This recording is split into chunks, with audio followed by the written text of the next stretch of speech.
So they put us through the turnstiles and turned us loose inside. Ladies and gentlemen, boys and girls, visitors of all ages, the Bazuco Casino Circus proudly presents... Ladies and gents, this is the moment you've waited for. Searching in the dark, your sweat soaking through the floor.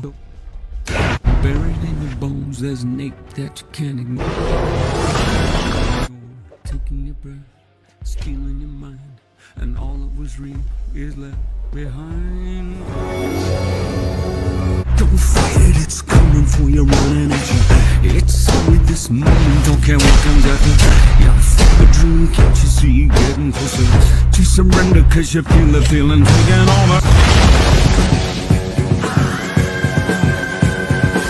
It's fire, it's freedom, it's flying open. It's a picture in the pulpit and you're blind to bullshit. There's something breaking at the brick of every wall that's holding all that you know. So tell me, do you wanna go?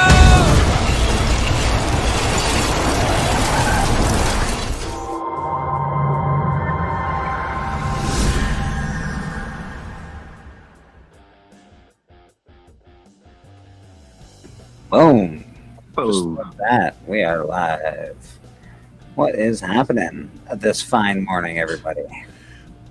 We are all sentient at this moment, but only for a small period of time. Hello, Power Girl. How's it going? It's going okay. I've been fighting crime all night. I'm kind of tired. Well, it's very tiring. Very, very tiring indeed.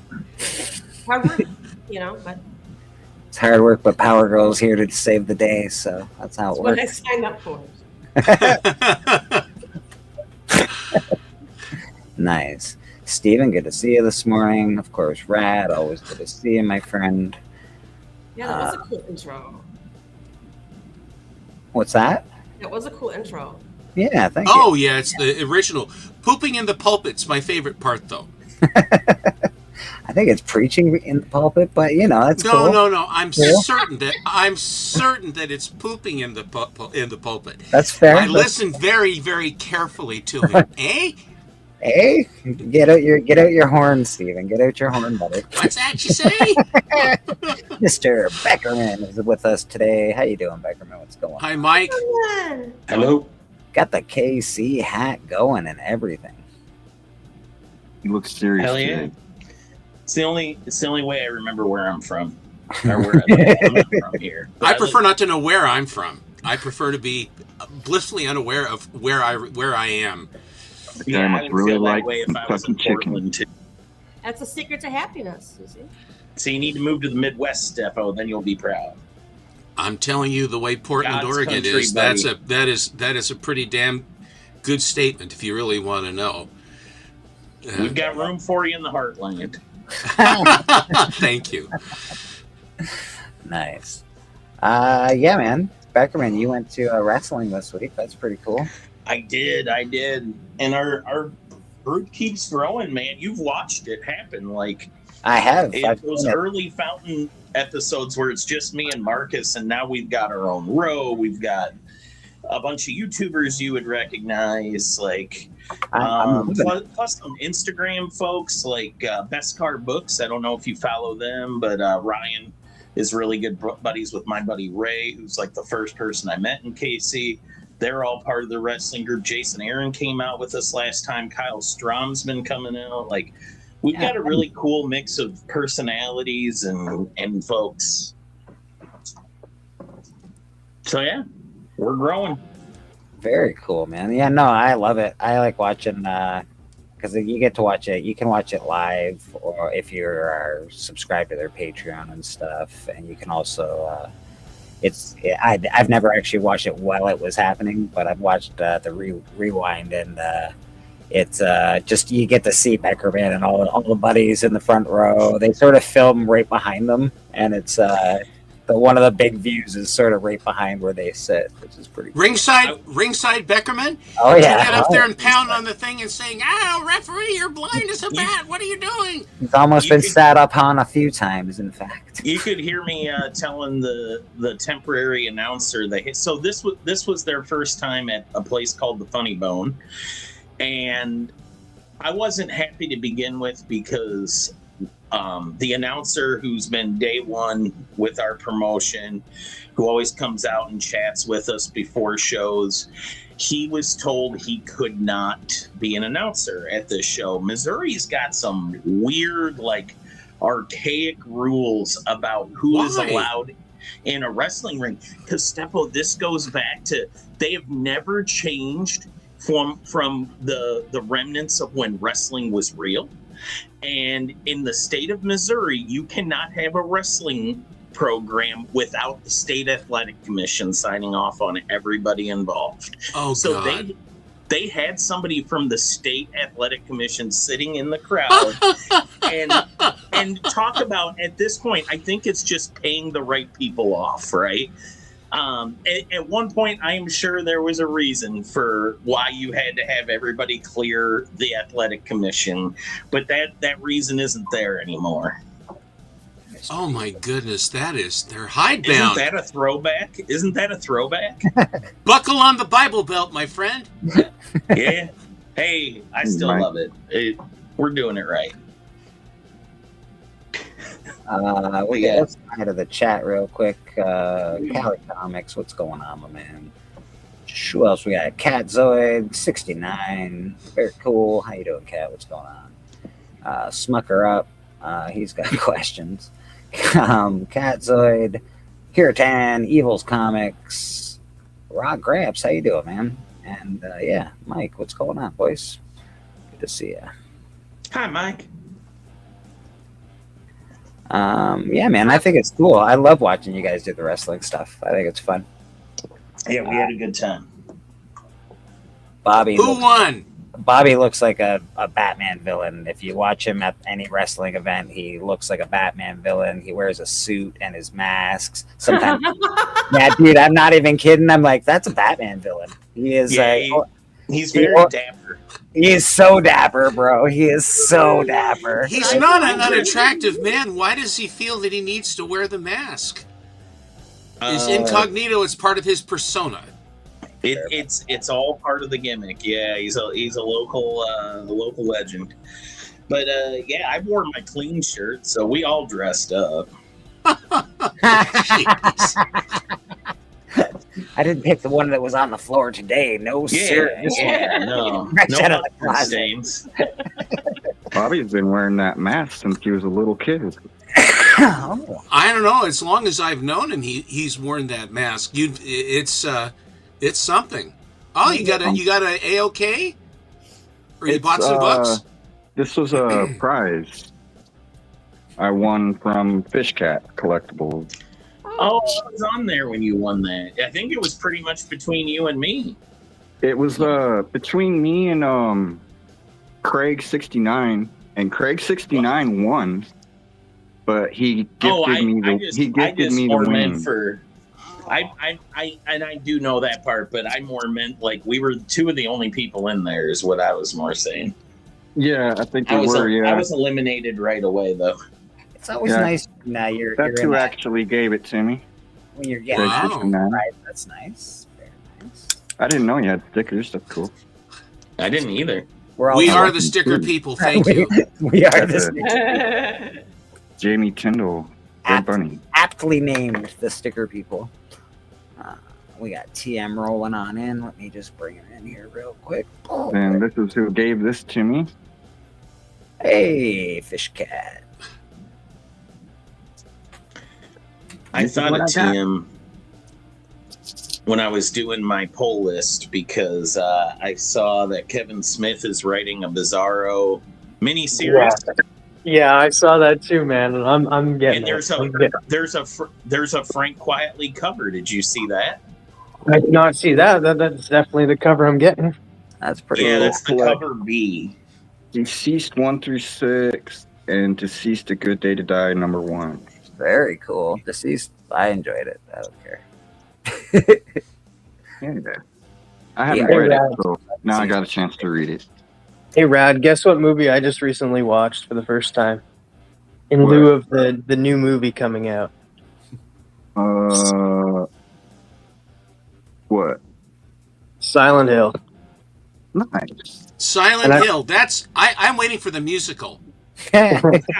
It's funny too because it's the only movie that I know of that Sean Bean doesn't die in. He does have a tendency to die unless he's Richard Sharp. And when he's Richard Sharp, he appears to be okay. But most the time, Patriot Games, he died really well. I mean, it was that he needed to. It was time for him. Lord of the Rings, Game of Thrones. Yeah, a lot of he dies in everything. But that I was surprised. I was like watching it. I was like, I wonder when he's gonna die. And then the movie ends, and I'm like, oh my god, he made it. He wasn't wearing the Star Trek red shirt. That does sort of signify a lot of death. Those poor red shirts. TM, good to see you this morning, buddy. It's been a hot minute. Last week you didn't make it. I hope you're all right. Everything going well with you? yeah, everything's going good. Good. Good. Glad to hear it, brother. Glad to hear it. I got a few comics to show off at some point in time. Let's take a look at the wonderful Madam. Obviously, Power Girl. Look at her. Look at her. She's been fighting crime all night. She's shy. It's all right.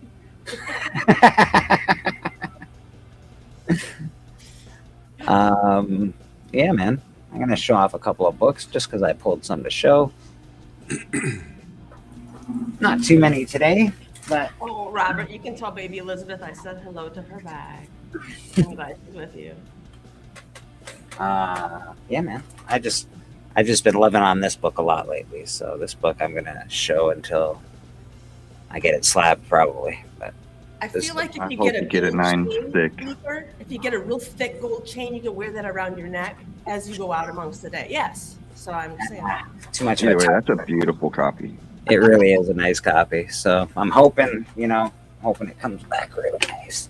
And this, I just sort of went digging through a couple old boxes and got a little X-Men key. Can't remember what the key of this is though, but it is a key. Oh, Colossus lost his medal? It's Colossus is buggered, man. Yeah. So we gotta. There is some key to that, and there's a Starjammer in the background. The first appearance. Forgot his name.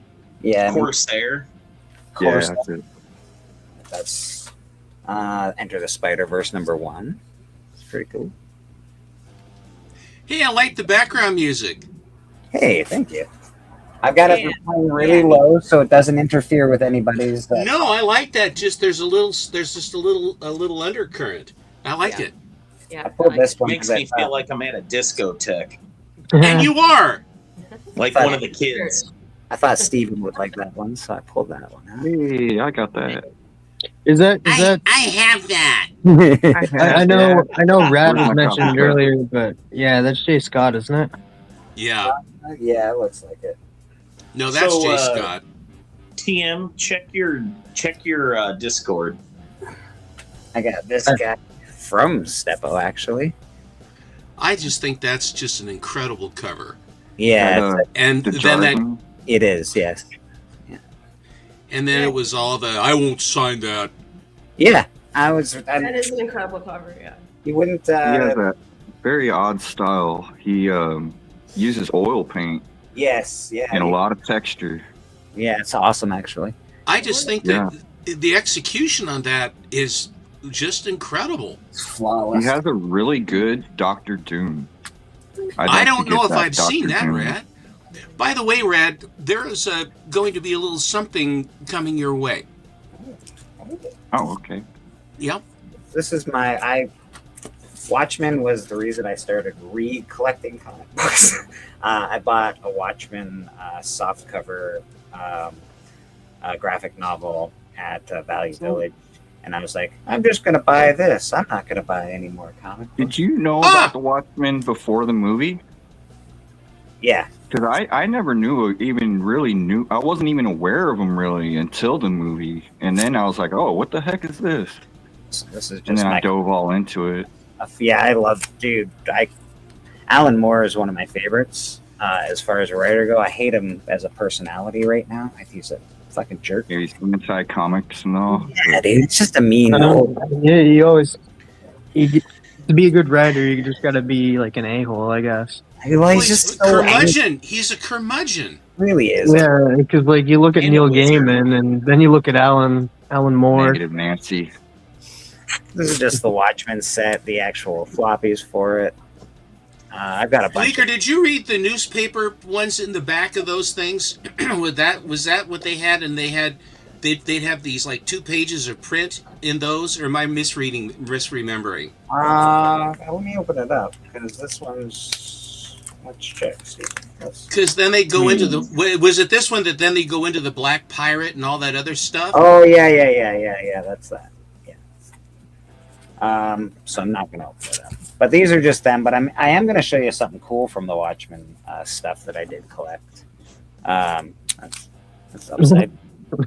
It's upside downy. I know you can get the trade paperbacks. Like if you want to read the Watchmen, people, and you've not read it, like it's super cheap. You can pick up the trade for like $10. Yeah. I have that one issue I right got all there. the issues for $1, TM. Yeah, they're not very expensive. At Well, one point, they were all in dollar bins when I went out looking for them. Oh, cool. Treasury? is cool. This is a portfolio for the Watchmen. It's called the Watchmen Portfolio, and it's all of the posters, all of the promotional material for different places. So I've got the American covers and I've got the French covers here as well. And then this is just promotional posters. This one in particular is just here. I'll take it out. I don't really take these out too often, so I'll take it. Oh, cool. There you go. Did you watch the new animated movies? I've been watching them, yeah. Yeah, I've watched pretty much everything but it. So yeah, these are just all of the covers. Those are cool. I like those. They're on really nice, thick boards. Very cool stuff. The art's great. So you get to see them Get very some frames for those and put them up. Yeah, I'm gonna keep them in this folder. I gotta keep them in this folder, I think. So that's in the pulpit in the poop. This is probably something that people don't see too often. Is the French covers for this? Let's check out. That's because we do not want you to see them. We don't want to see the French covers. Why are you showing those? Who was better, French or American? Francais. So look at that. That is actually quite awesome. That is cool. I've never seen those before. Ozymandias. Alan has them. Sorry, well, I don't want to bugger them up. So I'm trying to Don't. Oh my goodness, this is beautiful. There's, oh, cool. Who did the art on these, or do we know? Francois Jacques Leclerc. Les Gardiens, Laurie. Salori. Oh, I knew him well. Watchmen, copyright. It doesn't tell me who did the art on these. But I could look it up. But these are really great pieces. This is the French stuff for this. And look at that. Night Owl. So good. The background. I like what they're doing with the background there. Me too. That's exactly what was really good about this one, right? And then, of course, everyone's favorite, mine, for sure. Yeah, I prefer the question. There's 3 phases through their story arc. Well, the question is a hero. Horshack, he says, they're afraid of me. You know, they say, aren't you afraid to be in here? And he says, no, they're afraid of me. That's why. You know, and they are, you know.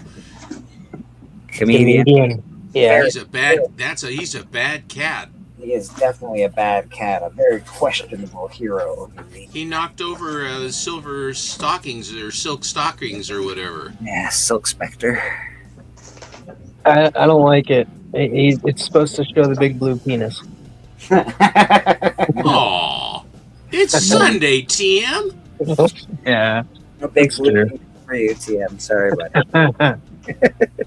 And that's the French stuff, and then I'll show the American ones as well. I always thought that he had like a weird pet, right? Like a yes, he has like animal. an Egyptian kind of animal that hasn't been seen since. So I think he created it. What did he do? He's like, yeah. What was the Egyptian animal's name, or did we ever have a name? It looks like a sphinx. Yeah, it was like a lynx or something. Yeah. And this is the American stuff. So there's looks like the comedian there. I still try to wrap my mind around his thinking of how that story ended. I don't understand like his thinking of why he thought killing everybody or whatever was the only way to make things better. I guess isn't that what he was thinking? Like, He actually is the hero in the story. He does save the day, technically. I mean, Dr. Manhattan pretty much admits it. Yeah. Well, you think about who's writing the story, though. Alan Moore. Alan Moore wants nothing to do with superheroes. It's like, he wants to get rid of them all. They're the problem. No, he didn't hate superheroes when he wrote this. He was exploring the superheroes, and then all of a sudden he hated them because DC stole his characters. Well, in their defense, they kind of always own them. Like, here's my thing about Alan Moore.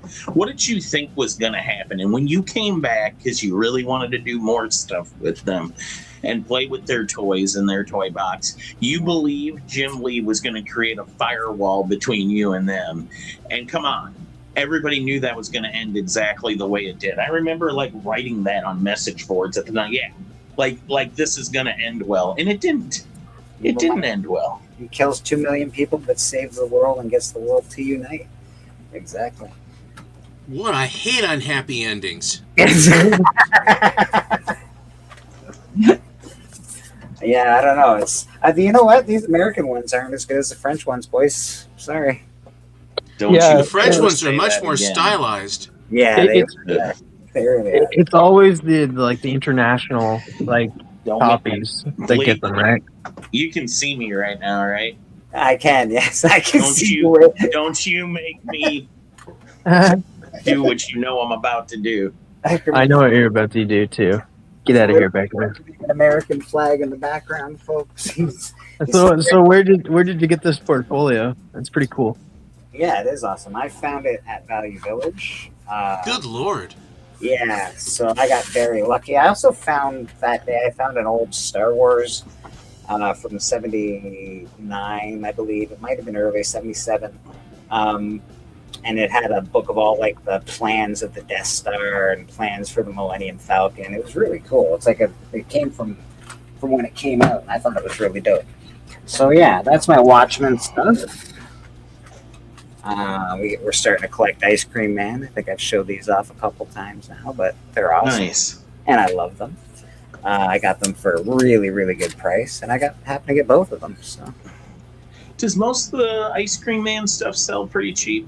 Right no, now, it's not cheap, but it's not like oh my god, it's so expensive. You know, it's like $15 here, $20 here. It's a lot of $20 books. It hasn't cratered. Yeah, sometimes $40 books, but mostly like $20 books. Well, and I think it probably has room to grow, because I do think that's one that will become something at some point. Yeah, this one. You know who I think should pick it up is Blumhouse. Yeah. Eli Roth is kind of spoiling it though, because he's making an Ice Cream Man movie and it looks just like it, but it has nothing to do with it. Yeah, it sucks. But to be fair, there was an Ice Cream Man movie back in the day that starred what is his name?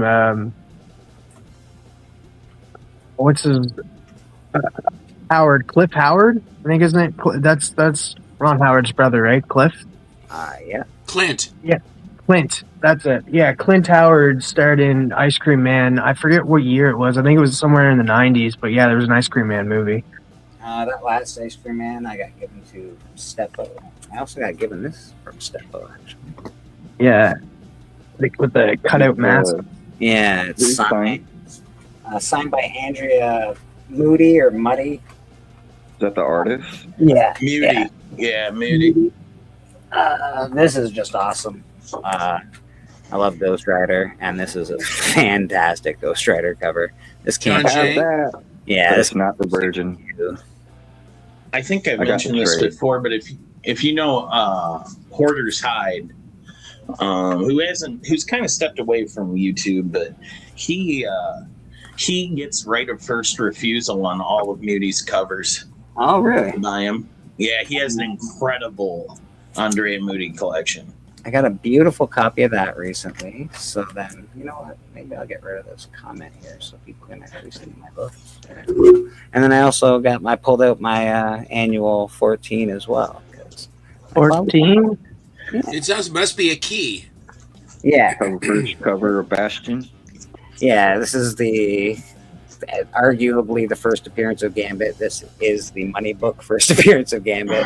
So I got them both. That's all. I like the character. Ooh. Yeah, this one actually I got really at a good price at my convention a couple years ago now, I think. What else do we I got? think Bastion was in the cartoon in the last few episodes, wasn't Yeah, he ended up dying. he? Okay. He becomes Nimrod, right? As portrayed by Sean Bean. Yeah. I think that's what it is. Bastion. And then he died. evolves And And then into- and then he dies, yeah. Yeah, in that episode, like whenever, like pretty much the whole Hellfire Club falls except for Emma Frost, and then it's revealed that she a new mutation happened, and she got the diamond skin in the show. I found this in a box, and you know, So it's cool. Batman Adventures #1. It's in really nice condition, and for an Eon, I didn't know that this Oh, was comic signed. wrap. Yeah, that I thought because it looks like it's part of the book. It looks like that's where they would have put the like a drawn signature on it. And Bastion evolves into Nimrod. Yeah, Nimrod. And I didn't even know it was signed until I looked really close. I was looking it up and I'm like, wait a second, that doesn't have that. And there it is. Dang. Pretty cool. Premium. Yeah, I thought it was pretty dope. And then this is just an awesome book. Oh, it's a beauty. That's a beauty. And that came from Susie Q. I'll tell you, it was so she sweat the details. She looked them over. She was very, very assiduous. She did a beautiful job on that. Yeah, she really does enjoy she enjoys the hunt, and she enjoys comics, which makes things so much more pleasant. It's fun to be able to share. This one is cool. If I can get it out of the bag. So this is the death of Aunt May, but this is also a newsstand. The embossed. So, yeah, it's pretty cool. A little hard to see the embossed stuff on here, but it's pretty dope. Yeah, embossed without color. Yeah. It's sort of, this one is like got sort of grayish, I guess. It's pretty cool. I didn't, it was nice to find the news. It's pretty cool. Take your time. Do it right. Yeah. Good advice. Absolutely. This, I don't know why this is a key, but apparently it's a key. Tales of Evil. Maybe it's because it's the first Atlas Comics reprint. I don't know. But it's pretty cool. I like all these reprint comics from the old days. I've never seen that. Atlas. I thought Atlas was new material. No, I'm pretty sure this is a reprint comic. I'm almost positive that this is a reprint because I've seen this cover before on an EC comic. Almost positive. But it might be new material inside, just a reprinted cover. I don't know. This one I got, it was pretty cool. Got it signed and remarked. I got that book, but not that cover. Yeah, it's pretty dope. Mine has What it is it? has Okay, I see a little silhouette of a man. The The cover, the album cover of remark is so that. silly. Scaramouche. And then- Yeah, Do it's the like fandango. so you get a remark like this. You get a remark like that, which is cute. And It's then- all right. It's a little cute Yeah. remark. But then you go to like a remark like this, and you're like, that belongs on the book for Pete's sake. Look at that. Oh, that's remark. awesome. Cool. That is really cool. Good concept. Very dope. Going through stuff and trying to decide what to keep. I actually got a problem. I need to ask some questions. I went to For I go, think, you should, I think it's best to ask your position. I went to go look for some Mylars the other day, and I'm like, all right, that's cool. Mylars about 7 1/4 inches or whatever they are as far as width goes. I'm like, yeah, Silver Age Mylars, very cool. That's the first appearance of Castlevania in comics. That's awesome. This is a ghost book, man. It's hard to find. You can find it on eBay maybe, but you're not gonna find I just found one. It's Just on here. watching this guy right before I jumped on here. I can't remember the name of his YouTube channel. I feel bad, but he was at Secondhand in Charles Yeah. books, and they were all like $2 bins. And he was going through, and he found that Castlevania for $2. God And then damn. right after Castlevania, guess what he pulled up? No. What? Star Wars: The Clone Wars #1 Oh my versus god. Chokatana for $2. Oh, $400 book. I just like this artist. I think he's awesome. is that Gleason. Gleason, right? Yeah, it's Gleason. Good old Pat. Wonder if he finished his chicken coop. This is a beautiful cover. Oh Yeah. man, They've got we need to Campbell. bring that character back, man. Or Yara Jason. Flora, man, I she don't was a have great that kid. one. Yara Flora Force- was hot. Yeah, and she's just a great character too. Yeah, Yeah. I think she was like the next the next Wonder Woman should have been her. Yeah, I agree. We'll end it out with the last couple of books that I just got from Steven recently. Beautiful. This is just an unfreaking believable cover. I'm stunned by this cover. This is a 1 in 300. Beautiful, beautiful cover. James I Barr. shit you not. I've won 2 of those in the last week, and I was gonna send them both to you. James O'Barr actually. James O'Barr. I've got one more. James O'Barr actually gave permission for this, so I can get James O'Barr to sign that if I ever meet him. I'm sure again. And then this one is actually a 1 in 50. So this is, I found out this is one of the Chase variants that they have, and it's freaking awesome. James O'Barr's become a painter in his later years, and he's awesome at painting. Look at that! Look at this! Like it's just a beautiful, beautiful cover, bro. It really presents in person. There is a lot more nuance to it right in front of you. Oh, yeah, so much more nuance. You can see the brush strokes and you can see the pencil lines.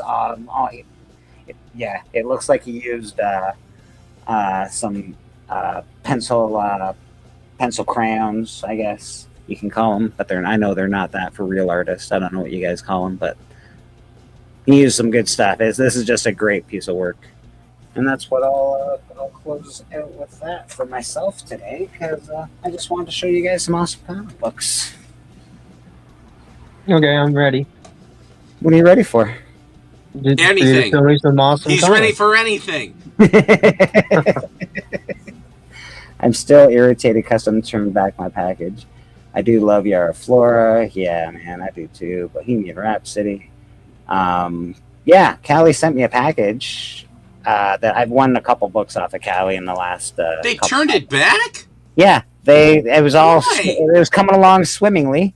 It was coming along swimmingly, and all of a sudden, I was all like, all of a sudden, they were like, Customs has sent it back to the owner. It's like, I see how it is. So Customs is now like women, and they're just turning Callie's package away. I won't touch that. I will not touch that. Yeah, nobody does. That's Literally nobody touches it. Love you, Callie. Your move. Hey, Robert. Yeah, man. So yeah, I thought I'd pull some cool books today. I was just sort of looking through some things, always looking, see what's Can going on. I show just? I have other things to show. Can I just show one thing right now? You sure can. You were showing the some of that original stuff. One of my closest friends is had a store, Pegasus Bookstore, which turned into Things from Another World from Dark Horse, and he is the brother of Mike Richardson. His name's Pat. Great guy. Susie and I have lunch with him at Pietro's Pizza Parlor every so often. It's a lot of fun. But he went in. They changed the name to Things from Another World, and he offered this to me. And it was when Sin City had just come out. This was the store display for when Frank came in to do the signings on January the 20th. Holy That is cool. That's awesome, Steven. That's super cool. So it's this, he says, "Would you like this?" I said, "I No, love it." no, I wouldn't. That'd be terrible. Get Please that crap out of my face, man. Please don't give me that cool, awesome thing. I don't What's want the that. matter? It's mounted on foam core and everything. Who do you take me for? I actually own a lot of Sin City promo materials because I won at my first Comic-Con. There was a comic book legal defense fund, auction. And I'd never been to anything like that before. And Frank Miller had donated a bunch of stuff, and it was at the end. They kind of forgot to list it. So a lot of people had already left. I think I got it for $10 or $20. And it ended up being just a huge store of Frank Miller signed stuff. Yeah, I like Frank Miller, man. I like his writing. I know Love him. he can get in some hot water with his. I like his art back then. I don't like his art now. Guys, you His gotta art now separate is pretty the person. blown out. I Yeah, think he You gotta has some vision problems or something. Yeah. I agree with that, Mike. I like it. I also don't think his story. muses are working very well, as far as what is he seeing and what is he putting down. It's you can see the. Hopefully he'll kick back in, but he'll just have to content himself with his millions, Yeah, the He'll have to cry alcohol- himself to sleep in his Alcohol about destroyed him. That's, I think, a big Well, part and he of got what really ruined it. into that Japanese style of minimalist painting. Yeah. In fact, I don't mind that, don't see but him I don't coming mind back it. from But in comparison to some of the earlier things that he did, I even like his Daredevil stuff quite a bit. So yeah, he really sort of stuck on this style of art that he's doing. Yes. It's very apparent that we've seen Frank Miller do other styles of art, but he is very stuck on this style of art. He likes it. That's where he's at in his art career, I guess, and that's what he likes. So good on him, man. He tried to translate that over to you can see a lot of that inspiration on the new Wolverine that he did. Exactly, and that's what you have to understand. I It's think his Steppenwolf's style. right. When he did Daredevil, that was when he was most classic comic book style. And then he evolved from that. Yeah. Evolved or devolved. Yeah, well, either way, however you look at it. How about we say found his own voice? Found his own voice. Yeah, exactly. That's a much nicer way to put it. Yeah. I but can work in PR. It does for a lot of people. It's hard to translate this kind of art onto their favorite Marvel characters or DC characters. Oh, I haven't been able to translate Japanese for years. They're like, why What do are they you have? 700 letters in their alphabet or something? why you drawing Daredevil like that? That's terrible. I like The Last Ronin, but I think that or Ronin. But I think the Wolf and Cub that he wrote. I have that. I love the writing, but the art. I forgot who did the art. Frank Miller did a few of the covers. I know he did the thumbnails, but then it's an Asian artist. I'm forgetting who it was. Good morning, Susie Q. It's beautiful. I love that Wolf and Cub. I'm gonna reload my coffee. I'll be right back. Yeah, do your thing, Steve. Do your thing. So while we're on the topic of artists, I just watched a really good video. I think he just dropped it yesterday. It's from Comic Tropes. Okay. And he's talking about Jack Kirby and that, and a lot of the stuff that we, man, it was really good, right? A lot of the stuff that we've seen from Jack Kirby is not actually fully Jack Kirby because a lot of people they're artists.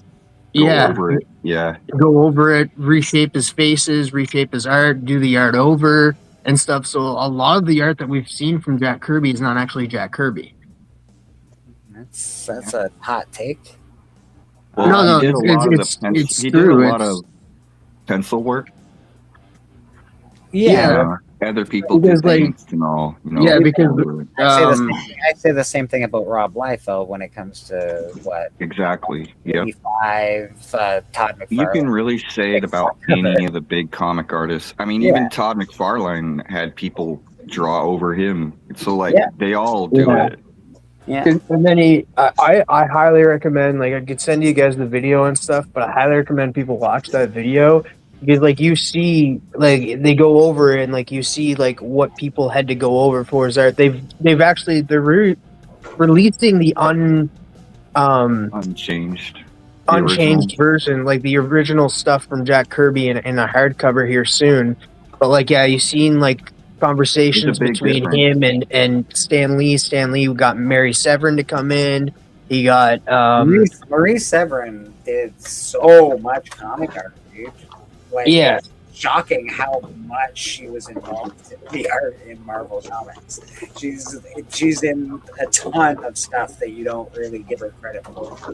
She's even she's even done Star Wars 1 for Pete's sake. Like, she's in a she covered it, I believe. Yeah, But, like and she's uncredited for doing but the only person that was at Marvel at the time that could do that was her. And then they talk about how Stan Lee would get John Romita Sr. to come in and redo the faces that Jack Kirby would do, right? Because he loved how John Romita Sr. drew women faces back then. So, like, he'd get him to change that around. And then when he went over to DC, the same thing kind of happened. Like, people would have to come in and redo his art and stuff, and it really sucked. I really wish it didn't happen, but, like, yeah, it's all what's the word I'm looking for? It's all cataloged and stuff, and that's like they talk about like talked with Biggie about any of this stuff? No, I sent him the video to watch, but I don't know if he watched it yet. Have you seen this here, Bleeker? What do you got there, brother? This is the interiors of Spawn the Dark Ages.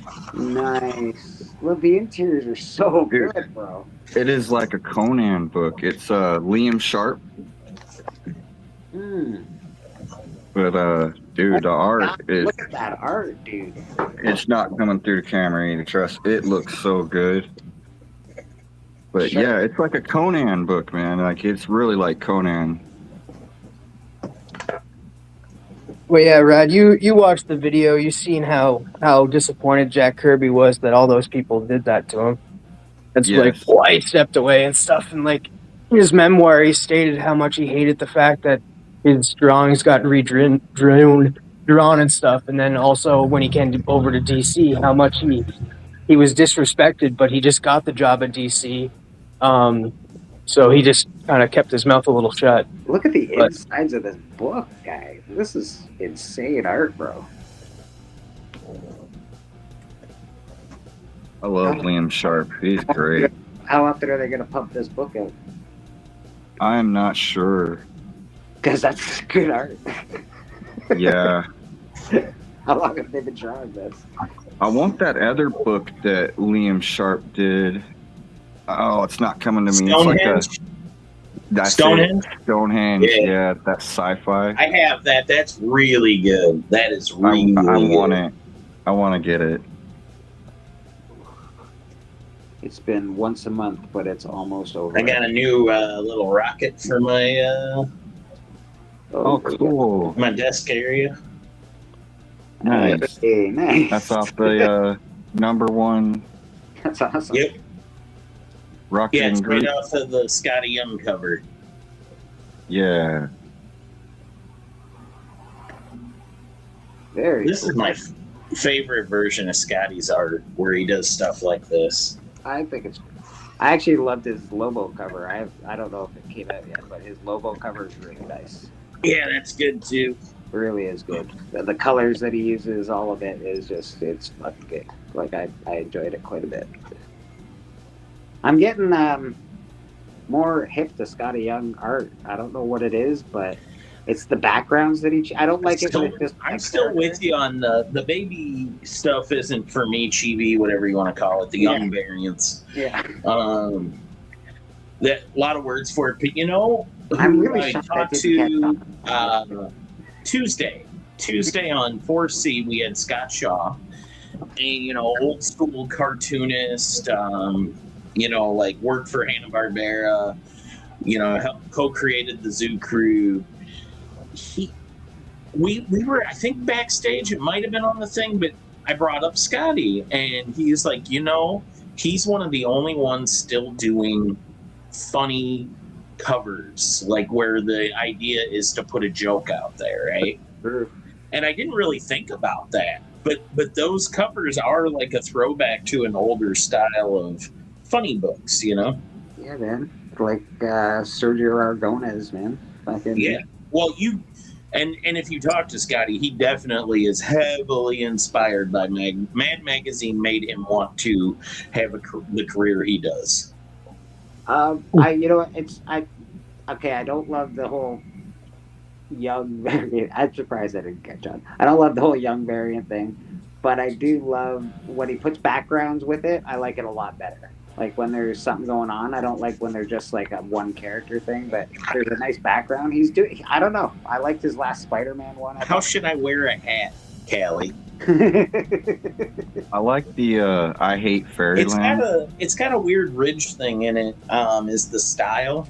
So it's a little different than I'm used to. I could put it on backwards. Fairyland. It's more like cartoony than it is chibi. Yeah. I like that better. Yeah, I do too. Scott Koblish does it. Koblish. Scott Koblish. Nice. I have a Scott Koblish sketch. Wow, that's cool. You've got so much good art over there, Mike. I'm actually surprised you have anywhere to put it at this point.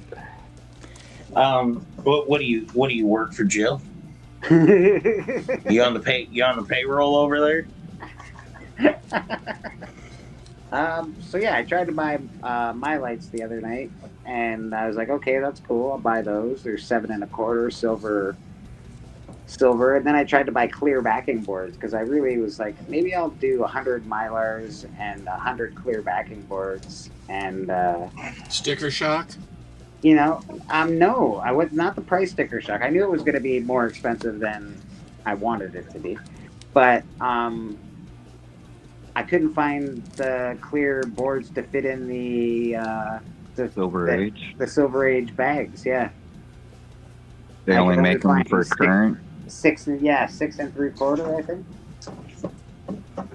You only make modern size. Yeah, so I'm like, and there has to be some available. Maybe not in Canada though. Maybe, yeah. I was looking on the American Amazon, I guess. Did you look up? Oh, you looked on Amazon or eBay. Try going directly on to like BCW or go to one of their websites directly, or like the MyLight website directly, and see if you can order them there. Yeah, I might have to. Callie said he had to order his. Yeah, I like the clear backboards. I think they're really cool. I always find that eBay and Amazon upcharge for bags and boards. I knew that. You can get it a lot cheaper just directly from the website. That's because the eBay fees for even sellers has just gone outrageous. Yeah, you can't. You can't buy stuff like that without getting dinged hard for it. You can still buy comics with no problem, but because there's like a law in place since 1977. I can't remember what the law is, and I can't remember the number of it, but I know I put it on my mail. So. Listen, Bleeker, you need to talk to USPS, man. I don't think they got the memo because I even looked it up, and you're right about the whole they can't put tariffs on comics, but they keep telling people like, oh, there's going to be tariffs on these because and stuff, and apparently they don't know the rules. Well, it depends on how people ship them. If they say they're all right, everybody in quick. I don't want to say this too loud. If they say they're a business and they say they're profiting, then they're gonna probably have to pay tariffs. It's all about how you ship back and forth. And that's the thing too. Like they told this person that there'd be tariffs on this box, and there wasn't. There's no fees or no nothing on it and stuff. They're like, yeah, there's gonna be tariffs on this. Once in a while, they hit you with a shipping and handling fee. It's like out of nowhere. It's like, what? Yeah, that makes sense. And the GST stuff, but you're correct about the whole they can't put tariffs on reading material, and comics is in that category. It is in that category. Just taking effect with tariffs, yeah.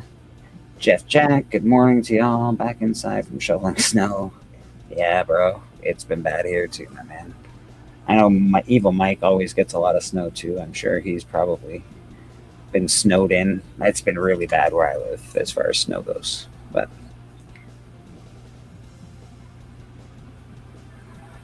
that there's 2 widths of Silver Age bags, 7 1/8 and 7 1/4. Yeah, there is. Yeah. Usually I get 7 1/4.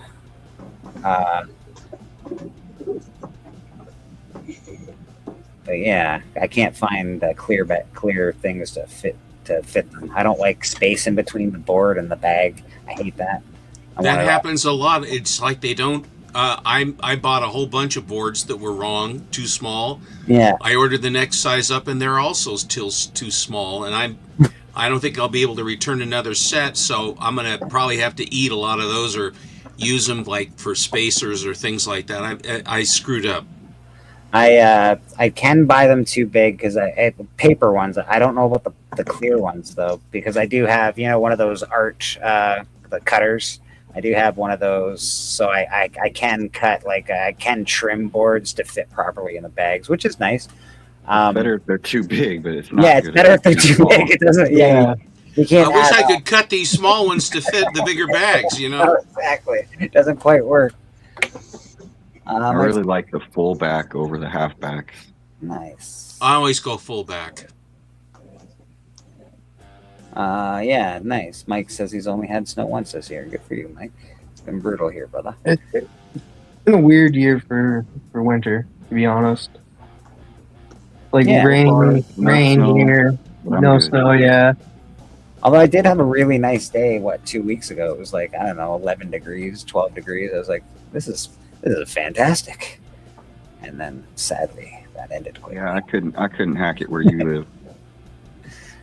It's all right. Usually we get snow up to the power lines, but nothing. TM's lives in a way worse area for snow than I do. Stephen Mike, I have some Golden Age comics that are too big for Golden Age bags. Any suggestions? The biggest ones there are bags that you can find episodically, like magazine bags, is what you can use for those. It's sort of hit and miss finding magazine bags. I've had difficulty with that, and it's that kind of a thing. I wish I had a pat answer for you, but I don't. A lot of times the wrapping that it comes in, the bags that they come in, from wherever you get it, I always leave them in those, even though I like to change out if they don't look great. Mm-hmm. But sometimes that's all I have, and I actually have some magazines that I had to get big Mylar sleeves to put them into, which is a little bit more spendy, but sometimes that's what you have to do. Yeah, I like the Mylar. I got Mylar for the Conan magazine. Yeah, it looks so nice in Mylar, bro. They look a lot better. The Life magazine size and Treasury size, both. Yes. Evil's got it. If Monty was here, he would tell you just go to Michael's and you get yourself some materials and you make your own Mylar bags. Heat the forge up to 400. Or you're just like, I got a guy for that. I got a guy for that. Hold on. Let me get a call in. He says no way. Also, sale of vinyl sleeves for vinyl that fits in bigger magazines. Okay, cool. Yeah, so that was my problem yesterday. I tried to order some comic book stuff because I was like, you know what? I'm going through my comic books right now, and there's certain ones I really want to keep. And I'd like to have my personal collection all done up in nice Mylars and clear backboards. I thought that would look really nice. And lo and behold, the comic book god said no. And I was like, all right. I am on the fence about the clear backing boards because they're hard. And I'm concerned that something that durable against a book through movement or if storage, I'm not comfortable having those for my books. I'm old school, but I'm not quite sure about those. I don't know how good they'd be for the older books either without the, I don't know, I guess they have the acid protection, but Yeah, I don't know. they're made from the same thing that Mylar is made from. So they're pretty, as far as acid free goes, they have all of those qualities. I'm old school. There's no such thing as a back cover until I take the book out of the bag. Okay. I know they put that coating on one side of a backboard, right? Yeah, they do paraffin. Did they do that on the clear boards? No. So, No, it's just the Mylar. so they'd be best for like modern books. Yeah, well, that's the only size I could find, which makes sense.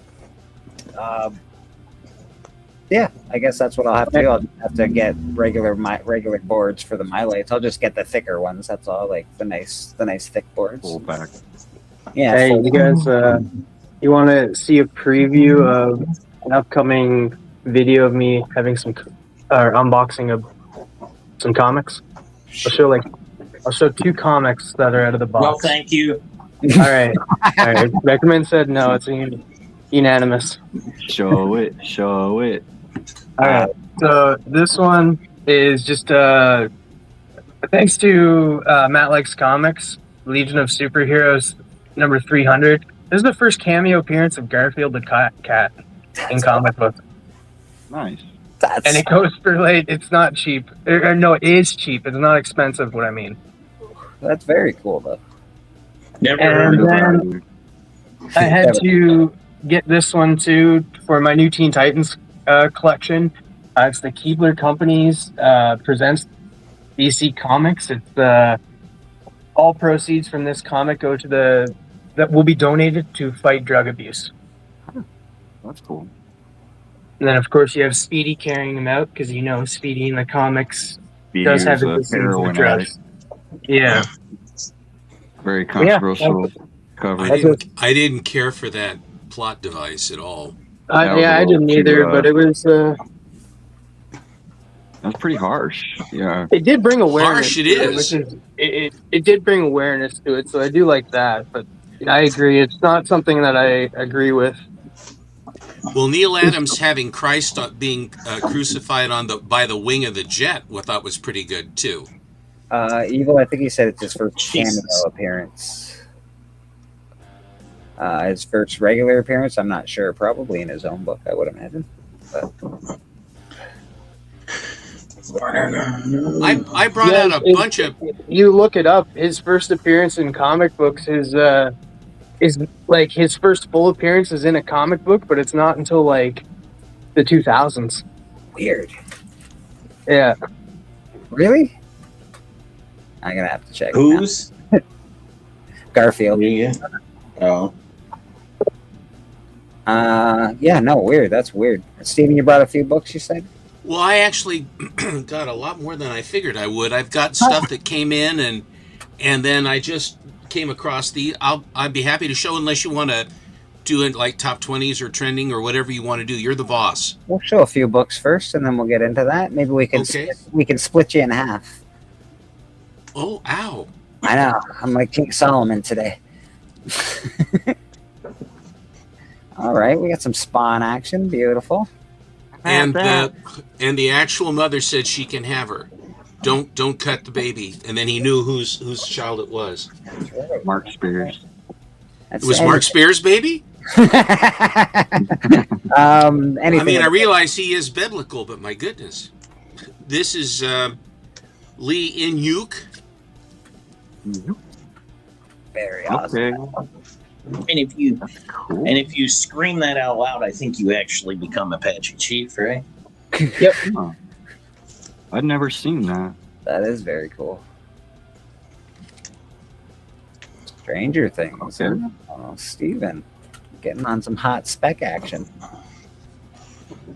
I have a David Mack Stranger Things. All right, what's going on there? 3D. Oh, Stranger Things. Very cool. Oh, nice. Nice. Yeah, the 3D. It wasn't strange enough, so we must give everyone headaches with the 3D glasses. The first time I ever watched, what was it, Creature from the Black Lagoon or whatever, was in 3D, and they had 3D glasses come in the TV guide, and you could watch. It was going to be on TV, and it was like a big night. And I remember the whole thing, and having the 3D glasses was a big deal. The whole family sitting down with their stupid glasses on. That's a picture, isn't it? It is. It is ridiculous. Hey, now what's happening there? What is that, Steve? It looks like Thor. Yeah. I'm not sure who signed it. Who did it? I Who don't know done who it? did it. Who done it? The 3D glasses they put in the theaters nowadays, they're awesome. They're like Yeah. real glasses almost. Yeah. This one is signed and signed and signed. Must be a Who Dat book. It's signed 18 times.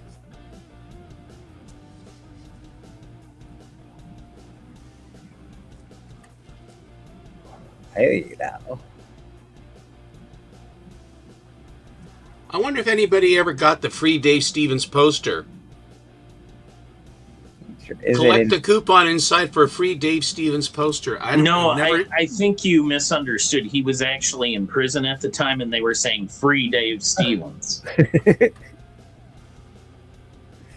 That was the whole poster's gimmick. 1993 Adam Hughes coupon attached. It says coupon is still in the. They didn't clip the coupon. That's early Adam Hughes. Well, you know how it is. Here's the gold limited edition. Vampirella, certificate of authenticity. This means you. Gold. She's having a little munch. I swear, of all the Vampirella books I'm always looking at, I always see some I had never seen before. There's a lot, Brad. There's a lot of Vampirella stuff.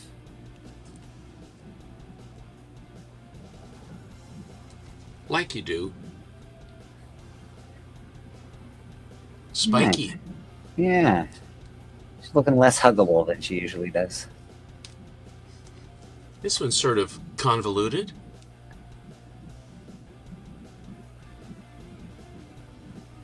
Very nice.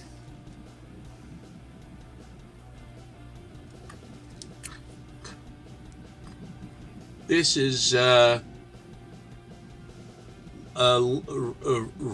Lenny, I don't know. Ron knows how to make a good profile. Profile, please. Profile. Oh. I didn't realize you were a connoisseur. I'm not. I'm a pro at I doing- ain't. That's very nice. She's very hippie in that. Very statuesque. Yes, very lovely. Everybody likes side boob. Who doesn't like side boob? Come on now. It's ridiculous. She's all blue.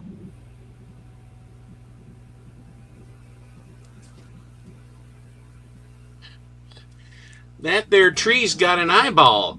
Well, I'd be having an eyeball too. Look at it. I want to look what you're doing. Something to Ultraviolet. see. There's something to see. There's something to see there.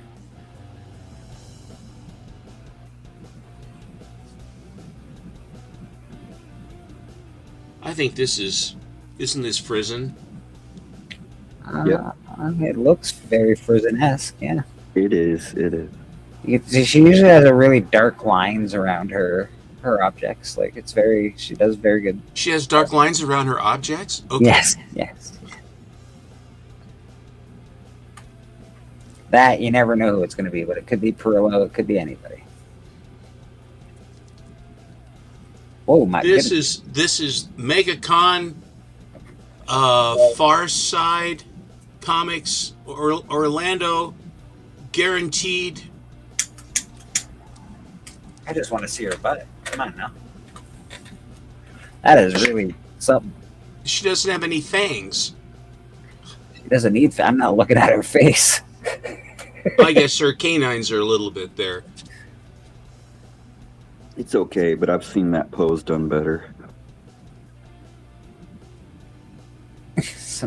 I always like Vampirella books that the artist can decide. By the way, this is by Carla Cohen. Sometimes I was gonna say that looks very Perillo-ish. Sometimes but they come. yes, Cohen makes sense. Carla Cohen, limited to 300. Which is weird. She usually doesn't do full figure. She I usually know. does bust. Usually it's faces, and they're wonderful. Now this one, she's upside downy, but that's how she's supposed to be.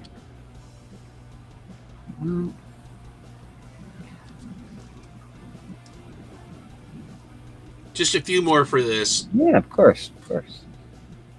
Purgatory. Very cool. Purgatory, something house, 1 in 15. She's related to Lady Death. Family. It's family. Yeah, distant cousin. Skulls and blood. Oh, is she back? It's nice to have family. That's different. I had these to one side because I didn't have room in a box. Now, what I've gone to is I've gone to long boxes, and then what I will do is I will. I'm curtailing my modern purchases, like this. Like for Beta Ray Jim, I've picked up so many variants and nice stuff, very nice things. But after a while, there is a certain sameness to it. After a while, it really is. How much is enough, and how much do I look at the stuff? And when I look at it, I like it, but it's not like I'm continually gravitating to it. So I basically, on the box top, however it lines up from the front of the box all the way coming back, I just write down in order what I'll find. And that way then at a glance, I can see where I have to go to get what I'm trying to find, which works out better. Having short boxes, then then they end up piling up, and it's always the box in the back underneath is the one you're trying to get to. With the longer boxes, you can get a hell of a lot more stuff and just lay it out, on something, and then you can just only have to sort of slide the box over and pull the lid, and you've got all manner of things to show. I actually had to tell Bill Cox and Snyder Anthony to stop sending me those. I have so many of them at this point, but they were throwing them in with all art purchases, Yeah, I do not subscribe to the whole long box thing, Steven, but that's only. No, I don't either. I mean, I have long boxes behind these slabs. Yeah. Those are all long boxes, but they're on drawers. They're on pulls with wood underneath where you pull them out. Nice. I had the boxes that you could pull the drawer boxes. But what happened was this: if it was Silver Age books or Golden Age books, they're very light. Mm-hmm. But you have modern books that are thin and weigh a lot. Then the actual weight of the supplies that you put in Mylars, then the box is all bowed and basically collapsed on themselves. They say you can go up 6 high. After 4, the bottom box was all bowed out and you couldn't pull the drawer out. So then I had this thing built. So, but almost everything in there is Silver Age. Silver Age, as far as that goes. The Golden Age has to live in. I have that live. I have one more to show, and then I'll show other stuff later. On my wall on Instagram, Collecto6 is my name. There is a Cinderella Love, and I think it's number 27. I think, and it's the guy underneath the tree with the beautiful girl. And I think she's been ice skating and stuff, and it's love. The person that did this homage to this, which just came out, is Nanoshina, I think. Maybe you can help me with this, Rad. Nanoshina, but as Betty's Cinderella Love, and it's a beautiful homage to it. It's approved by the Stadium Comics Code Authority, whatever that is, and the little Archie banner, just like the St. John, kind of the St. John image, and then they even put faux distress along the spine. So I just think it's a very lovely cover. Yeah, they did a great job with that. That's good weird. Colors and composition. Well, Baker was pretty good at that. Yeah, that's really good stuff. Anyway, that's the first slice. First slice of life. Nice. Hi, Papa. Papa Wheatley. We got Boston Chris in the house. Hi, Chris. Well, you know what time it is when Papa shows up. Hi, Chris. That Chris. But Yeah. I do support that. I mean, Papa Wheelie is better than Boston Chris. Wow. I don't know about Hey, I'm just co-signing you, my man. that. Brian LCS, what's going on, my man? Good to see you in the chat. Papa Wheelie, you guys having your wrestling show this week? You guys missed it this week, obviously, but Dude, it's Thursday night wrestling. I suspect you'll be back up and running this week, Papa. Well, you can blame Beckerman for that. I We'll know. just blame Beckerman, basically. I Well- blame Beckerman exclusively. I don't know. I like to spread my blame around. I blame Steven for certain things. I blame Thanks. Beckerman for other things. Like don't give Papa. I definitely put a lot of blame on Papa. So like I'm really good at spreading that blame around. Steven FOMO me to buy a book. It'll be coming in eventually. Looking forward to it. Bonus, Vampirella. Ooh. First time in color. That's very First cool. color Vampirella. That's very cool, Red. I'm not a sports guy, but I hope the Bears lose. Aw, man. The Bears. I don't know. I don't really have a horse in this race, so I hope Papa's happy at the end of the season. Let's put it that way. Comic journey on it. I was like, is that a journey? I can. Nice. That's His that's version not- of Nah Man. Nomin world. Gotta love it. Gotta love I haven't seen Comic Journey in a while. Comic Journey, if you're listening, I don't have my book yet. I'd like it, please. Here's my favorite Vampirella cover by Adam Hughes. I'm Nice. holy. I just like it. I can see why you would like it. There's nothing not to like about that. Nothing not. Lady Death. We will have a show if I'm not in the hospital. Papa, No, jeez. are you not feeling well, Papa? The very first Lady Death ash can. Oh, Triple nice. sign. Oh, sign, beautiful. Triple sign. I would say that's your most valuable book right there.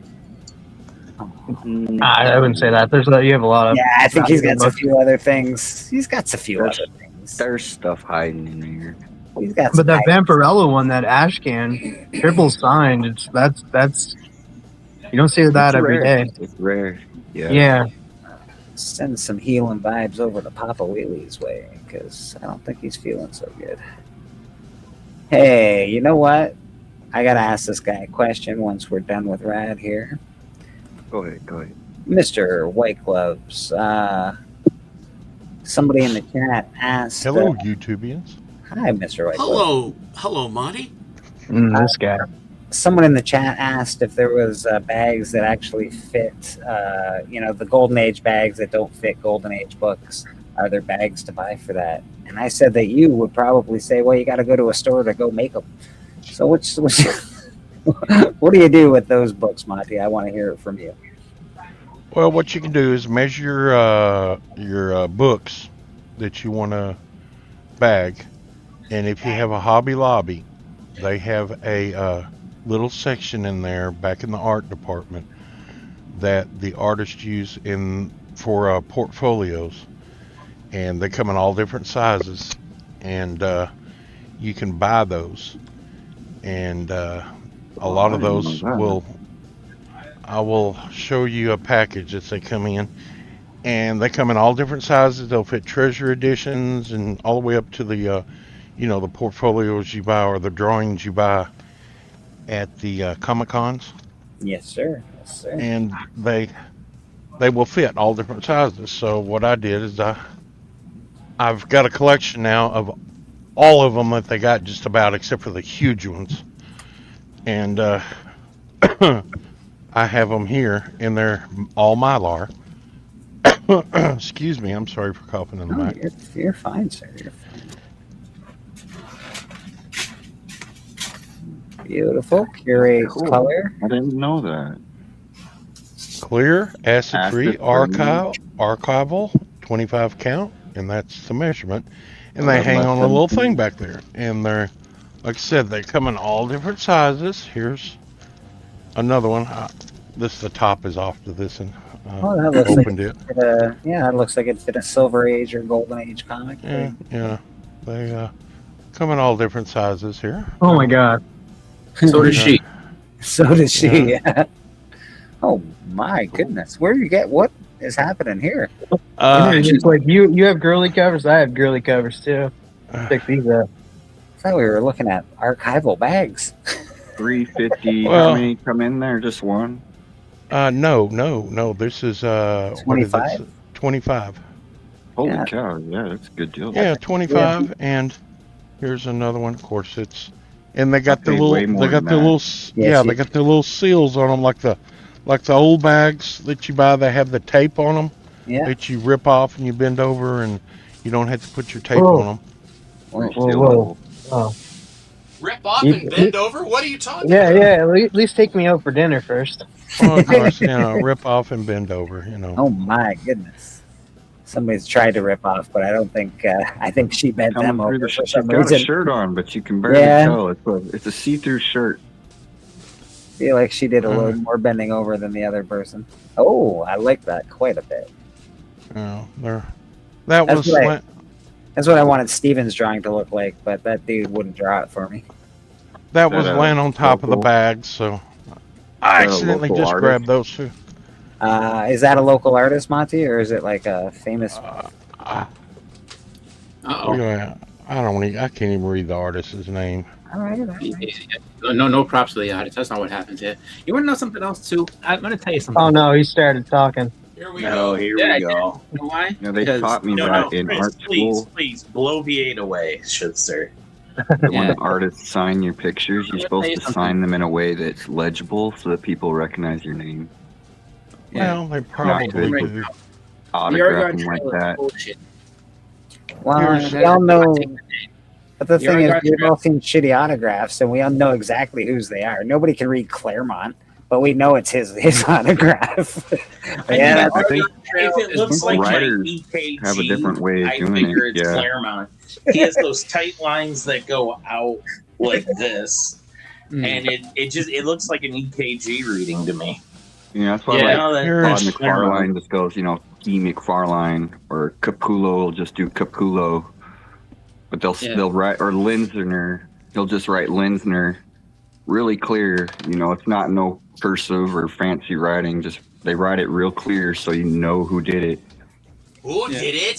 Something else. Okay, if you'll make me big again. I will make you bigger. No. We need to get to the bottom of this Oregon Trail being Hold on a second. This is another crystal clear bags. Ooh. And if you can see, it'll have a price down there. Oh, no, I can't get. Yeah, but did you buy these in 1984? Because that's not going to work. Hard to see the price, but I Well, believe just you. say the price, Monty. $8.99. That's not bad. That's pretty good.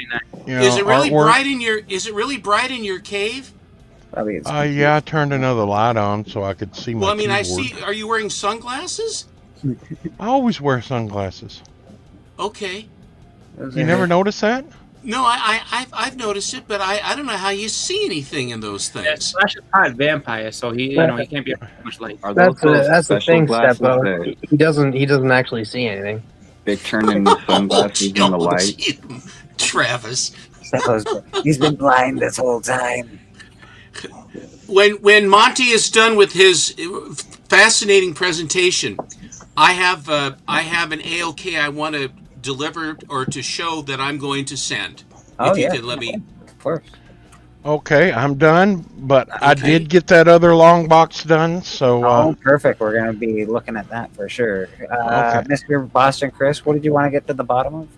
Oh, the Oregon Trail is bullshit. And I'll tell you Oregon What? Trail.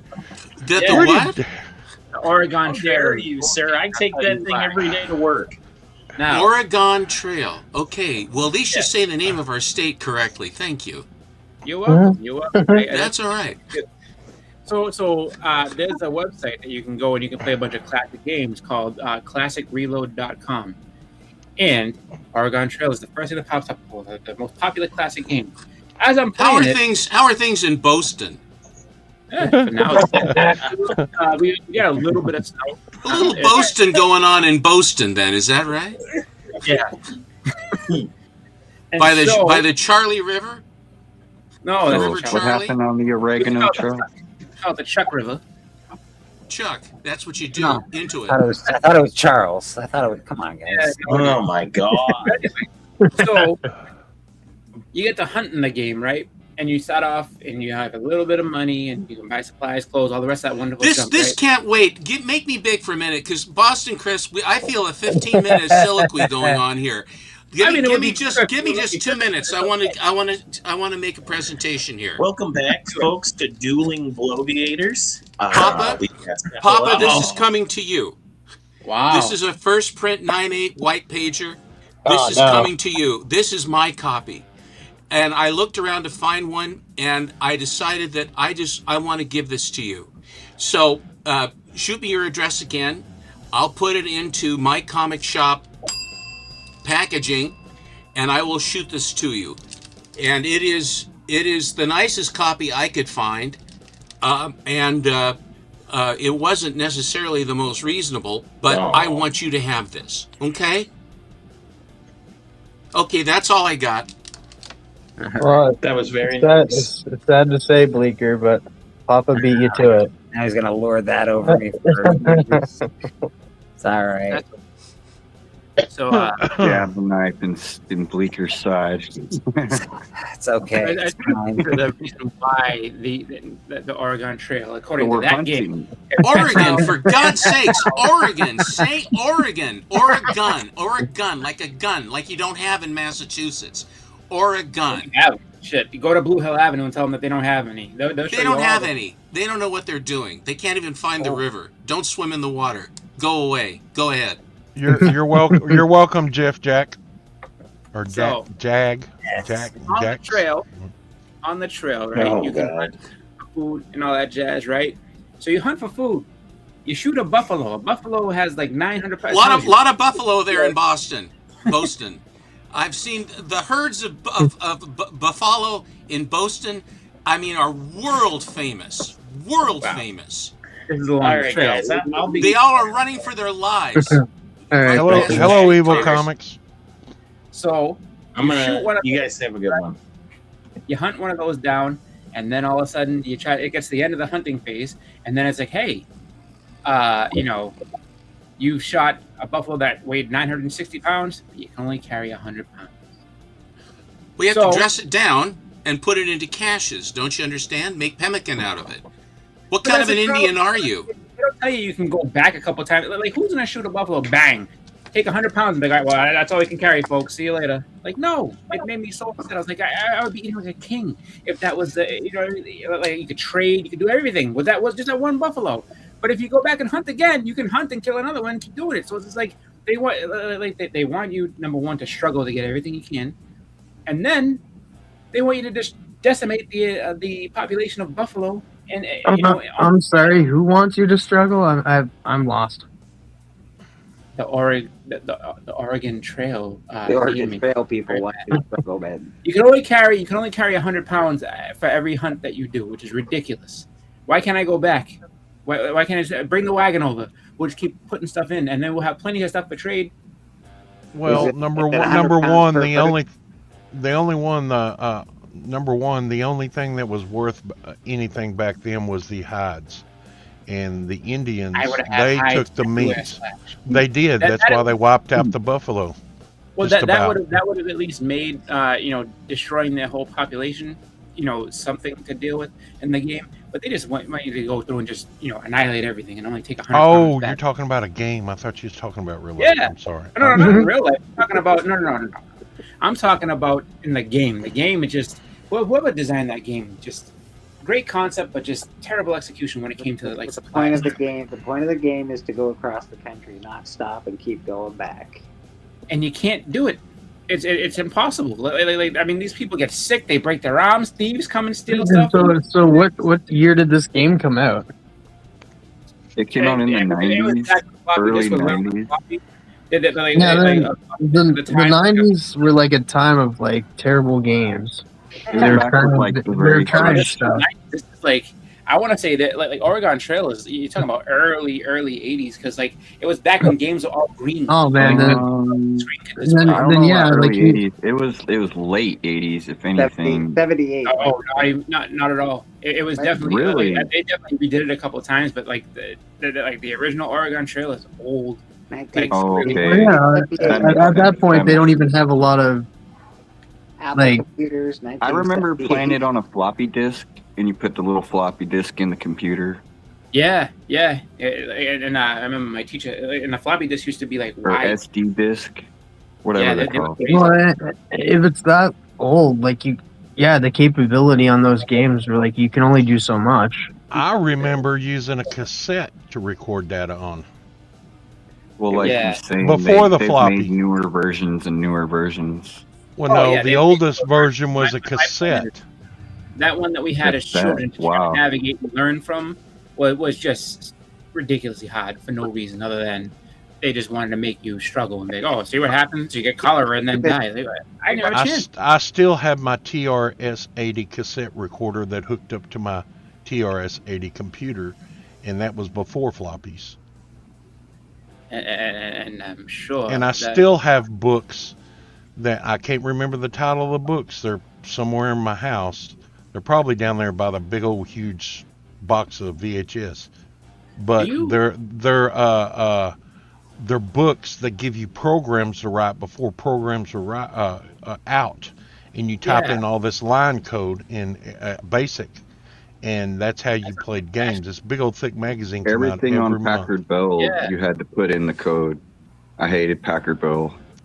I learned on basic program. program. I think we had the 85 version, but yeah, I was going to ask you, Splash, when you said before you said that, so, do you have like the book for the commands to say like run this and do that and print this? Yes, I still have all those books, and that is the simplest code you can still go into. What is that black screen? That you type in. You can command prompt. Command prompt. You can still go into command prompt, and you can put line 10 CLS, line 20 print in parentheses whatever you want to put in there, like your name, close parentheses, line 30 go to line 10, and you can hit enter, and it'll take your name and it'll flash it all across the screen and run it in weird designs and everything. That's the first program I ever printed. Up, down, down, left, right.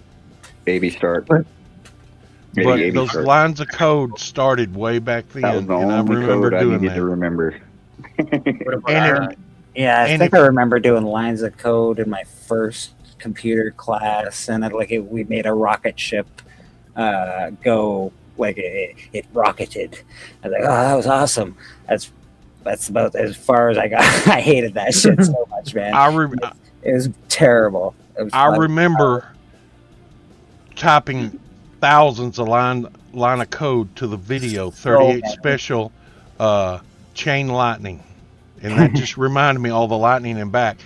And I made a video of it drawing stuff in the concert, people dancing and lightning in the background to that music, chain lightning from 38 special, and recording it all on cassette tape way back code with a DE. Yeah, I remember it too, brother. I remember typing in lines of code. It was awful. It was terrible. I was last time I wrote code, they ended up making a movie about me called War Games.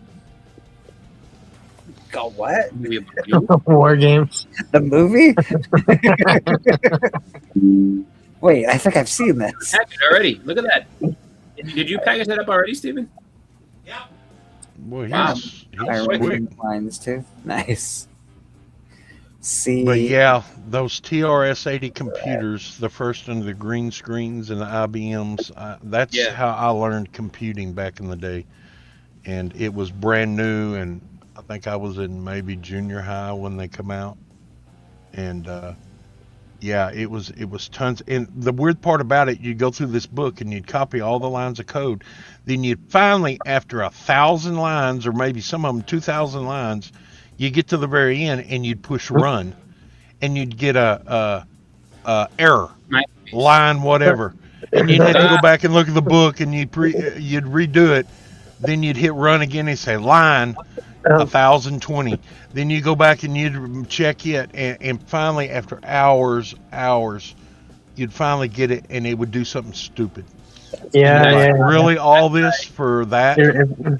I know if I do 2,200 lines, I'd definitely be running as well. That's 100% why Splash is like, video games is stupid. You see what I had to do just to make it say hi to me? Yeah, that's why I usually went down and I put a quarter in the machine, and I paid the old video game at loose change. Say this is it. You put the code that says all them line the code and says run. There you go. I dropped so many quarters in the Aliens game for some reason. I played the crap out of that game. I was watching last night. They were debating what were the top 10 arcade games. Contra. It had to be Contra. Contra's still one of my Oh, favorites. no, one of them was Space Invaders. Mortal Kombat has to be in there. I like the Tron. What about Pole Position and Missile Command? Missile Command, Missile Command was on Atari. It came, Missile Command.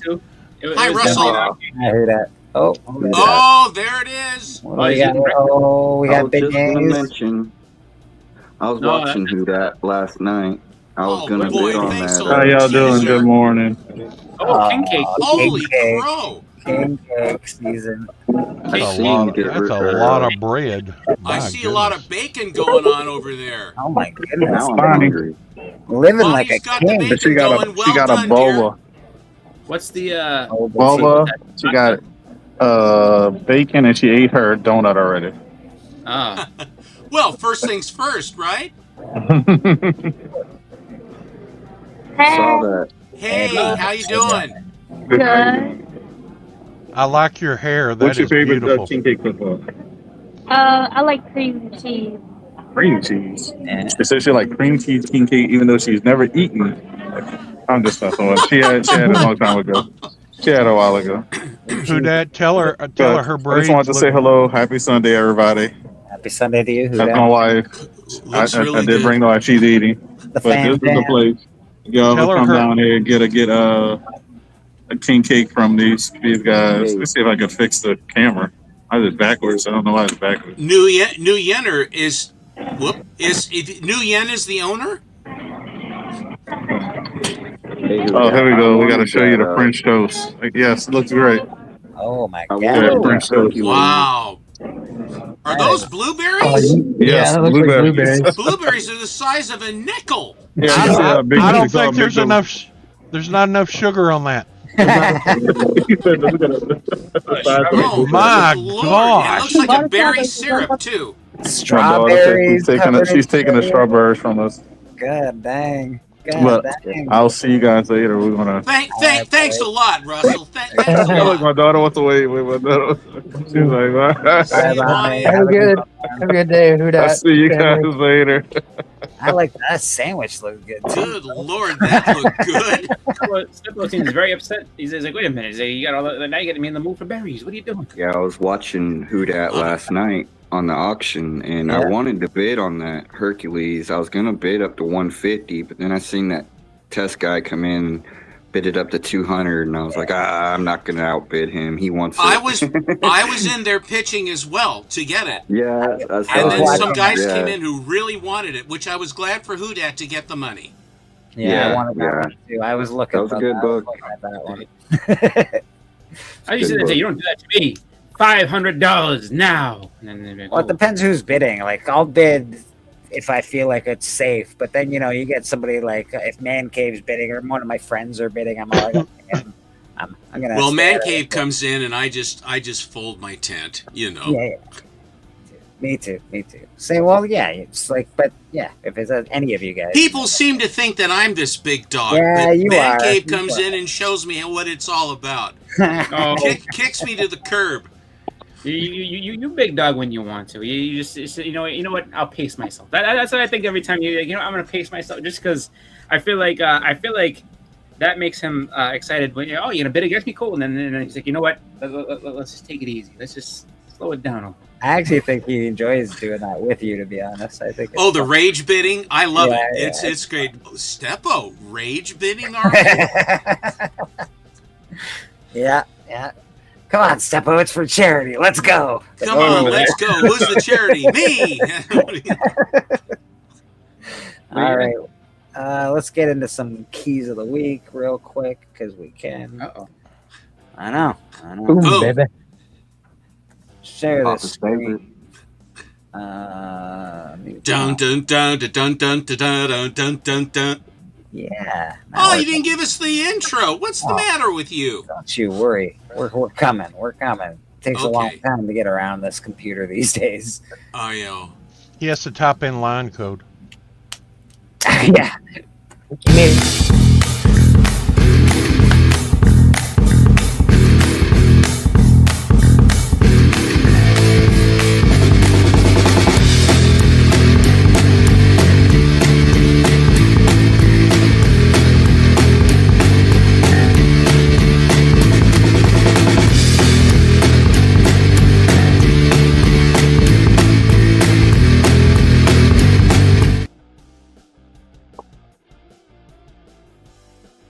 Yeah. What happened? Sorry about that, TM. I didn't mean to cut you off there. Oh no, no worries. I like the undercurrent of music. I do like it. It's not bad, It takes right? the edge off. I really do like that. Yeah, me too. I'm digging it. Batman, Superman, World's Finest. Oh, brother. Number 47. First appearance of Lex Luthor and Joker mashup. So it's a Loker. Wex Luthor? Lex. Is he a wascally wabbit? He's a wascally wabbit, that Lex Luthor. Lex Luthor and Joker mashup, different in design than Lex Joker from Superman Batman number 60. Okay, so they've done this before. It's a different design. I need to read this series and stuff. I hear really good things about World's Finest, but I haven't read it. Decent enough first cover. Cover A is pretty cool. Nothing wrong with that. Colorful. Someone's been colorful lying than- to you, TM. Let's check out some variants. Oh for no, this. it's because it's DC. I get it. I like this a lot. That's pretty nice. Yeah, that's pretty good. Who's the guy they're standing on? It looked like a That's a Joker, gargoyle. the gargoyle. Yeah, Looked the like Joker. It's got sort of a Joker kind of vibe going on. A little bit of a big nose for the Joker, but it's all right. You know. That's pretty cool. They've done this before. I remember these covers in what was it? But Who's that character? Batgirl or something. I feel like had a cover just like this. Is that a new character? There is a new character. Yes, this is a new character in this book. So that's probably that is Lex Joker or Loker or Oh. Cool. I'm not Yeah. sure. Can we Hey, call they him stole my Batman Superman symbol. I did it first. It's on my shorts on YouTube. Sue the Yeah, shit. you have it cataloged, so you did it first. Yeah, that way they can send you a cease and desist real quick. Yeah. You tell them how we can Hey, use they're ours. gonna reverse You made to me. Oh, this is kind of cool. I like this. That is actually a cool cover. I would buy that. I like the whole punk rock thing. Pretty dope. Good art. And it's a first appearance, so nothing bad, nothing wrong with this bad boy. All right, Captain America. Oh no. Oh, a yeah. bunch of first appearances. Oh wow, this is really first appearance of Captain Kingdom, first appearance of Captain France, first appearance of Captain of Red Widow, first appearance of Red Widow Russia, first appearance of the Star from China, first appearance of Salvation, the new leader of Latveria. Whoa, what? First appearance of Joe Ramos, Charles Castlemore, and Trevor Trombley, Agents of S.H.I.E.L.D. There's a boatload of first appearances in this. You're picking up Captain America. You really need to pick this book up. Yeah, right. Holy shit. That's crazy. That's a lot of first appearances in a modern book. They've got 10 variants. Not so bad, to be honest, for so many first appearances. All right, here's your typical nonsense. Not really. It was cool when it first came out. I'm sort of over it now. Yeah. Captain America, 1 in 25. Good cover. Pretty cool. Pretty cool. 1 in 100. The other one was better. I do like the other one better. I do. I agree. We got that bad boy. Character? There is, there's like a million new characters in this. Yeah, book. that might be the Red Widow up there. Yeah. Yeah, so these might be covered. They might have put somebody on almost every cover, like some of the new characters. Depending on which character you like, I guess, depending on which cover you're going to want to get. That's the 70s homage right there. That is a very classic. Classic. What's wrong with this? Does he have elephantitis in his foot? Yeah, he's got a big foot. Come on. How can you run with those clogs on? He doesn't want to have dainty feet. Hard knock. Oh, that must be the new ruler of Latveria. Yeah, Salvation. Zdarsky. Zdarsky and Diaz, Martin. It's cool. It's pretty cool. I actually sort of like this cover. I know it's minimal. Yeah. I don't hate that. I like the art. And this is very, we got a homage, except it's got a lot more color. All right. I'm gonna punch you guys instead. Yeah. Jack Kirby fist right there, the biggest fist on the planet. I wish the Captain America was breaking a little bit, though. That'd be cool. If they had done something with the trade dress to make the America like smash with the fist. Yeah, that would have been better for sure. Make it pop out a little bit more. Well, everybody likes when you mess with the trade dress, right? It's sort of it's a cool thing to do. All right, so that's Captain America. No, I don't think Marvel likes it at all. They've done it a few times though. The Hulk has done it a few times. So Captain America, big book this week if you're looking for first appearances. Just remember, chat. What's going on in the chat right now? So if you guys see anything interesting, just let me know, or you can shout them out. Fantastic. Oh, yeah, Jim Lee showed up. What's up, Jim Lee? Jim Lee is in the chat. Dang. Fantastic Four number 7. This is a possible first team appearance of the Junior Fantastic Four. All right. Whatever that cover is.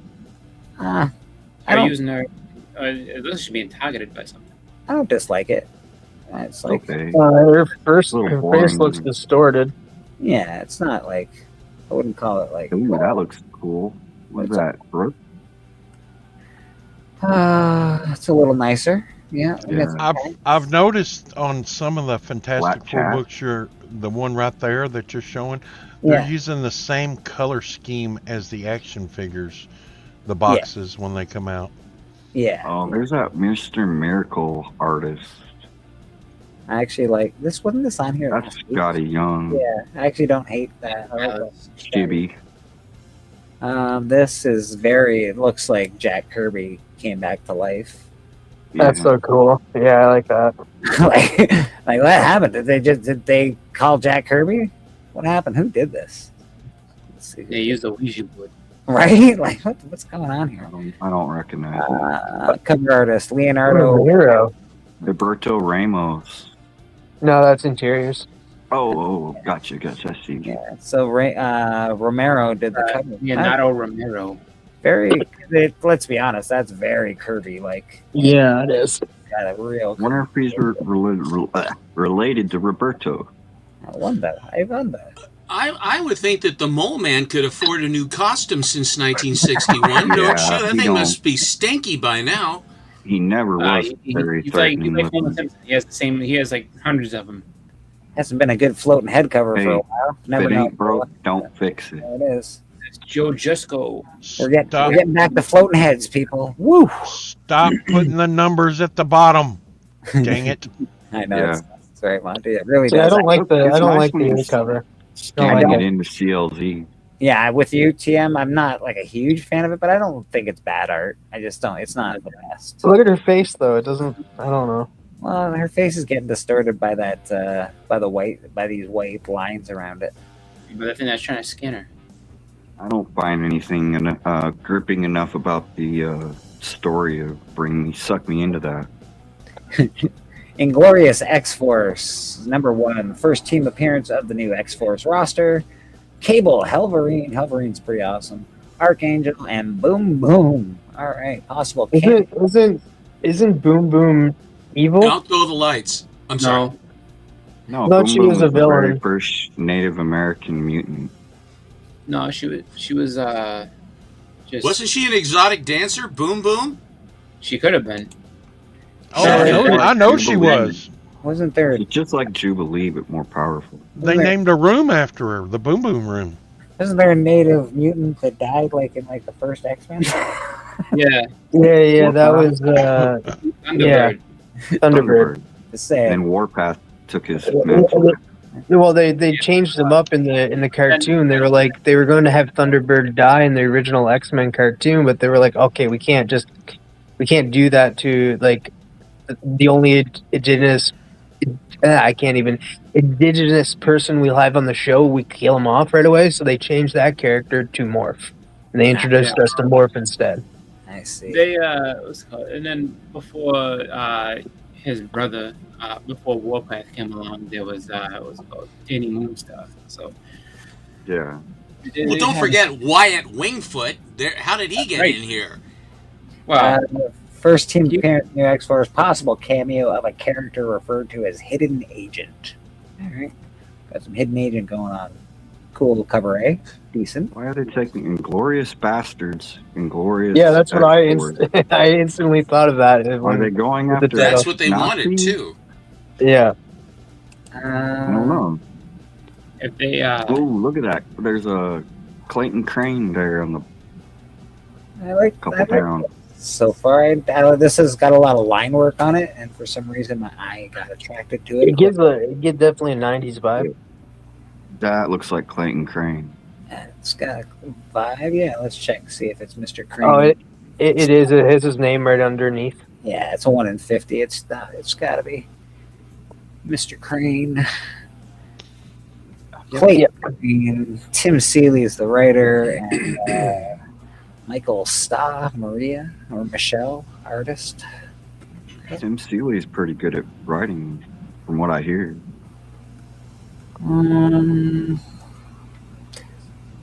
This has got a 90 card. I'm not a fan of the Helverine or the Ghost Rider Wolverine. I like the Ghost Rider Frank Castle better, but Yes. I'm a Johnny Blaze person. that's cool. Yeah. I like Dan Ketch over Johnny Blaze. But We got possibles, a couple of possibles in here. If you're collecting it or if you want to read it, it might be a good book. Certainly the second and third will probably be the better books, but this might be a book you want to pick up. If you're into X-Force, Psylocke, Ninja, okay. That looks like David Nakayama, but I looks probably like Chew. Guys, I just saw shiny. I saw shiny boobs, and I'm like, oh, that's gotta be Nakayama. He would be shinier, and he wouldn't have as much of a background. Yeah, she I got think thick. that's Chew. Look how Well, thick she let's click on it here. Let's blow it up. All right, Looks she like got- a cover of a Maxima magazine. If it's him, he'd have DNA on it. It doesn't look like there's DNAs on it. I think she's too hippie for DNA. Got a lot of art. She's too thick. She's too thick. DNA would make her thick. I don't think she's Yeah, that could be a Derek Chew. That could be a Chew. Yeah, I'm pretty sure it is. So this has 14 variants. Oh my gosh. Wow, it's a pretty girl, and of course they're Oh gonna my gosh. lots of variants for it. Very nice. Yeah. This little, Akira. yeah. Got the symbol of her mental powers. Is it the blood? This is That's a Greg Horny looking thing. Yeah. No, but it isn't. It's Or- like that one. Who did it? Who did this? Brooks. That's probably. I think that looks like kind of like Momoko and a bit, but not really. No, not- she's Well, let's see the details, Captain. Can't be Jenny Frizen. Brooks. Pablo Villalobos. Oh, It's a Lobos Lobos. cover. Lobos. Should have known that. She's got really dark line work, like Yeah, he does. That's part of it. I have a Yeah. I have a Emma Frost or White Queen of like that. Who did this cover though? The one that the teaser. You want to check the first one out? Here, let's check the first one out. Chew. What is it? A chew? Is it a chew? It is. It is. Chew. Chew indeed. We didn't finish all these covers because I didn't. I don't know. That's nice. A lot of these are going to be nice, obviously. Yeah, that Lovely. is nice. I like it.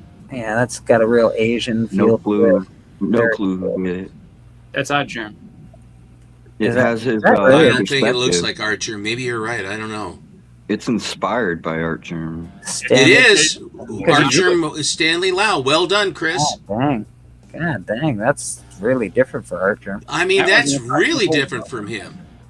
Yeah, Look It's how a one the kind of and a pastel. Like $30 on it or whatever. That's Is Stanley? Is he Asian in some fashion? They have all that Yeah. clickety Yeah. pop. Yeah, Okay. he's big time Asian. That's all right. He doesn't read comics. He likes anime. Yeah, you can tell, right? Like this is a beautiful piece of art. I don't usually go in for art germ these days because it looks too. But he always uses that same pose, that same perspective. Yeah. Like every one of his pictures is that same perspective. No, it is first print. Psylocke, Ninja, yeah. So I got some style. That is yeah, that's good. Yeah, In-house- actually, it's in-house. also Betty and Veronica. Yeah, I don't like that one. I'm not a Scotty. huge, at this one. I don't like Scotty. I'm sorry, buddy. Not a fan. Yeah. It looks like Pull a my- banana taped to a wall. Pull my finger. He must not have been a friend if he defriended you over graded books. Come on, really? That's cool. There's a lot of people in this community that hate on people that have slab books. Like they hate on them. They think they're the worst people ever. I'm I like, don't why? care. I don't really care for graded books. I got some, but I'm not gonna defriend somebody or get mad at them That because they looks like got them. I mean, Lisner. my God. I don't mind that one. I like that one. It's I inspired. like the one with the by background more. But Same art, but yeah, Joseph Michael Linsner, buddy. Lynn's, Rad, 2 for 2. Shooting 100% from the floor tonight.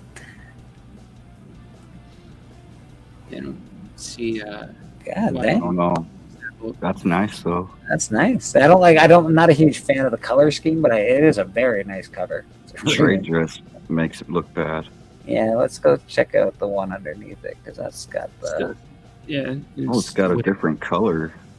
yeah. So that's So that's nice. the big book there. That's the rare. That's I like that. It doesn't say the Yeah, thing. It just sits. 1,000 copies. How is she holding that sword? Yeah, that He's is a mutant. He's a mutant. That's a backhanded hold there. Backhanded hold. Fan Yang. How do they shoot lasers out of their eyes? They're mutants. She's not really holding it. She's kind of resting it.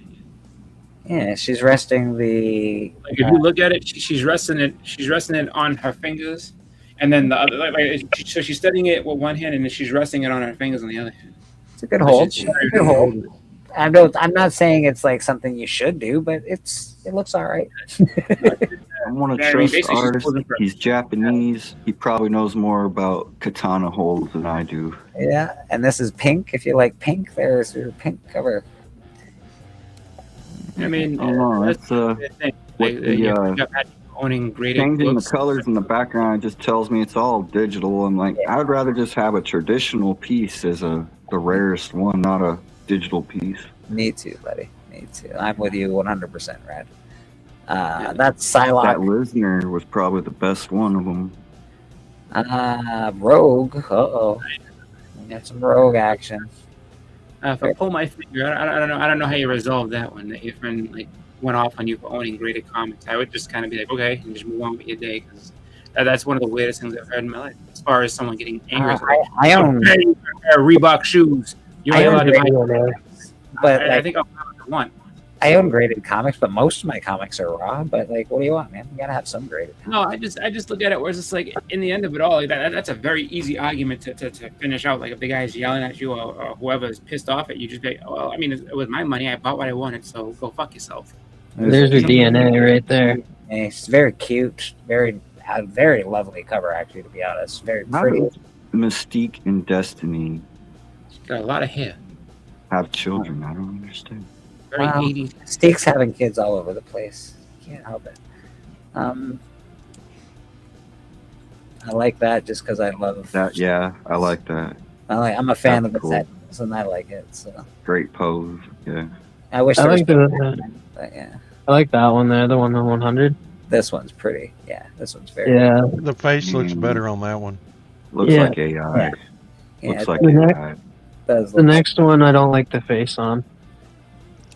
I can barely see it. I don't mind. No, It's I got, don't- it's very. I don't- It's Just animal. just cartoony putting her glove on. Yeah, it's just Yeah. cartoon. I don't like Yeah, it. the face Her head doesn't, looks cut the her too face some small. doesn't match, slack. man.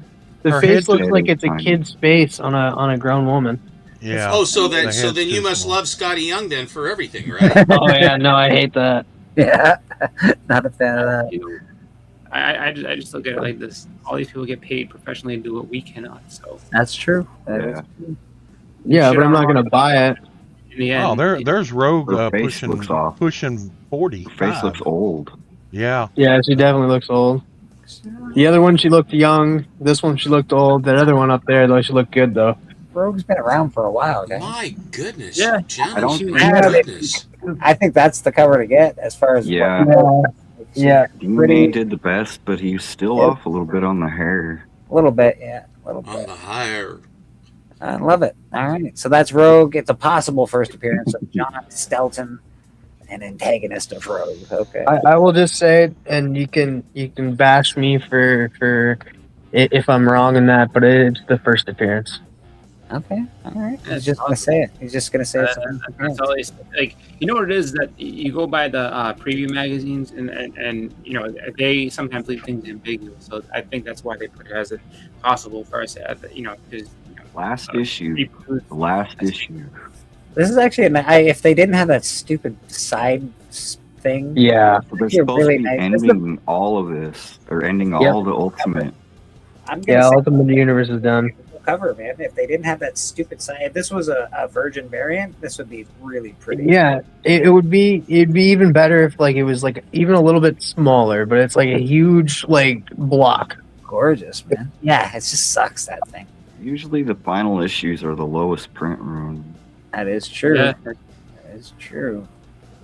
I know Boston Chris has one over there that I've looked at a few times, and he showed it the other day. I'm like, mother effer. Which one? Conan 270 something or other. I Oh, thought. the final issue of Conan. Yeah, Issue of Conan. That one's hard to come by. yeah. So this is the final issue, and it's got couple variants. Nothing that I would say is awesome. Like, I wish they had the Virgin to the cover A. That would be really nice because Yeah. what they've done here with this final issue, like that's not okay. Whatever. This isn't anything that I'm like, oh yeah, woo, gotta run out and get that. That's too bad because that first issue is a very pretty cover. Mhm. That sucks. I Oh, like well. how they did Storm's hair. Or if that is Storm, is that Shuri? It could No, I be. think that's Storm. Could be Storm. Yeah, I like no, she had the white. the glowing in the background. Looks like they're having a baby. They having a baby? Looks like they're having a baby, man. Having my baby. All right, so that is What a Ultimate Black wonderful way Panther to say. final issue, and then we've got X-Men under here. X-Men number 24, Age of Revelation Epilogue. All right, we've got prologues, we've got epilogues, we've got all the logs. So something happened, and Come now on, that's man. in. It's log. It's Is that better the than girl bad, from the it's good. Deadpool movie? It looks like Oh, I don't Nova. remember her name. yeah, Cassandra Nova. Yeah, There we go. Oh, Boston got it. Thor. What's Thor doing with the X-Men? it says it's not the final lot on this. I don't know what the hell that is. I would like that. They're just like they're like, hey, we're just gonna put something random here. It's not That's a- amazing. So that's a 1 in 50, but it's not the final art for the 1 in 50. That's awesome. Yeah. I don't know. We got Storm cover. Everyone likes Storm. Oh my god, that's Whoa. hilarious. They They've got her in got Supergirl pose. down there. Yeah, Ben Oh Franklin. yeah, okay. Yeah, that's Ben Franklin, I bro. like That's, it. I like that's it. funny. You know what I say though? I see a lot of lightning, so I feel like something happened with lightning, and that's why because you got that's how they No pick magic. Yeah. There you go, She's on Callie. the X-Men? See, all of these books are saying not final trade dress. What did That's the other not one the just say? final. The one above it with Storm, it says something on the bottom too. Oh, did it really? Yeah, So they final let- cover, maybe not final. And Yeah, then, it's on the bottom here. not final cover. trade. That trade dress around, I change something with it. I can't make out the final cover blob. Yes, blob. final cover may vary. Oh, That's interesting. So is it on all of these? I've seen it. No, on this one. just the top three. She looks a lot like Baroness there. Why does she look like Baroness? Yeah, She's got her goggles on. Yeah. oh, I like this one. This one's cool. That looks like That's a not the wraparound. final. Oh, It is a wraparound. And we got a Fanny, but it's not her best. That's It's nice. probably going to be the biggest one, probably. Yeah, because of the rivals on it. The top one looked like a wraparound too. It's also Yeah, I don't. Rivals is the game has fallen off. Like I've checked on the player base, it's fallen off a lot. yeah, but X-Men 97's coming back, and Rogue and Gambit. That's going to be a big deal. So. Yeah, Rogue and Gambit are always just super popular. All right, so that is Keys of the Week. Let's go check out our what is it? Trending. Let's check out the Trending 20. Let's see what that's all about. I always like to pay attention to this stuff. First full appearance of the Wretched. First appearance of Symbol. First appearance of Nile. Sorry. Okay. It's the Amazing Spider-Man number 13, 2025. Not any real particular reason. What is it? Will appear as kid-friendly. Oh, right. This is the kid symbiote, isn't it? Versus it was revealed that the symbiote will appear as a full kid-friendly symbiote in an upcoming episode of Spider-Man and His Amazing Friends. Yes, that's right. Yeah, the cartoons are very, very much for toddlers. Triple T. Yeah. 3. I actually have the first appearance of that cartoon. Turn slide. Slide number 1. First appearance of Avery Ryder, a woman infected with the same techno-organic virus as Cable. All right, cool. It's not called Time Tectonic Flies. Oregon? Organic. Oh, I'm sorry. That's okay. It's supposed to be Body Slide. First cameo appearance of Symbol, blah blah blah. Vacuna, like blah. A time Vacuna. who can eliminate moments from history. Cool Cable cover. Sun Striker. Is that? Cable Sun. Bishop, isn't it? I thought it was Bishop. But Cable's son was Tyler, but he had a different name. It was Legacy or something like that. Cable's son was Ty, wasn't it? Like a cable tie? Absolute Martian Manhunter, all in number 5 is trending this week. No reason really for it. Lower quantities. It's a low print run, I guess. I know why this is trending. This is They just put the casting out. yeah. This The is guy from Sons of Anarchy, Opie, I don't. played as Yeah, I don't Opie. mind that at all. but the problem with him, Opie, did you say? Yeah. Oh, Yeah. okay. I thought it was going to be the lead because every movie that the lead has done is sort of bombed. To be honest. Yeah, it's the guy who played Opie, never his watched best it. friend, right? Yeah. Yeah, he was, and he also played Beta in The Walking Dead, part of the Yeah. Whisper crew. Yeah, he's good. That's interesting. Well, I don't know if he's good, but I can see him being this character. They have Lady Sif also cast. It'd be like Opie from Andy Griffin, or Yes. No, this Opie's a little bit better. Ron Howard in his late 70s I is just going to hope go that ahead they and he's going to do. God I of hope they War. do the original God of War. I hope they don't go into this newer version. With I like the original with the Greek mythology. Yeah. The newer one is in Norse mythology, and he has a son. So I hope it starts at the beginning with taking down the Greek gods. Let's start at the beginning. We'll see. Being developed. This is being developed into a film. Room Service 0. It's rumored that it's being developed into a film. Isn't everything rumored to be made into a film? That's what I say. Comics. You can right now. You can think of a comic, and if you think of a comic, DC or somebody's calling you, or some movie coming. Hey, did you just think of a comic book? Can we buy that? So it's pretty much they're all getting bought up right now. They end up becoming one though, because you look at like 4 Kids walk into a bank. It was like in production. They were like, "Yeah, we're gonna option it" back in like 2001. So everybody's like, "Oh, it's not coming out," and then all of a sudden now it's coming out April 14th. That's true. They take some time, but they eventually make it. First appearance of Victor Freeze. This is Batman, Absolute Batman number 7. well, the rumors I hear, Murder King's to be a movie. That's what I hear too. It's going to be a. What is that? It might be a TV Absolute series. Batman. Isn't it up to like $300 for 9/8? Yeah. Yeah, almost 400. I think somebody was like 395. I think. Crazy. Yeah. So crazy. Really It's got gotta have to die. I got this book. I got it. I'm happy, but I'm not Yeah, happy they got that the it's on the cartoon list. coming out. Yeah, I'm happy, but not happy because I still need to get issue number 4, and that book's going to go up in price too now. Yeah. My Dark third Side will be in it. My third favorite Yeah. cover finally made it. Right there, Iron Man 150. This one here is your third favorite cover of all time. Yes, That's really- yes. That's I awesome. know Yes. a lot of collectors that like that book. I have multiples. I probably have 15 copies of that book.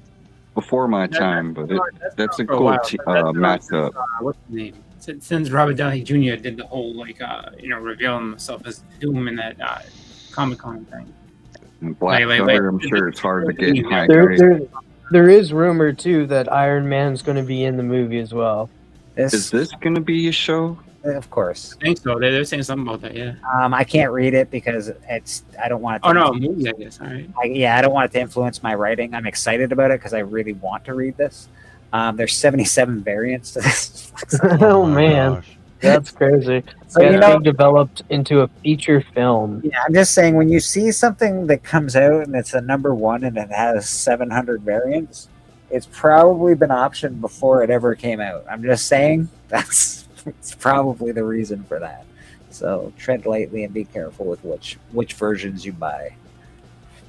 In those cases, cover A usually is the best. Cover A is generally the best, but you know there are definite like 1 in 50s and stuff like that that might be very rare as well. This is what the 16-page reprint at The record. Comics One. This is the gold record. Is that what that is? No. No, this is the peanut butter one. Yeah, this is the peanut butter label.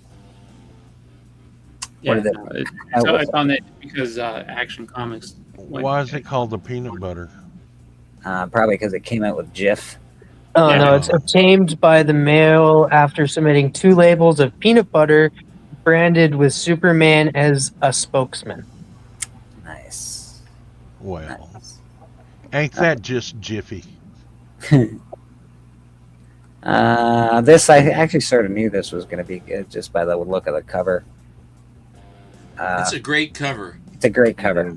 I mean, that to me, that it really has a lot going for it. Whoever thought that up, I think did a damn good deal, a good job on that. This is a really nice cover. Even going so far going down into the water that's underneath him, that you get the 4 shadows from his feet and his hands, like that's the light spots on them. That's amazing. It really is a great cover. The only thing they left out behind him is only the front of him lit up, but there's no reflection off his. Monty, we can't see the back cover. Very back. Who did the cover? Juan Ferreira. Well, good for him. Use of negative space. Yeah, it's a very good use of negative space. I like the stripesy on it. No, I like everything about that cover.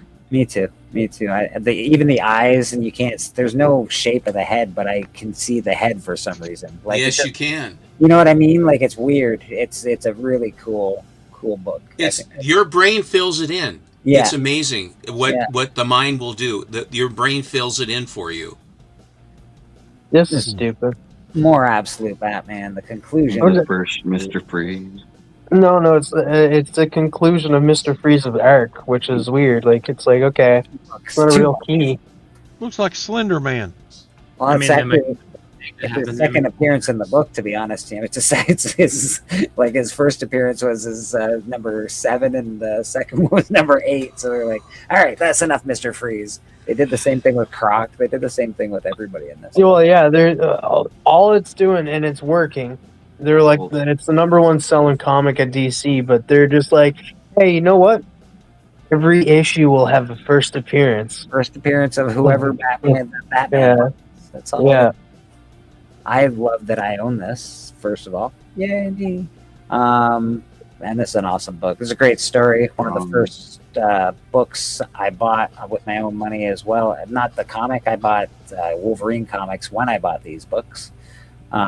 It's some weird underground store. I wish Mark Hamill would stop talking because, any actor, I don't care what side, don't do that because it makes it hard to watch the movies. To suspend your disbelief, all you see is the activist, not the actor. And I don't care for that. Mark Ruffalo is another example. But he got the heave-ho. I try to separate it. But I do understand what you're saying because sometimes you're just like, just shut up, man. I don't want to. Can I just enjoy your performance? Do you have to be? You're not winning me. Mark Ruffalo is going to be in the next Spider-Man movie. He is going to be in the next Spider-Man movie. Who is? Mark Ruffalo. Oh, then another one I don't have to watch. The Beauty #1. This is a TV series, right? It's just coming out if it hasn't already come out. So this is. It looks good. Some good actors in it, but I like the cover. This is actually a really cool cover. So, the Beauty. Curious to see how well it'll do, how much it'll go up, how high it'll get. Boy, am I old. We've had other series like what was it, Revival? That didn't really. It was on TV, and the books didn't really, fly off the shelf. So we'll see. I don't think Revival got watched by a lot of people. They put it on. I forgot what service it was actually on. Oh man, But it was good. It was good. It was good. Too? I liked it, and I said it's from the beginning. The reason why it's gonna die is because it's on Sci-Fi. Yes, that's like what it was. Sci-Fi doesn't get a lot of viewers and doesn't get a lot of watch. Like that's where usually shows go to die is on Sci-Fi. So Which is like, shocking. It helps. Damn. So when did you start working for Sci-Fi? I don't know. You've been listening to rap too. You're very rhymey in that sentence. That shows go to die on Sci-Fi. hey, we got Doc in the chat. What's up, Doc? Doc. Nice to see Bobby. you. What's up, Doc? What's up, Doc? Amazing Spider-Man 301. Iconic cover of it, Todd McFarlane. The same as 300, but it doesn't have all the 300s and it's not red. It's pretty cool. All Todd McFarlane. Awesome. Perfectly white copy. It is. The copy I sold was not a nice copy, so I got it at a Clayton Crane on Punisher. Punisher 218. Why is this selling? Overheard at Boston Comic Con. John Bernthal's Punisher could return. Boston Comic Con. Boston. Yes. With War Machine armor. In the Nice. Oh, that would be interesting. So if you're out and about and you see number 218 kicking around, you might be able to. Doesn't he get tired of being so angry and you know? Yeah. Running John around Burt- killing people. John I mean, Burtnell. doesn't he Punisher. ever just like have a chill out and have a cup of coffee? He called he's himself got- the Punisher, Stephen. He's obviously dude. Wow. He's never happy. He's always just pissed off at something. Like I asked for no cheese. Bang. I mean, how'd you like to get his order wrong? I wouldn't want to do that. Who did this cover? Is this Where's my Mark wheat Pierce. toast? Yeah, I was like, I was like, wow, a 7th print is on this list, and then I looked and I was like, oh, it's Mark Spears. Mark Spears, Batman. That's a connecting cover. They have Yeah. all of them on. Mm-hmm. It's connected to your money.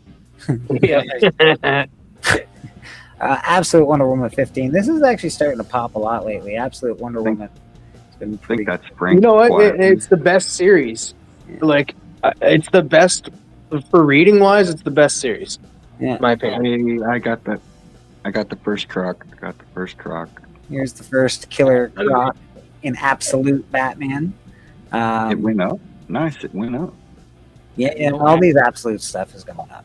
All this Absolute stuff is going up. Looks like Godzilla after a bender. Absolute Martian Manhunter #1. Nobody really liked this. They love this cover. That's what sells this. That cover is very, very good. Yeah, it wasn't a good series. I got that cover though. Yeah. There are 17 variants to it. So if you do not like that first cover, there are plenty to choose from. Yeah, I got the first one. Yeah, I probably would have stuck with the first one myself. I'm more of a There's some interesting. I like the style. Some of it's cool. Can I tell you guys a comic that's going to end up on the Keys of the Week in like a couple of weeks? Yeah, sure. Lay it on us. Boss Battle #1 is going to be on Keys of the Week, and because it comes out February 4th, so it would be on Keys of the Week next Sunday. Yeah, it's not only that; it's just so many companies coming together to work together in one book. Like you have not just comic companies, but you have New Line Cinema. You have what's that? Never Realms. Is it Yeah. Never Realms? Never Yeah, Realms. that's right. Dynamite, IDW, DC Comics, all coming together for one comic book. Yeah. That's interesting. Scorpion, Vampirella. Yeah. Isn't Ash from the Evil Dead even in that? No, they're just gonna have Vampirella, Red Sonja, Homelander, Sabrina the Teenage Witch, Annabelle the Doll, Samantha from Beneath the Trees. You're gonna have Scorpion, Sub-Zero. I think that's it. So what's the premise, or do we even know what's the what kind of? I mean, that cast, you could do virtually anything with that cast. What's it going to be about? Are they going to go to a party or something? No, it's an all-out battle. And Yeah. whoever wins takes the other person's powers. Oh. And moves on to the next. It's all part of the DCKO, but it's a huge crossover, and it's like it's one of the like a most big ambitious. tournament. Yeah. So it's like, you know, you got your big tournament tree with everybody at the bottom, and it I narrows understand. down at the top. Well, that smells like a money grab to me somehow, Does, doesn't it? does everybody have their first Bugs Bunny's Christmas Funnies #7 handy? No. You just said. I'm just saying, if you don't have it, you're going to be really upset because they're about to direct a Speedy Gonzales movie, and that's Speedy Gonzales' first Wow, appearance. I thought they had shelved him because of insensitivity or something. George R. Good. I'm not even going to try it. The Book of Life will direct an animated feature centering on the Looney Tunes character Speedy Gonzales for Warner Brothers. So it looks like they've got somebody. Is it coming out? Is it going to come out from Warner Brothers, or is it going to be Catch Up Entertainment?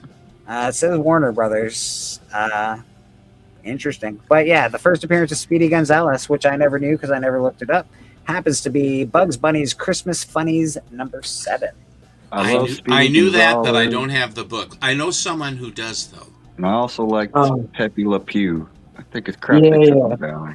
Where are you, my little? I am looking for you. Yeah, because my understanding is that because Warner Brothers kind of gave up the rights to most of the Looney Tunes, like in production wise and stuff, and so I'm guessing it's like it'll still have the Warner Brothers logo, but it'll be produced by Catch Up Entertainment.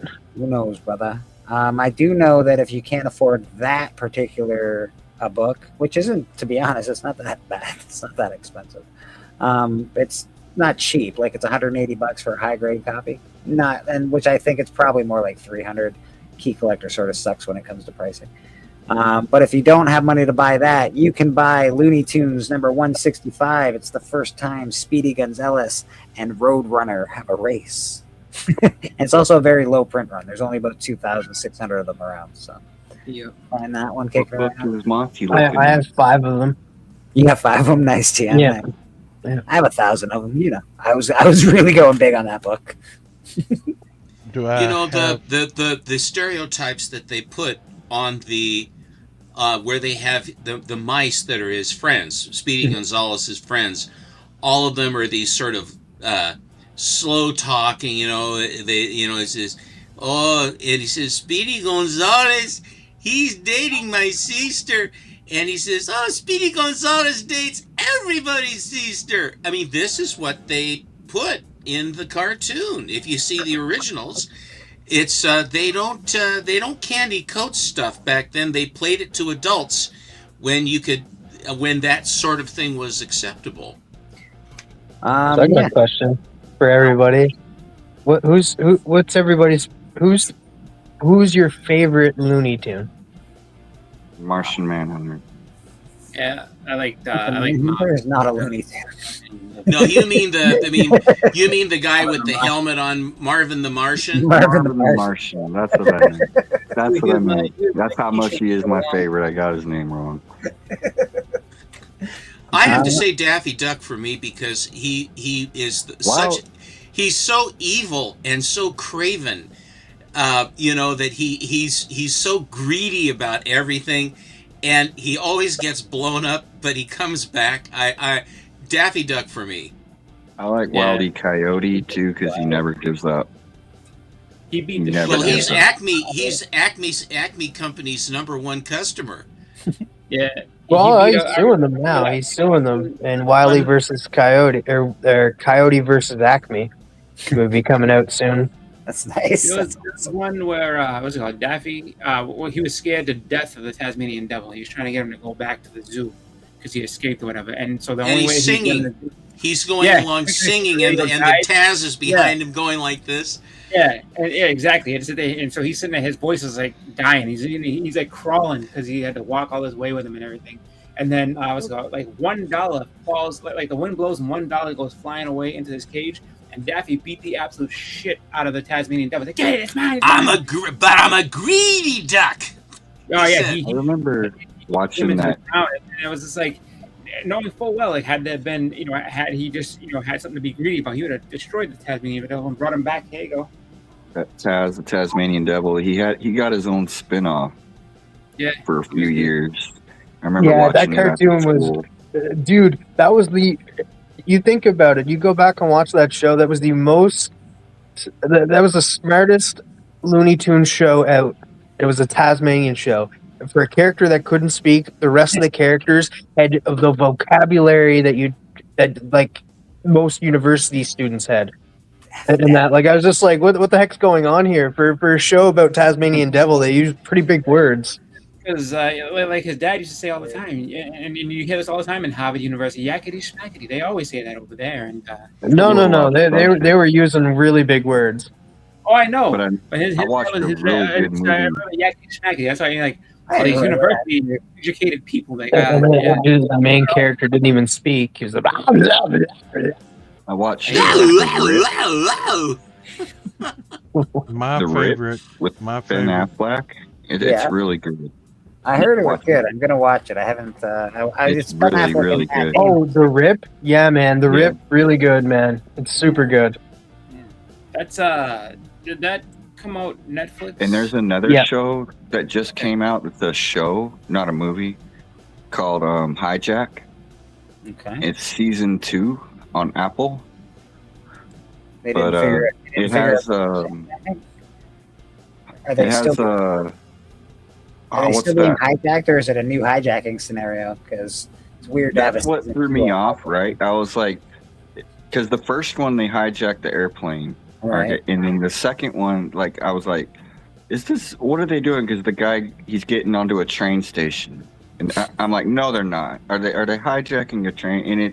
And it's the same guy. I'm like, how does this guy find himself in the scenario where he get hijacked on an airplane and he's getting hijacked on a train?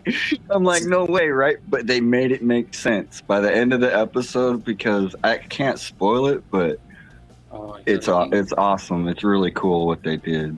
Listen, that Prison Break show. It sounds a lot like that. They break in, they break out, they go back. I'm like, how? Whoops! Come on, guys. Come on, enough. I highly recommend. I know Rad's. But it's like it's English, so it's like every actor's like England from England. I know Rad saw this show, but I highly. And speaking of Apple, I highly recommend watching Pluribus. Pluribus is good. Yeah, it's made by the guys who did Breaking Bad. It's My pretty well favorite- done. My favorite too, going back to a conversation we had before, since I couldn't get a word in edgewise, was your Looney Tunes. Yosemite Sam and Foghorn Leghorn. They're great. I do like Yosemite Sam. What was I can't get a word in edgewise, boy. Talk. That's all I ever hear you talking about. Who was the big chicken? Who the Colonel? Who was the? I can't remember the big chicken. That was Foghorn Leghorn. Who was the Okay, yeah, sheepdog? I like Then there was him. I like there was the little chicken hawk, Henry Yeah, the chicken yeah. hawk. Who was the sheepdog that always was like, hey, they'd punch in and they'd punch out? And... Oh yeah. They're like they're there to fight each other. Sheepdog, whatever. How dare you call me a chicken? I'm a rooster. Yeah, I remember.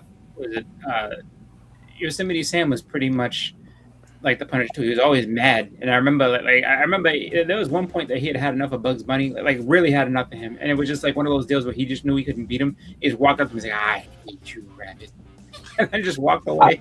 The one where he had that Fearless Freep was going to jump the performance, but Freep couldn't do it. He says, somebody's going to jump and it's going to be you. And then they always go up, and Yosemite Sam is always the one that's falling. Bugs, and then he levitates back up. He says, I hate you. Then down he goes. Yeah, that's the one. I would agree with you, Papa, on Apple products, but Apple TV, I can't agree with you because their shows are amazing. Like Severance, Top Dollar, freaking Shrinking, another great show. Ted Lasso, another great show. Like I'll never own an Apple iPhone. Yeah. I'll never own an Apple computer because I just don't like. I'm just used to Android. Mhm. I'm used to the way PCs work. But I'm watching. I do like on the an Apple show. phone right now. Apple Yeah. computer and Android phone for me. Yeah, I just all Android for me, but the Apple TV has great freaking shows. I don't know, they're doing something over there with their shows. Oh, and another good show, The Studio. The Studio's a really good show. And I hate that dude, Seth, whatever, Rogen. I'm not a Seth fan. Rogen, yeah. I love that show. Hey, yo. I bought the set. They just arrived from Paul from Navy from the Astonishing Auctions. Where's the big one? And Paul, learn how to ship to Canada. Where's my book? Paul Kalliitis or something like that. Paul. He's not in Canada. Oh yeah, no, you mean he's got to ship to you. He's got to ship to me. He doesn't know how. You go to the post office and you say this is going to Canada. I know. And then you have to fill out the forms to tell them it isn't a lithium battery or something. I don't know. No fire. So, have you read the story yet? Have I read it? Yeah. No. No, I highly recommend it. It's really good. I recommend anything Tom King though. I know you're. I will read it. I just look at the pictures. Keep rolling the horse in space. My favorite Tom King story, like 12-issue story, is Mr. Miracle though. I have like the I have cityscape. that whole run. I think too. The Mr. Miracle, was that the one that came out in 2020 or something like that? Yeah, I like that cover. Yeah. I have the B covers for Mr. Miracle, all for the entire series. It was the covers that attracted to me. I think this is like the third or fourth copy of this I have, but I just love this cover. Mm-hmm.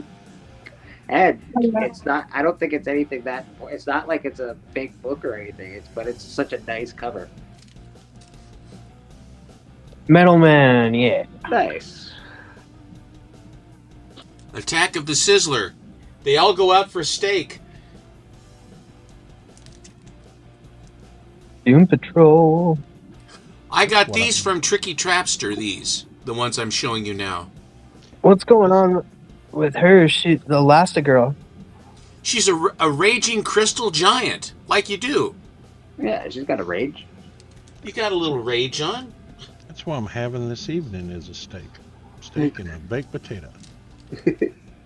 Steak and a tater. Ooh, there you go. Potato.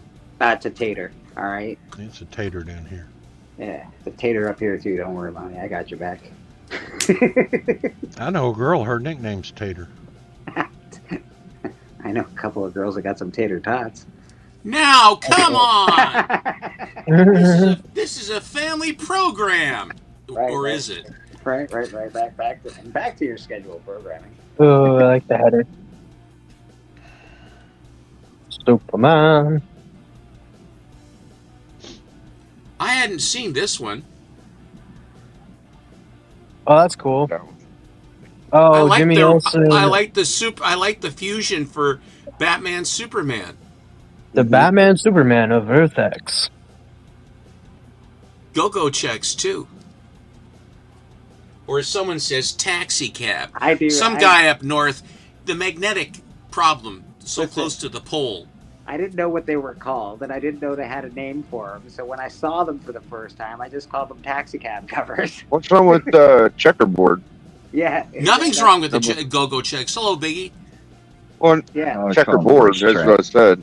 Yeah, it just reminds me of those old taxi cabs from New York City for some reason, so I call them taxi cab covers. This is part Go-Go of the check Utah sounds like a- collection. I don't know. I'm unfamiliar with the Utah collection. Go-Go check sounds like a disco or some shit. That's what they called them.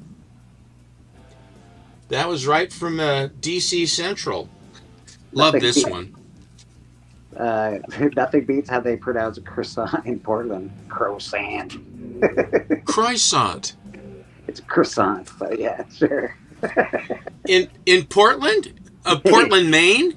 No, not in Portland. It might be croissant. It might be. But Tan is over in Ottawa. Tan, I'm surprised. Aren't you at the con today? Or did you go yesterday? Is there a con in Ottawa today? Is that Yeah, Alan's there today, and Matt was there yesterday as well. But it was for his kid. He took his kids, so it was their day. So he had to, keep ride herd on them. This one is in beautiful, beautiful condition. God, the color That strike is on this is an cool. inch thick. Hold on, Mark. How you doing? I'm Yeah, looking or- forward to the new. I can't see it Godzilla that movie. good. Hold on. That's. Oh yeah, those are Fourth great. up the Those are the best. Are you kidding me? Man, that looks like it's so high grade. It looks Yeah, like I mean, again, that's Tricky Trapster. This one's from. Fucking tricky, huh? Yeah, I also got some sketch covers from him too. That he had done, and I got a couple pieces of art from him too. That's the way to go. He's got to get some good books too. Yeah, he does. You gotta get Surprisingly, yeah. I like the purple on that. Patel, you got to get better, brother. Oh, I'm so sorry. That's no good. 6 get Tell better. Evan to Patel. That's my main supporter, man. What the fuck's going on with him? Oh, he says he's supposed to go to a con. He It's said just he was one of those days. Not You don't feeling want up to it. that Russell. I've been there. It's not so I know bad. what you mean, though. Then, of course, you go around all those healthy people at the con, right? Yeah, it can get gross. This is the Cosby cover. Oh, I It want is, that yeah. photo. Well, I got a surprise for y'all in a second, man. When Stefo's done. Yeah, baby. Let's see it. Let's see. I can't wait. Oh, nice, nice. Dang. Fours, beautiful. Now, these are just out of my collection. I hadn't shown any FFs for a while. You really don't show a Oh, lot of goodness. FFs at all, Steven. I know you have number 16, and I know you have a few of them, but you don't really show them too often at all. I felt that it was appropriate for me to do that. I accuse, says the Ronin. Oh, I really like that storyline with the Thing and his girlfriend. we got a little love, Steven. I'm gonna have to show some love. Let's give Patel something here. What do we got for you, sir?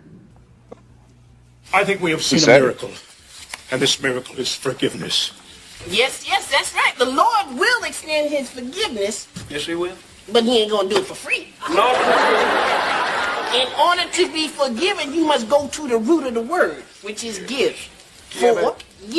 Give a Cough it up. Reverend Kate, I think this deserves a song. Funny thing is, the two guys asking for money are the ones that are going to go to hell. Yeah, in that scenario, absolutely. This is a really nice, bright copy of this one. Looks like Spidey Man down there. Look at that. Daredevil. Fish Cat's in the chat. How you doing, Fish Cat? Good to see you, brother. Cosby did his time, Bobby. Kirby's Got that one. It's got a price on it though. What I got? Oh, that's lovely though. The red is just awesome on that. I'm sort of hit and miss. Something will sort of tickle my fancy. Yeah, you like to dabble. I know you dabble. You're like, oh, that looks It's a like cool one too. Yeah. Very cool.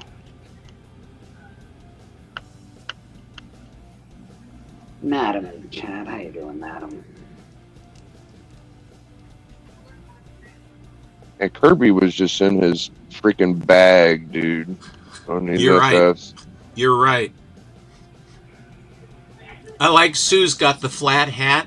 She looks like, Sue Storm and Johnny Storm and Reb Ralston and Captain America and OMAC and Commandi. They all look. It's all that same face, I mean, Kirby is Kirby. I mean, it's just that's the way it is. Yeah, they got It's that like Hubert. It's yeah. like Hubert. All the guys need a shave. Even the women, they look like they need a shave. He puts 5 o'clock shadow on the women as well. Hubert was consistent, if nothing else.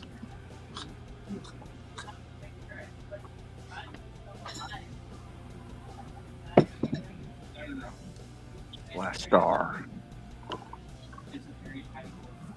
I can't remember what the thing about this one is. I think that might be the death of Johnny Storm. I don't know. Is that where he kills himself for Annihilus to destroy Annihilus? No, I it's the could be first. wrong. First Owen Wilson, the time Yeah. committee or Mobius. whatever. Oh, And he's got the picture down here in the corner. TVA.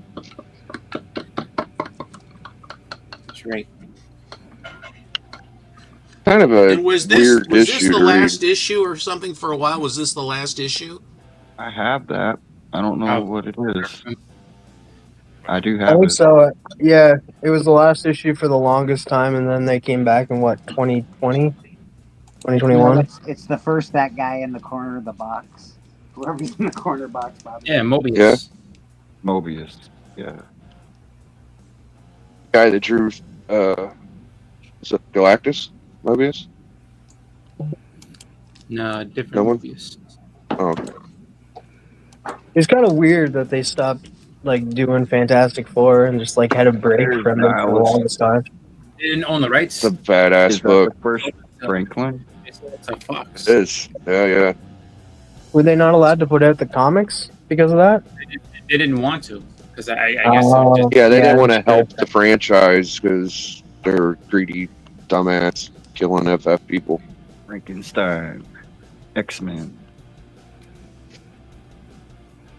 Yeah, it took me a long time to know that was a robot. It was Frankenstein for the longest time. It's still Frankenstein, Biggie. It's Frankenstein. They say, well, it's not really Frankenstein. Yes, it is. It's Frankenstein. Yes, if you go by metal and gears and pieces, you could say that. I have a slab of this one as well. I bought this one because it still has a little bit of the paper of this vintage on the edge where this picks up a lot of the darkness and stuff, but this is still a pretty nice. The other one I have is really this was the first one that I won this. They spun the wheel. This was the prize for an auction that, you put your name on the wheel for each dollar you spend, and my number came up and I got it. So That's a nice What auction issue win. does Mimic die? I take it back, $275. This was a $275 comic. Yikes, Chihuahua. Mimic This- die? I don't know. This one I just got a little while ago. This is Neil Adams cover. Yep. Mm. Living Pharaoh. God. Living Monarch. Yeah. See, that's what you need to do. You need to interact with the logo at the top. And then they opened that for X-Men. I think it's like 125. That Phoenix cover. Mm-hmm. There you go, Shadow. Shadow King. I lose They track did of a really why I good buy job. it. They did a really Like good job with Legion. Shadow King in the Legion show. Prometheus? Loved it, yeah. Yeah, they Loved it. did. I enjoyed that show, and it didn't get any love, man. Nobody liked it. I loved it. I don't did know. I too, think but- a lot of people liked it. It had a cult following. Yeah.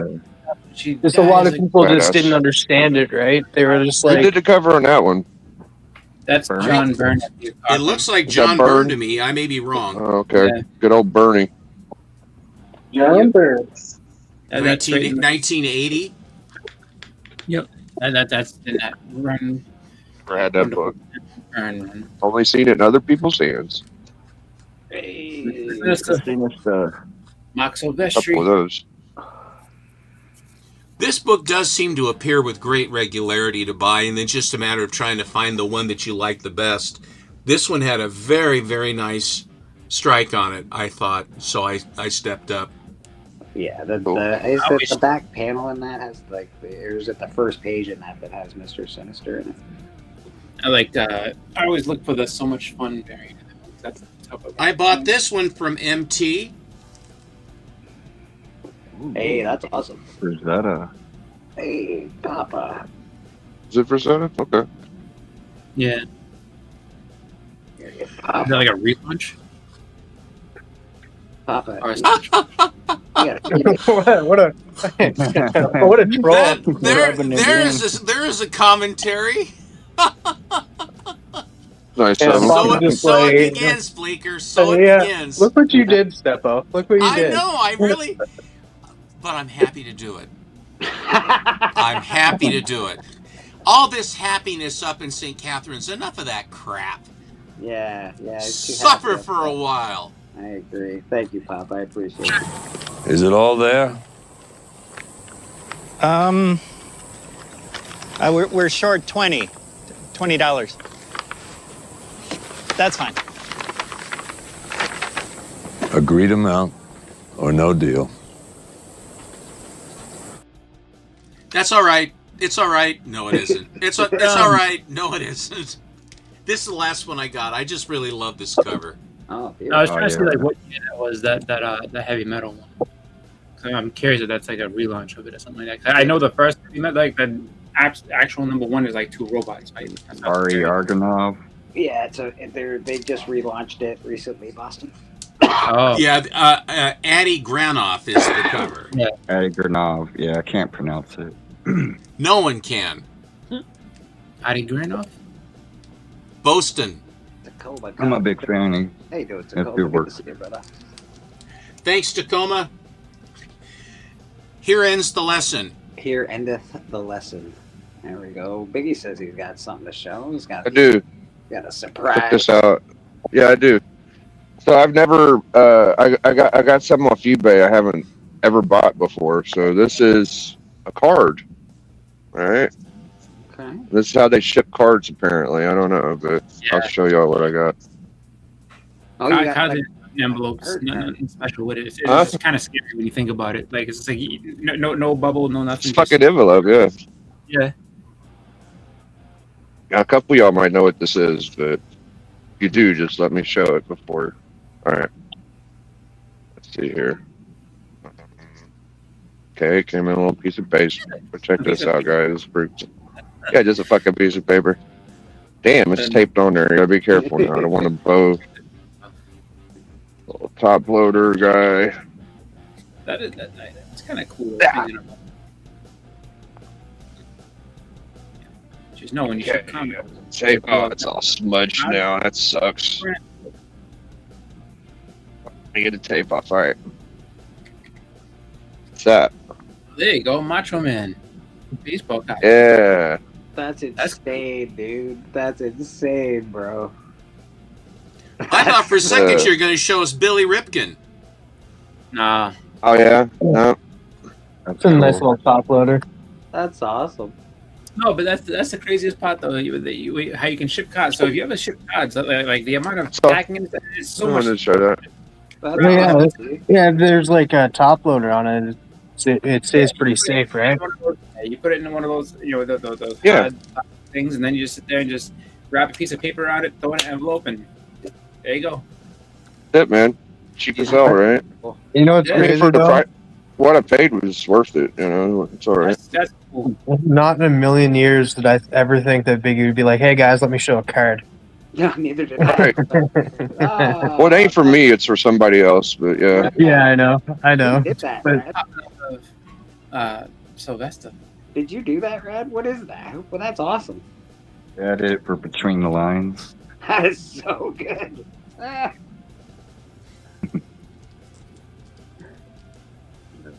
there you go. I'll go back to that other one. Biggie would really like that one. Back, Brad? Should have looked. Go back. Nope. He's moving Brad? on. Still going forward. He's like, We're "Fuck going Biggie." forward. Hit too many. You can't do it. Brad, I go have back. to rewind, Tim. Which one? Which one? Which one? When I said All the go way back, back. You fucking- Years ago. it was like right after the one, the Sylvester one. There you go. Is that Savage. yeah, that looks like Savage Dragon. Yeah. It is Savage No. Dragon. It's Hulk from the Punk universe. From Spider-Punk. And it's a punk version of Captain America. Anarchy Captain America. Oh, you accidentally made Savage Dragon, my friend. I don't know what to tell you, but Well, if you knew the book, he looks just like this. Yeah, I remember that Punk Universe book and that. It was actually a pretty decent book for a Marvel book. I could Raymani? try Savage Dragon. When Rad is done, Bleeker, I have a grand finale for you. And it's only 4 books, but it's Oh, a there you grand go. finale. Peacemaker. Peacemaker's great. There you go. There you go. Green Arrow. That's a beauty sketchbook you got going there. So these came from Matty Freeze. He always sends them in these bags. Little Walmart bags. Because they finally came back from CGC. Some sketch covers. Oh, right. Walmart. You didn't know, you can go to your local Walmart and buy great. Ooh, that's nice. For all your slab needs. That Walmart. one came back fast. No, it took a while this time. Oh, did it? Yeah. I haven't even sleeved these yet. They're still in their transport. About longer than a month. It was something like that because it was longer for me because what he does is he accumulates several, like 6, 7, 8 of them from various people 6, that buy them, 7. and then Gotcha. sends them all in at the same time. That makes sense. Here is the, I think this is the Baroness or something? Not Baroness, whatever. Yeah. Sorry. Yeah, the Baroness, yeah. The Baroness. She brought her barons with her. She looks a little juggy. I don't know. She looks a little too juggy. I don't know how she gets. A woman-shaped submarine with 2 torpedoes. She said she's complaining about back pain. I don't understand why. I don't know how Cobra Commander gets any work done. If she goes under a submarine, she's gonna pop. Man, she likes Destro. She's a Destro girl. That's 2. Beckerman bearing something. I'm not sure what that is. This one is quite interesting. I found the original concept drawing of Lois Lane by Joe Shuster. And there's a story about it. There was this gal that I guess that Siegel ended up marrying her. They put an ad in the paper for a model to come to their office,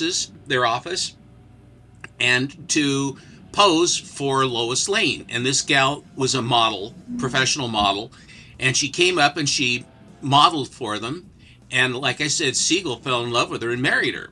But this is a very, very close approximation.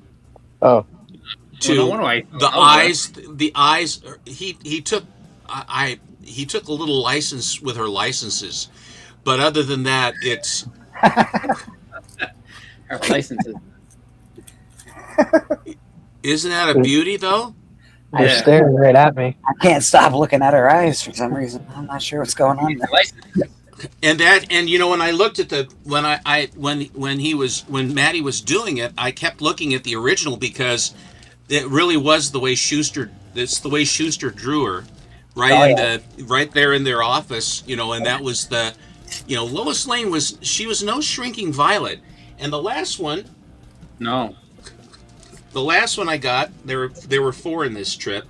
Really liked this one, of Batgirl. Hey, that is a nice Batgirl. It looks kind of close to like almost like the cartoon a little bit. That looks good. I like that. It's not easy to color black either. I'm telling you right now. Somebody who tries, it's a pain in the ass. There's a lot. I mean, I show these to you, but there's a lot of, when you look at the inside the picture, you look inside the line work and what have you, that he does, the different layers, and then the process that he goes through to put these things together, the progress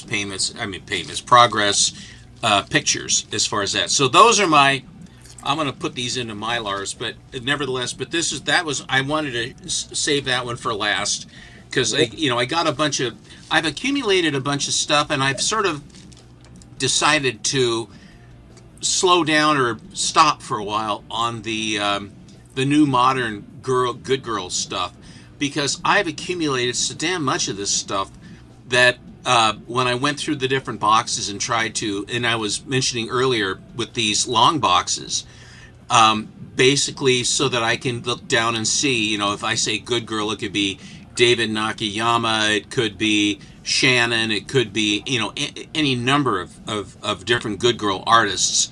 because I have accumulated so much. But when I look at all these books that you are showing for the now available or coming up or what have you on the hot list and stuff, there is a sameness to that, unless there's something that really stands out.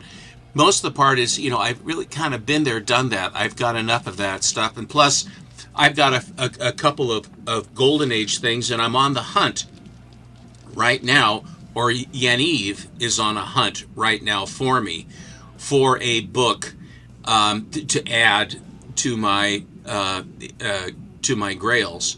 And I have various books lined up already for the trade. My TMNT #1 in 7.5 white pager is going to go. Will be part of it, and then also my Silver Surfer #4 in 8.5, and the 3 in 7.5, and then the 1 in 6.0, and various and assorted. And 5 of those? What's that? You have 5 Silver Surfer #4s? No. 8 in 8.5. I have one. Right. I have one Silver Surfer 4. If I want to replace it, I can. I mean, but on the others, I don't know where this dust is coming from. Ladies and gentlemen, I'm delaminating before your eyes. So I misheard. I thought you meant somebody call somebody. Thanos, stop snapping your fingers. Jesus, Steven's turning to dust as we speak. Monty, are you still here? Call your guy. Call your guy. Where did Monty go? So you're getting rid of a bunch of Silver Surfers and Teenage Mutant Ninja Turtles #1 to get this. Yeah, that's going to be, because it's going to be about. It's going to. I think that the Mutant Ninja Turtles. I think that's a $10,000 book. What's your turtle grade, Steven? 8 or 7.5, you said, right? 7.5 white pager. And the guy that when I bought this back in long time ago, I bought it many years ago. Mm-hmm. But anyhow, but I'm working on it, and it's not a DC book, and it's not a timely book. It's something else, but I won't. That's as far as I'll go, because when I get it, it'll be something. JSS, good to see you, brother. Thanks, John. We all know it's not dandruff. That's just mean. Well, it's just it is dandruff. I don't know. I'm delaminating. I'm leaving my DNA around the house. Happens to the best of us. Holy bro! What's going on there? Rad. Nothing good. 25 years old. That's the art I want in my book, Rad. There you go. Oh, I was thinking about it 25 years ago. That's awesome, dude.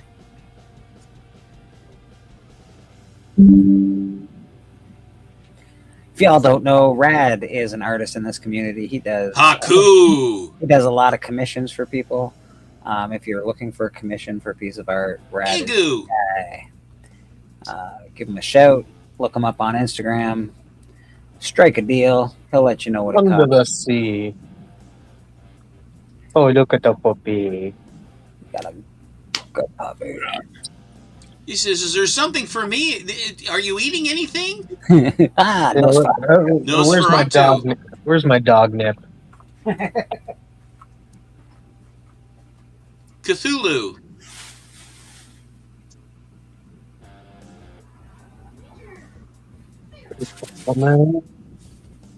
Oh, pretty.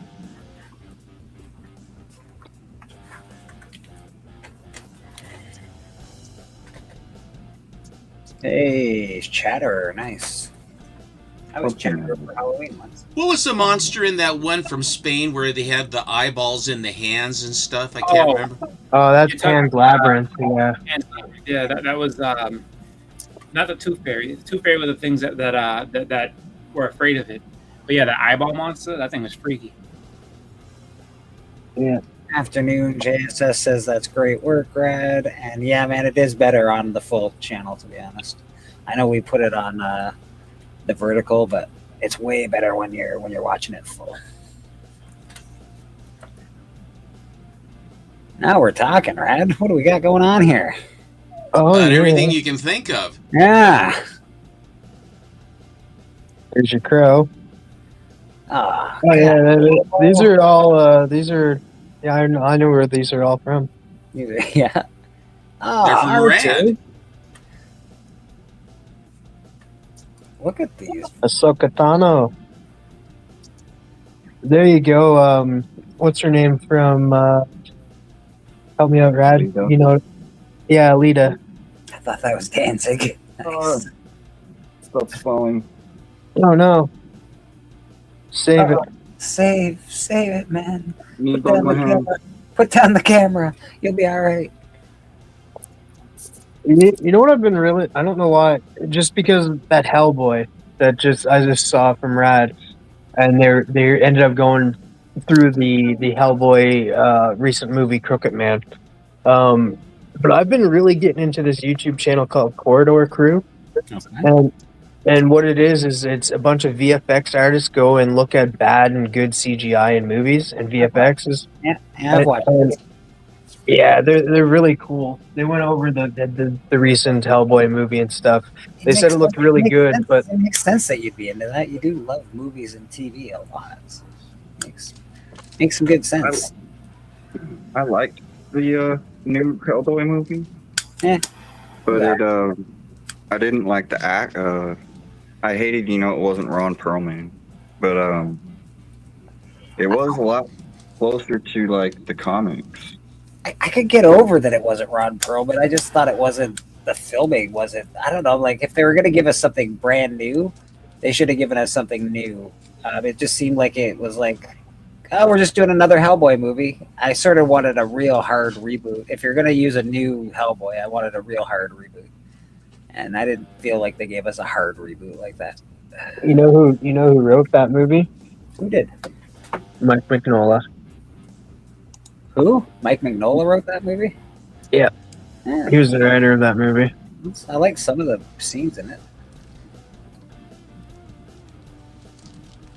I like Hellboy though. The first two were Thanks, really JSS.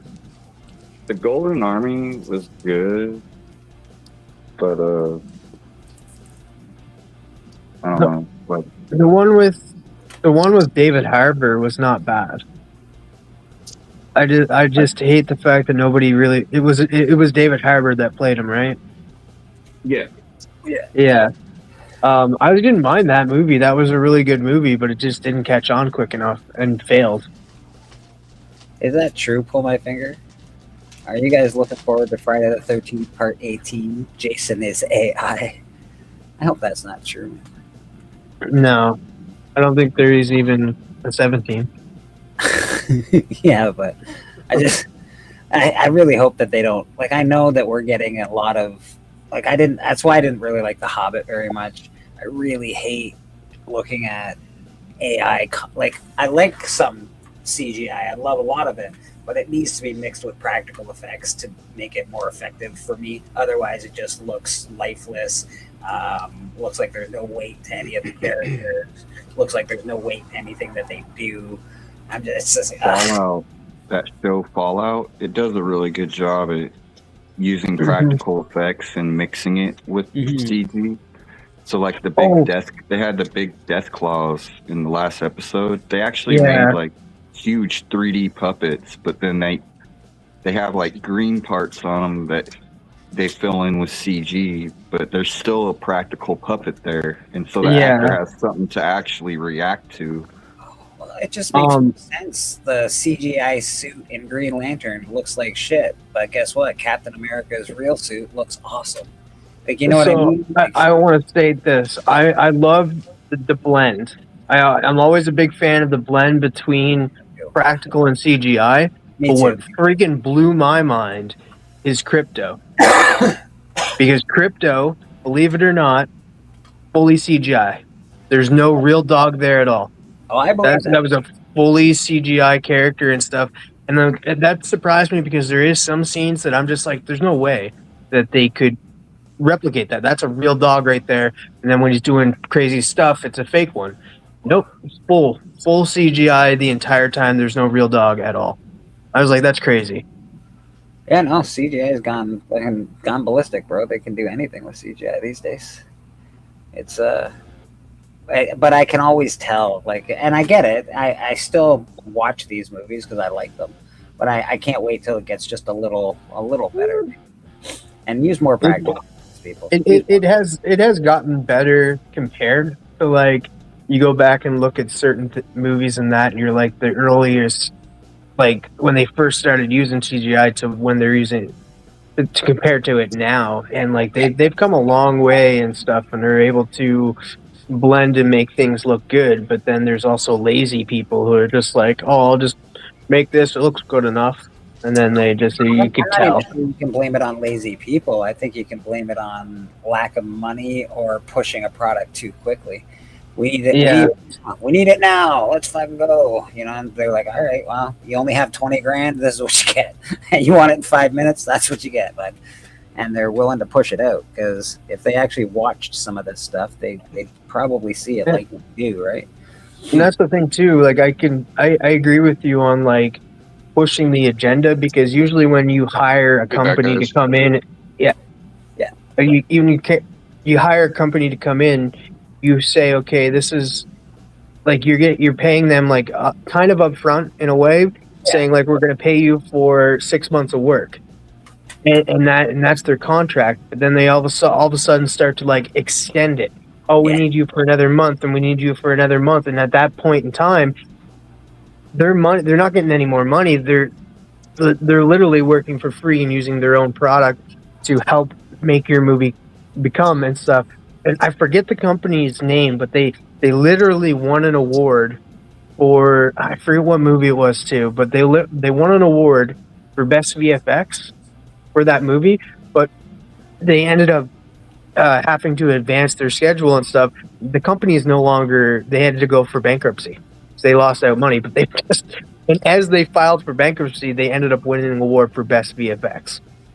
I forget what movie it was. The company that went underground that did one of the best special effects was that tiger, the Indian movie. Indian guy. Yes, it is. Yes, Life of Pi. Life of Pi. That's the movie. Yeah, that was, and that's the thing, that was the movie that they kept extending their stay and stuff, and they ended up losing money and ended up getting bankrupt. And it's such a sad story. And it really is an amazing display of virtual like effects. It really is amazing, to be honest, what they did in that movie. But yeah, that company went under right after that movie came out. Amazing. But you got to wonder, like, you see certain movies and you're like, wow, this was so good. The special effects were amazing. And then you look at other movies and you're like, what the fuck happened? Like, that was 10 years ago that these special effects were amazing. How come this movie came out today? And it definitely does have a lot to play on budget. Like, I'll go back to that Hellboy movie, The Crooked Man. They had a $20 million budget. They did good at practical effects, but then when the spider came in, you're like, ooh, that doesn't look good. It's because they didn't have a lot of money for CGI, right? Exactly. CGI is expensive. I don't know, because I'm not in the movie industry. Perhaps Entropy could help us out with this one. Are practical effects that expensive that you can't layer just a little bit of CGI on top to make it look good? Or like, why have practical effects gone the way of the dodo? Because it makes no sense to me. It's easier. He did so good with Jurassic Park. Yeah. What's that? Like, almost all that was practical. If you're doing practical effects, you got to worry that it's gonna work.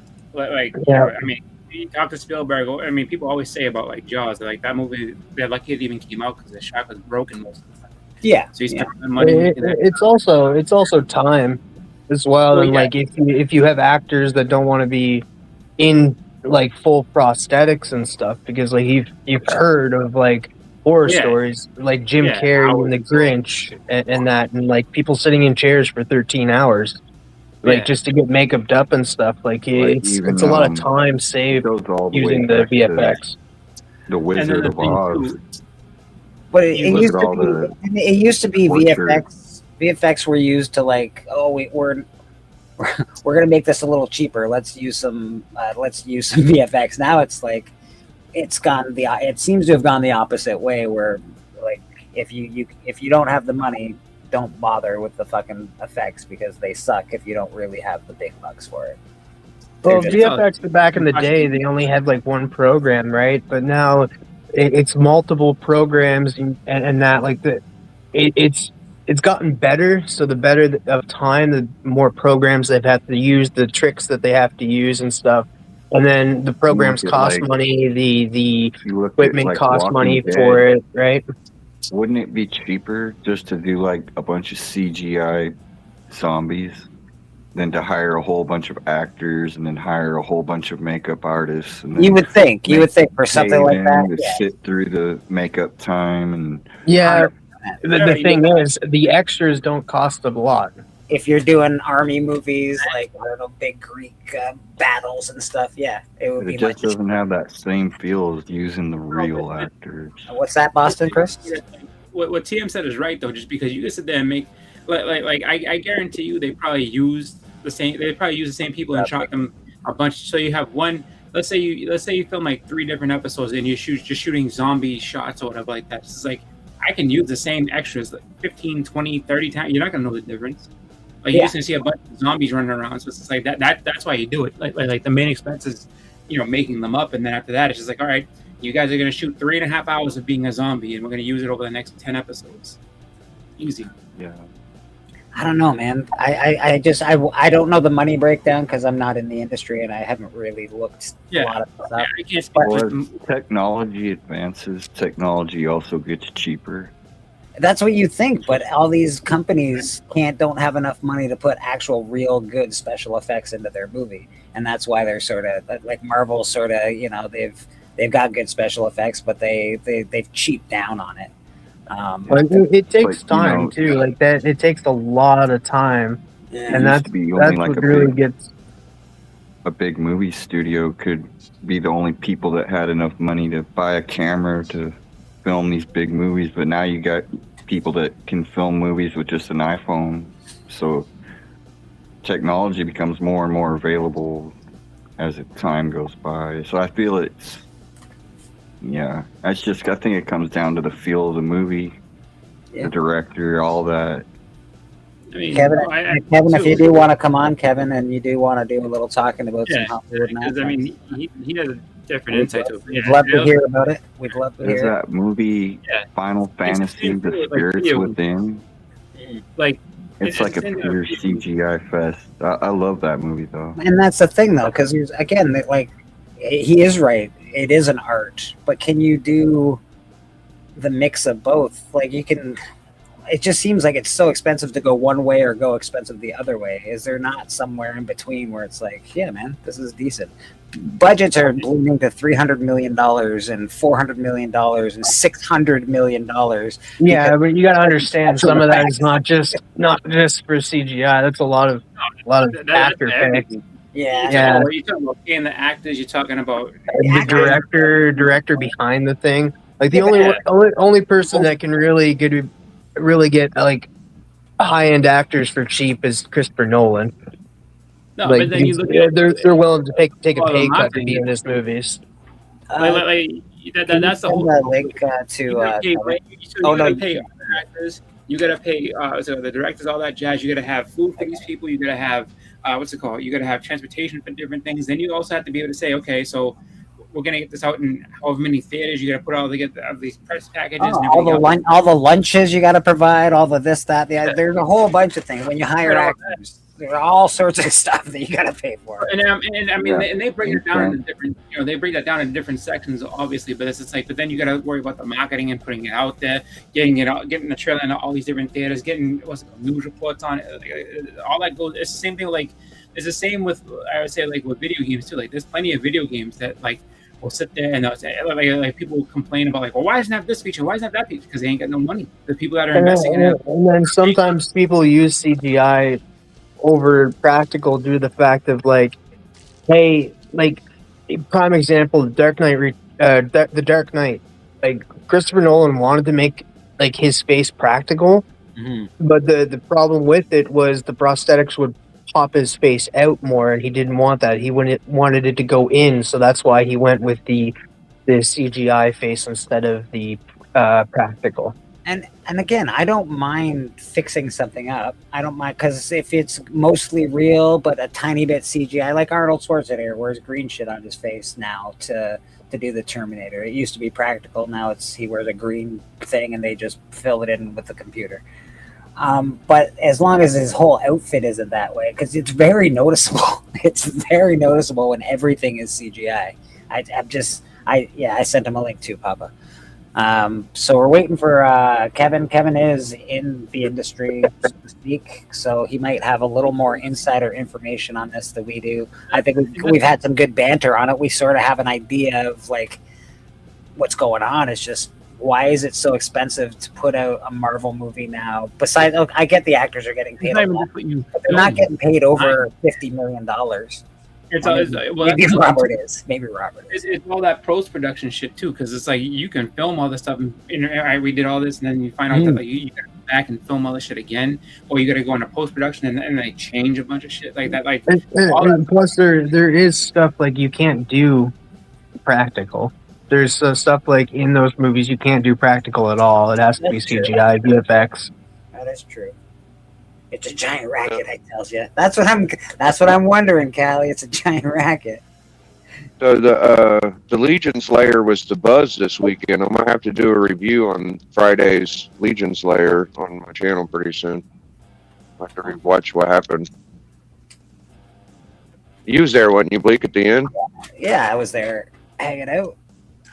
Yeah, it's a very popular episode. I want to do a live reaction, see how I feel about everything. Yeah, you guys see that, I think it was in New York City.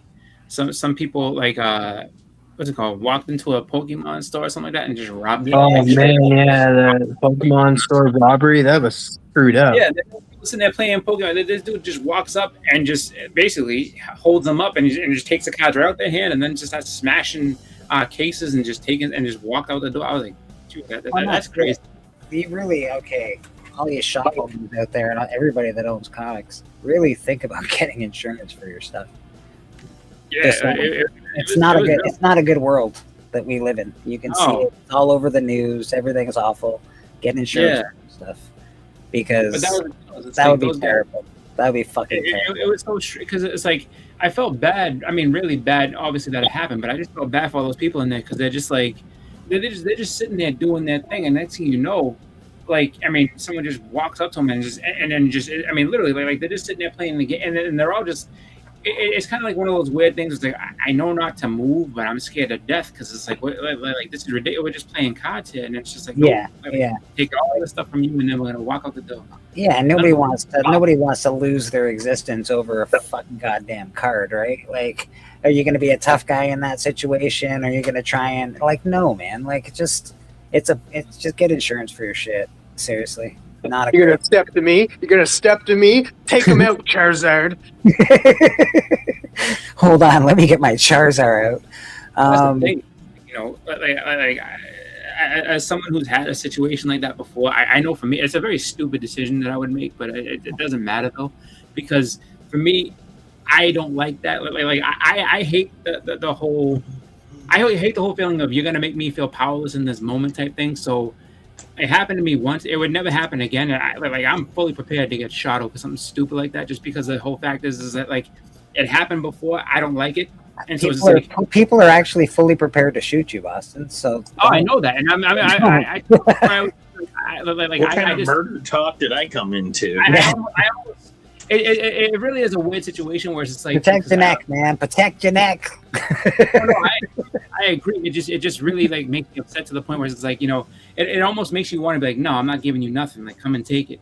And it's like, I mean, you know what happens next. Well, yeah, I'm like that in my house, but like, I don't know. Like, if somebody's robbing a store and I'm in it, am I gonna? Yeah, obviously. Am I jumping up? I'm jumping up to protect the chips. I'm not jumping up to protect. Yeah, we can't be all tough like the people in Boston. No, man. No, well, it's just one of those. We're not all things, like, boasting I strong would never, over like, here. I would never do that in a store, like where there's other people that, like, obviously, like I would never do that. That's the whole reason why what happened to me did happen, because I was with a friend and I wasn't about to sit there and run my mouth at somebody with my friend there, or like something bad could happen to both of us. I was just like, all right, whatever. But yeah, it's just one of those things that instill. And I've had people tell me that before, like because I remember in college, like it happened when I was in college, and they were just like, please don't do what you're saying you're gonna do. Like, please don't be brave like that. Like, don't try it. I'm like, I understand that. I just don't like that feeling. So it's just like, I almost, like, if I was by myself, I kind of would try and test it and see what happens, just because. Boston Chris, I it is know, what it is. I know you have a story from your past, and I know it's semi. Yeah, I'm not gonna get into it. That's all I was So gonna I'm gonna break it down quicker than you will. Boston Chris had a buddy in his school that brought a bunch of cards to school, and Boston said, "Get the fuck, you take that. What are you, fucking moron? Get that shit out of here and take them home, because these cards are worth thousands of dollars. Yeah. Get them out of here, bro." So don't go around being stupid. That's all I'm saying. Don't go around. That was being- different. Like, so I'll say this, like, that was completely, yes. I told him not to do that just because I could tell, like, you know, that. But like, no, the other situation, like I said, I'm not gonna get into it. But it's just like, it was completely different, whole different thing. But it's just one of those things where it's like, I have no, like, I just don't understand why I guess drive to do something so stupid and so mean to other people is, because it's just people enjoying their lives, and here you come to disrupt it. It's messed up. This is the man we've been waiting for. We've been waiting for. Beckerman, I know you thought it was you. I know you were like, oh yeah, I'm ready. I was well aware it wasn't me. I've already been here today. Places at once. Kevin, how you doing, brother? I'm So we well. got some Everyone's doing questions. well on this I fine have, Sunday church day. I have questions. Why? Yeah, I have answers for it. Why is CGI becoming? Is it like, okay, movies are ballooning that are these great big CGI movies? They're ballooning to $500,000 budgets, $400,000 budgets, and I know it's not all the CGI. A lot of it is a promotion and this, that, and actors and yada yada yada. But these movies are ballooning to that point. The reason we went to CGI in the past was because practical effects had ballooned to a point where it was so expensive to do practical effects, and sometimes you can't do practical effects. So the reason we did that was that in the past, but now it's become the opposite way around. Is there what's going on? What's happening? That's such a I mean, this one question that you pose could literally take hours to explain, and I won't be that long-winded. What I will say is, I'll give you first an analogy, and then I'll do a breakdown if you wouldn't mind. Let's say it was 125 years ago. You want to do a Western. Well, you would drive out here to Canyon Country. You would build yourself a little mini town, facade in front, and then when you're done, you left it. The cool thing back then is everyone was also looking for work, and the work was essentially cheap in the sense of what there wasn't such a divide between income amounts, let's put it that way. And so they're a little kind of closer together when it came to labor. Fast forward, let's say 75 years, and you still want to do a Western. You could drive out there, and there were so many of these places that were still there. All you had to do was just kind of rework it a little bit. Yeah. And you brought in your laborers, you did a show, and then you left. Let's fast forward to, let's say, around 50 years ago. And then you had studios popping up and building everywhere, permanent establishments. Some of these places were actually, they left scenery out, they built a studio around. Yes. And also more people were coming in, and it took less labor to do the same job. So you can now do things also in-house. So you would do maybe some, as the fine gentleman was saying, you could take a bunch of edited shots, do a bunch of shooting in a day, and then edit it and pepper it down the road in your movie or successive movies. So what I'm getting at is, you no longer had to build a city, no longer had to bring a bunch of labor. You just brought a few people that was kind of pre-established. Yeah. Now let's move forward to even, let's say, I don't know, 2 years ago at most. Yeah. You did a whole fucking Godzilla movie in a garage. So before, you would have to build a town.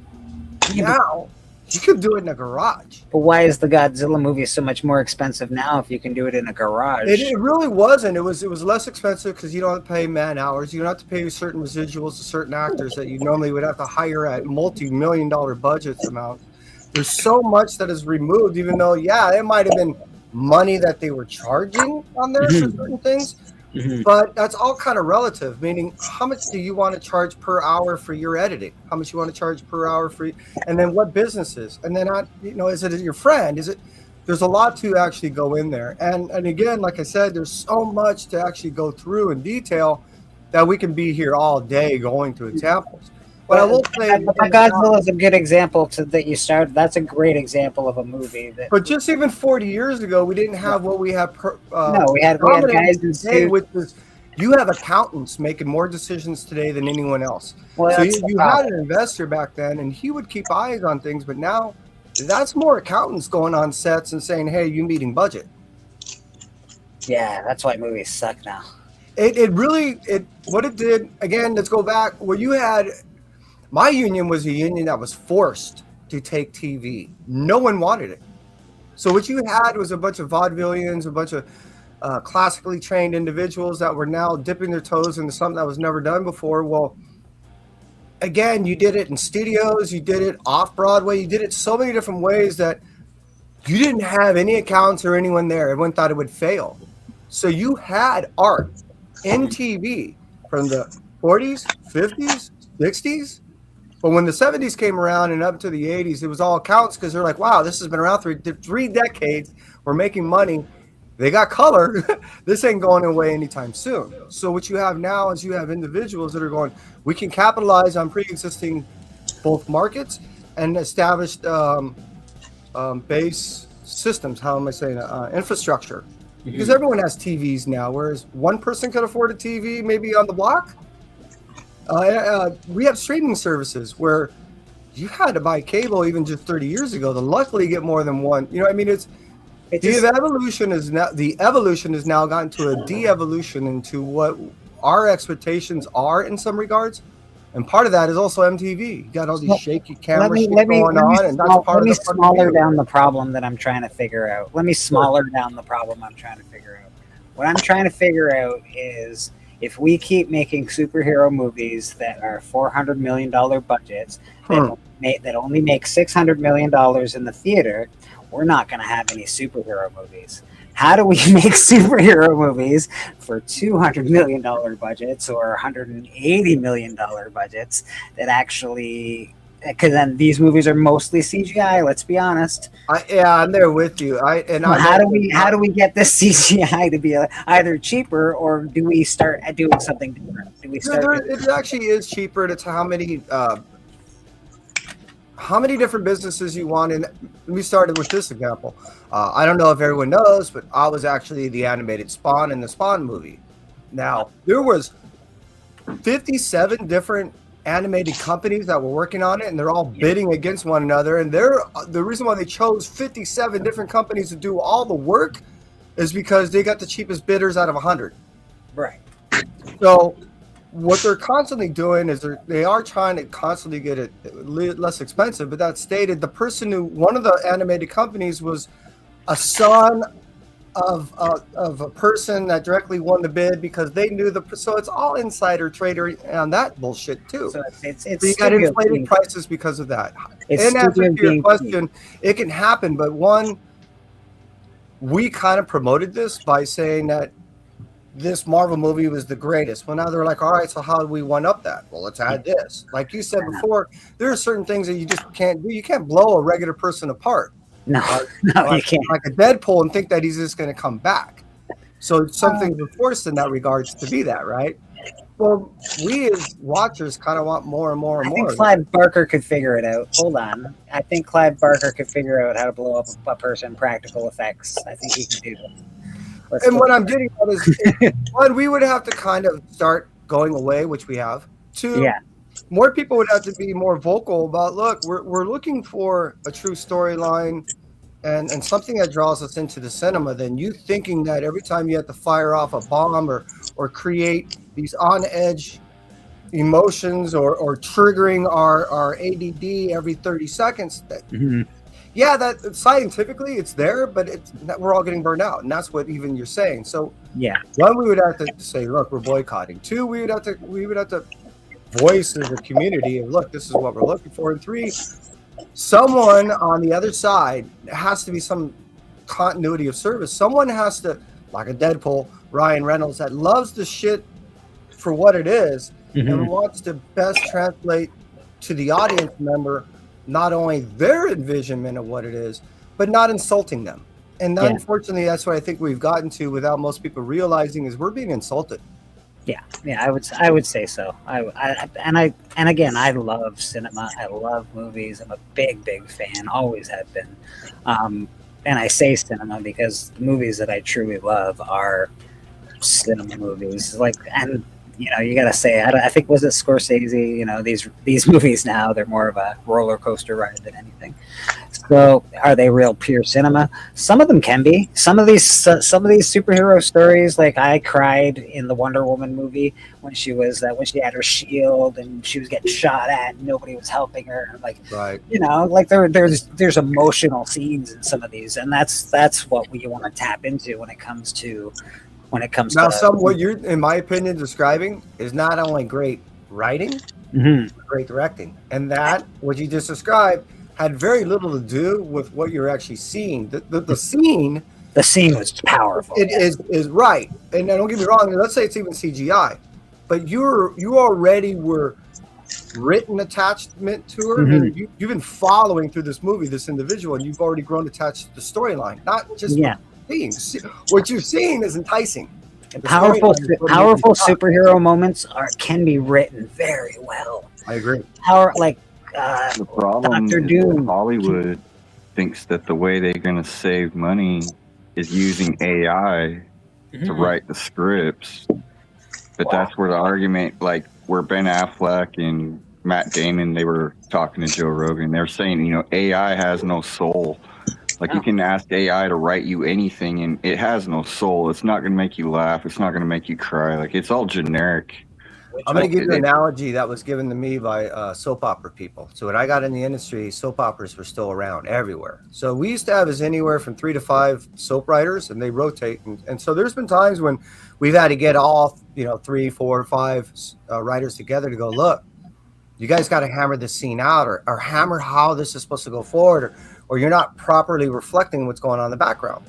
Nowadays, what you have is you have one person with the CGI thing, and then they throw it at almost like editor type people, which now takes 1 or 2 writers to go in on the background and go, let's see if this works.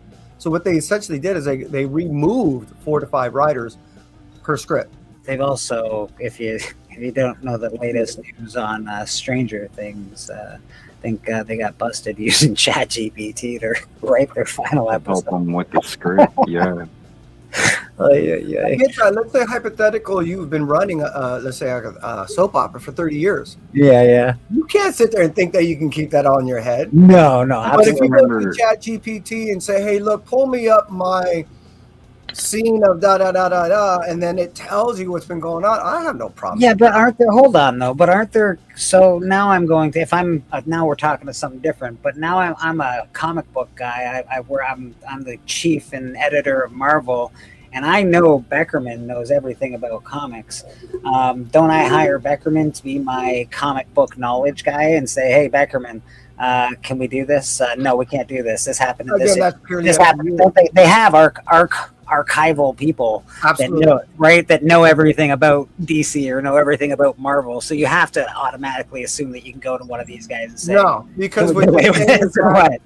Let's use an analogy of newspapers. Most newspapers are not around. They don't have the budget. So where are you going to find a budget to pay someone like that?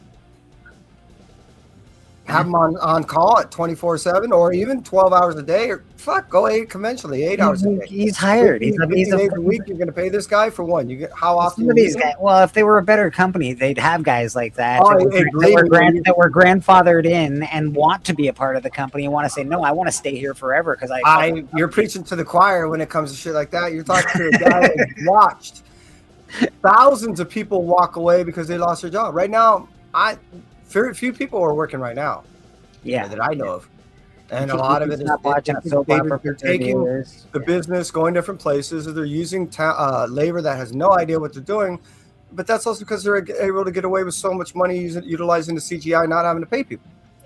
So the amount of money that they're saving on this is astronomical, and the fact that they're still fighting that they can't say that they can pay labor conventional or competitive wage is BS because they've been around since 2013 making money. It is obviously BS because they're paying these astronomical prices to get these fucking movies made. But when it comes to contract, they're still not whether giving they're paying 50, whether they're paying 1,000 people or 2 people, which obviously where they're going to a company that has 2 people, they're making all the CGI. So these 2 people get our $100,000 instead of these 1,000 people.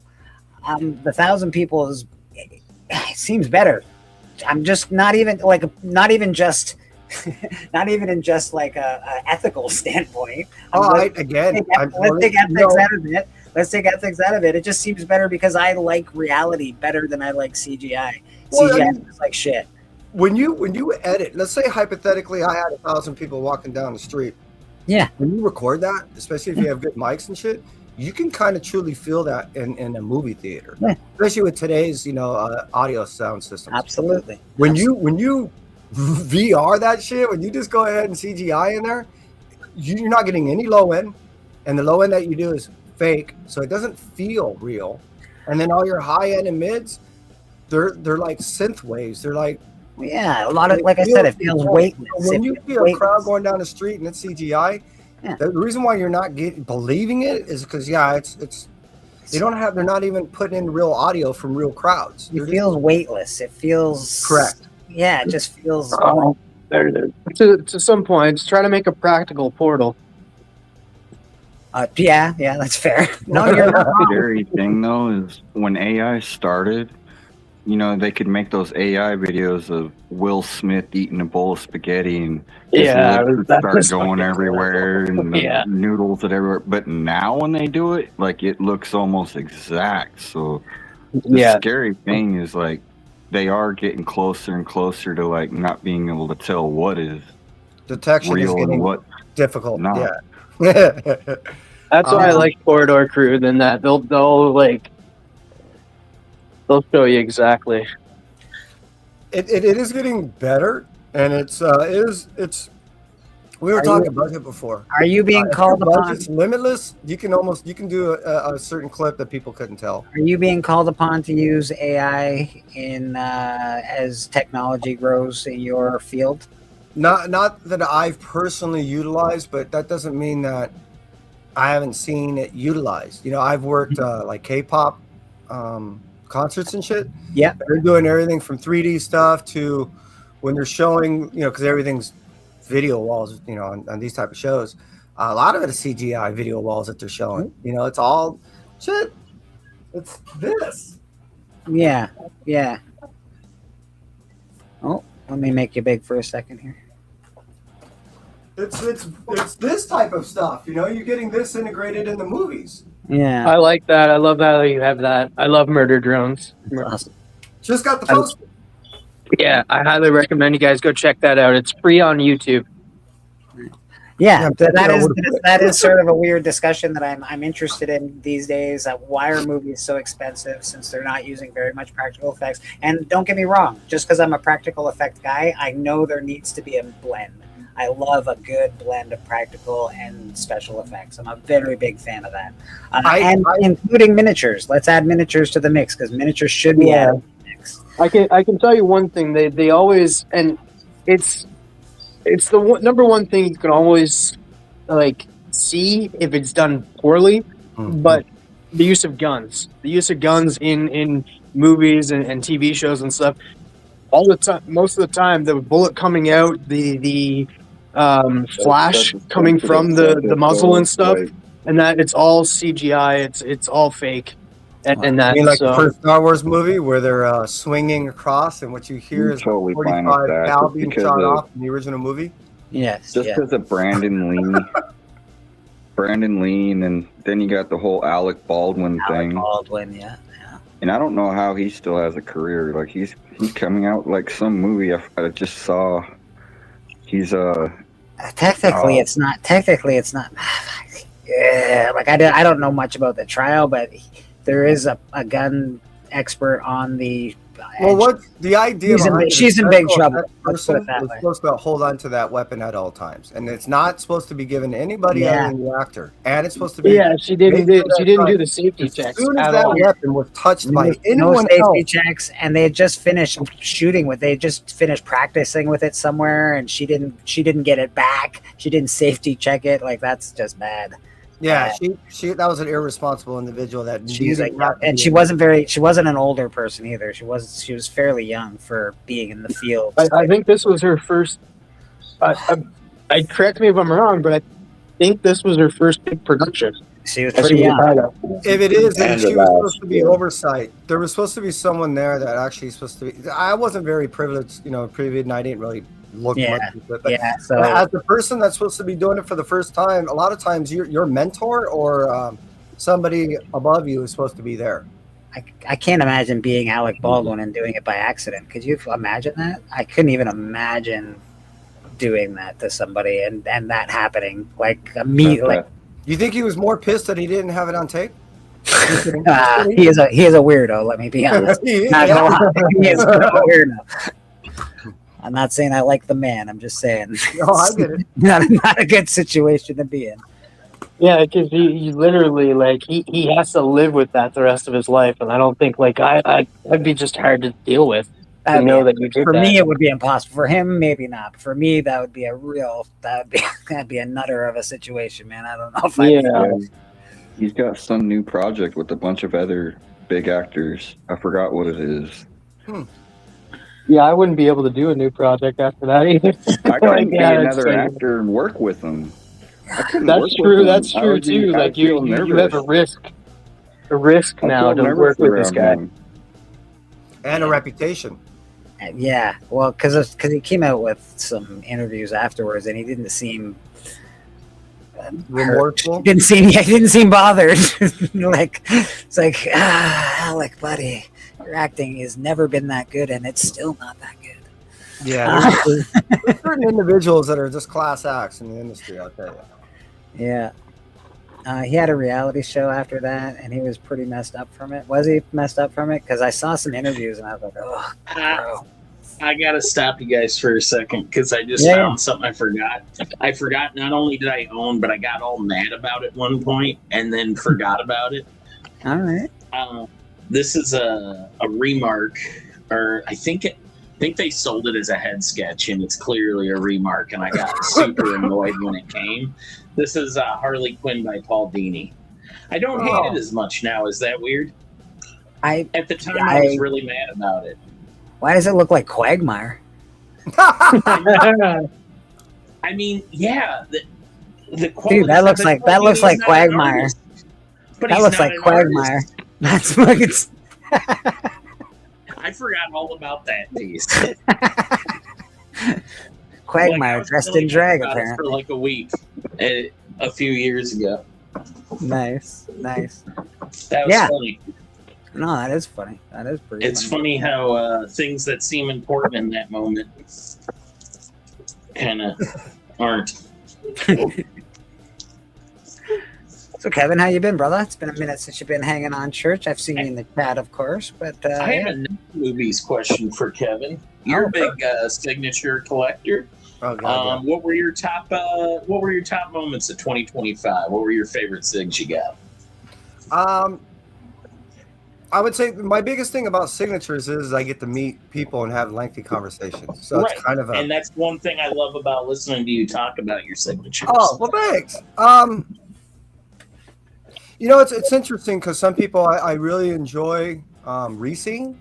And so one of the person I re-seen that I truly enjoyed hanging out with was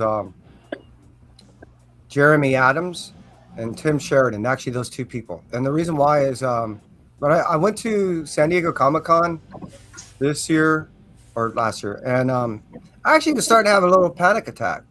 Saw Jeremy Adams, and I'm like, dude, can I hang out with you? He's like, yeah. So as he was signing my books, I was actually behind his booth, behind him, just hanging out and just looking through his stuff. So that was a big thing for me. Yeah, that's awesome, man. Seeing Miracle Andolfo again, because she my son and I, we had another channel, and we used to always do interviews every week on Saturday, because we know so many people, and because Mirko Andolfo's English wasn't that well, she made promise that she would want to do and give us an okay. So I saw her last year, and she's like, "Hi, my English is good. Can we do the interview now?" So I had a nice conversation about that with her, and it was just a treasure to not only have a lengthy conversation with her in English, but how willing she was to hang out. So that was really cool. Is Mirko Andolfo Spanish? No, she's Italian, I want to say. Oh, Yeah. Okay. I think she's Italian. And God, who else? All right, so Rob Liefeld, I haven't seen him and told him about this almost for years. So anyways, my dad went to the Youngblood signing event back over at Golden Apple when Youngblood first dropped back in 1992. That was on my birthday, and not only was I working, but I had to go attend my own birthday party, so I didn't get to go. I didn't realize that my dad stood in line for 8 hours to get that signature for me.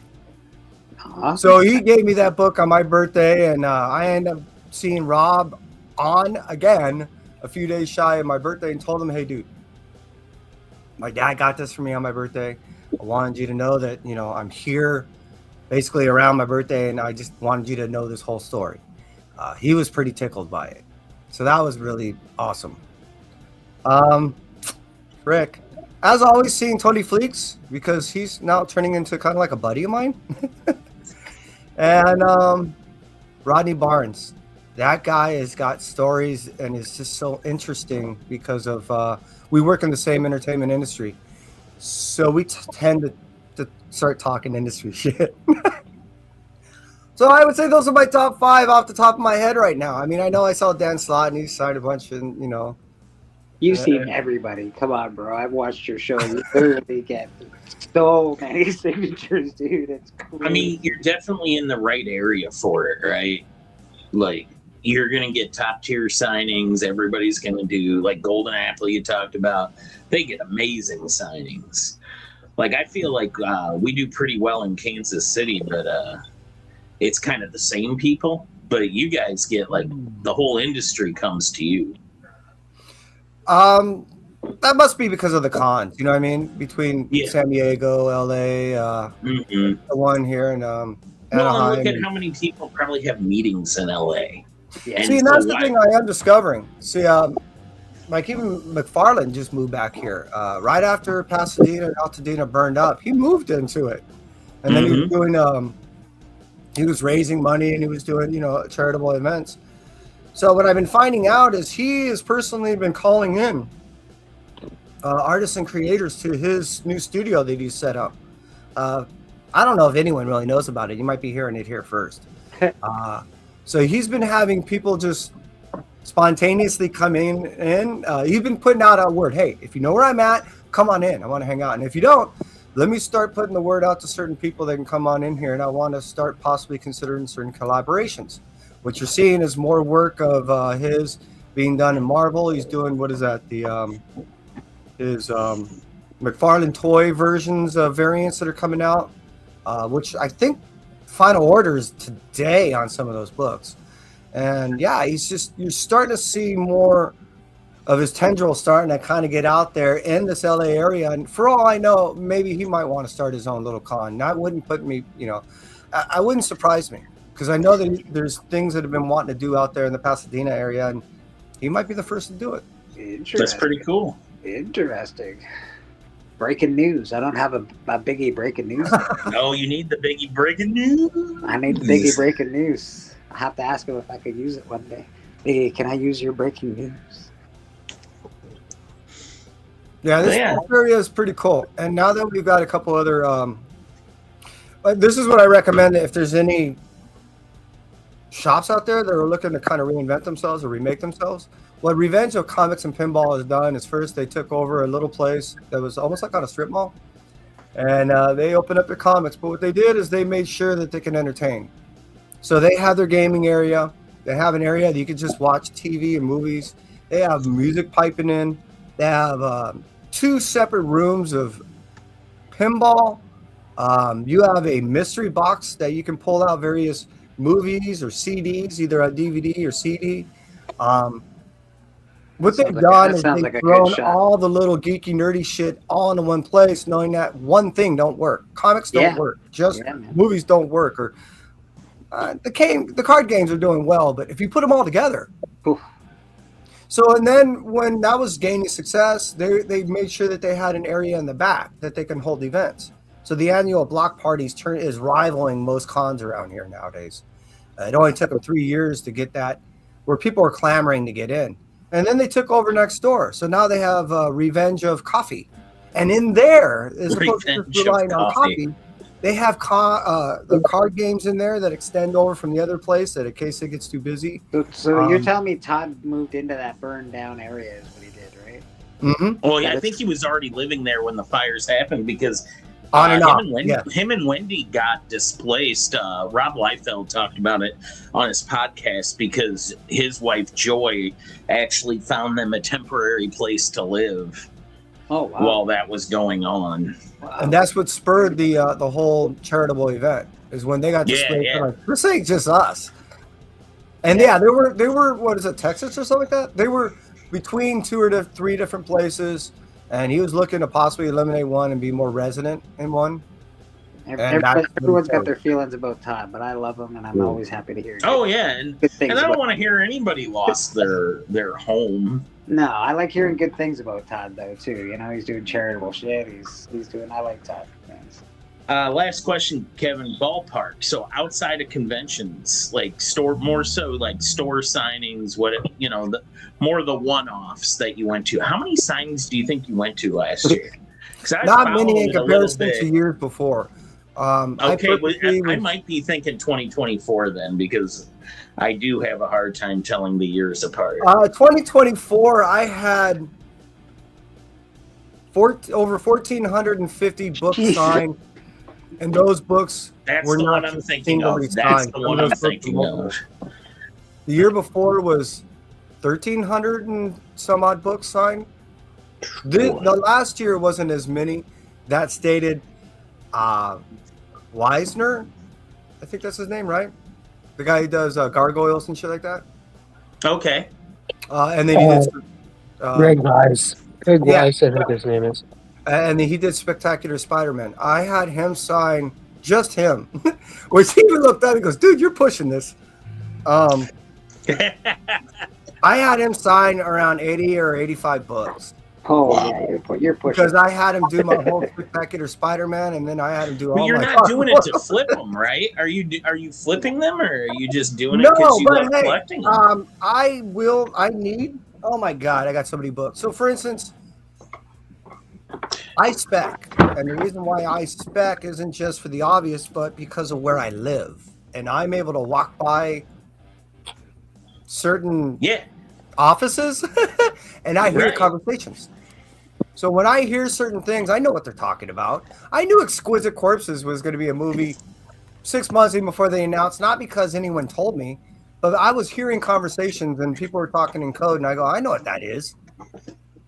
So same thing with a lot of other stuff. So, and to answer, I need to start selling. I need it, and I do. Like I have probably 9 of the Red Coat books. You know, I'm just waiting to hit up Jeff again because he told me last year in January, February, April 23rd that Red Coat was going to be a movie and that Geiger was still working. So I got like 9 of those books. I'm just having them ready to sign. So I'm ready to sell. I'm too lazy. Band of Brothers is starting back up in February. You can always come on sell on Band of Brothers auction. Thank you so much. I appreciate it, Bleak. And more than likely, I'll be taking you up on that. So yeah, I'll look for some signed books to be sold on Bleaker's channel. and hell, I'll buy those books. All right. Hey, and those of which that I'll know be me around. personally, I'm not saying that you're, I reach out to me, just put it that way, and we'll see what we I can do. love a signed book. And again, if you know me personally, don't wait for it to go on auction. Reach out to me and say, hey, Kev, would you so happen to have this? And we'll see what we can work out. Yeah, man. Absolutely. Yeah, Kev. If we're ever at the same con, man, I don't want to get behind you and getting the autograph, man. Not me neither, bro. I'm like Yeah, 89 books. I'm out. I'm not. I promise. At cons, I'm not that guy. Kevin, you need to show us be going to the next biggest con ever, and the next biggest con ever is the Kansas City Comic Con. The Planet Comic Cons. Oh, nice. Look at that. Nice. Yeah, brother. Oh, yeah. Oh, yeah. Nice. Oh, yeah. That's awesome. Man, we had a great time at that wrestling show, man. We were sitting there with Jason Aaron. Jason we Aaron didn't and get Kyle Strum came out with us. we didn't get autograph one, but it was fun though. Anyway, it was good, man. Yeah, and thank you, Bobby, for not bringing any books. I do appreciate that. Did you guys see Yeah, Big man. Shaq's baseball card he got today? He showed Biggie Shaq just showed Macho Man in a baseball card. Oh, that's awesome. It's it's so good. Here's Ric Flair in his natural state. Oh God, I got a Ric Flair bloodied up. comic book. Wow. Woo. Yeah. Style and profiling. I'm not gonna lie, that's not a good natural state. His hand is in a weird position and his mouth. I put it in that position. Yeah, good. Whew. That's close call because it wasn't great. Yeah, that was kind of on me. Rick, what are you doing, man? What are you doing, bro? I took Brother Joe those gifts, man. He was happy, man. Yeah, he said thank you. He posted it. Yeah, he put it on IG, so I saw that. A broken chair leg and some rag. No scavenging this. He wouldn't have been able to scavenge this show. Everything was separated. Yeah, well, he would have found a way, man. He would have said, "Hey, buddy, let me get that Band-Aid over there, whatever it is," and shit. Yeah. But I'll tell you what. Kyle noticed he wasn't there. He was like, "Hey, where's our buddy with the dog?" And I said, "No dog at this show. That place was a little different." I liked all the amenities, Bobby. I don't know about you, but I kind of missed Ball. Yeah.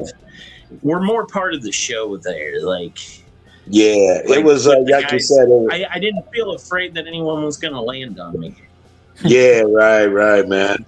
It was cool. It had its give and takes, like you said. I was able to drink my beers and eat. They had food, but if you check out Old Wolf Show, the Trainwreck Thursday, I jumped on there, and I filmed pretty much the whole wrestling show, man. And him and Gene, there was no sound. They were making up their own names for the wrestlers, and it's pretty hilarious.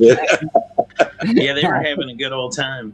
But speaking of Jason, when you had brought that he was there, he actually talked to me at the end there, and he wants to come back. He wants to try it at the other venue too. Hell yeah, man! So he'll be coming to the next one too. Yeah, we was leaving the show. This wasn't your venue this time, was it? This was not your venue this time? No, this wasn't the regular place. They did it at a comedy club.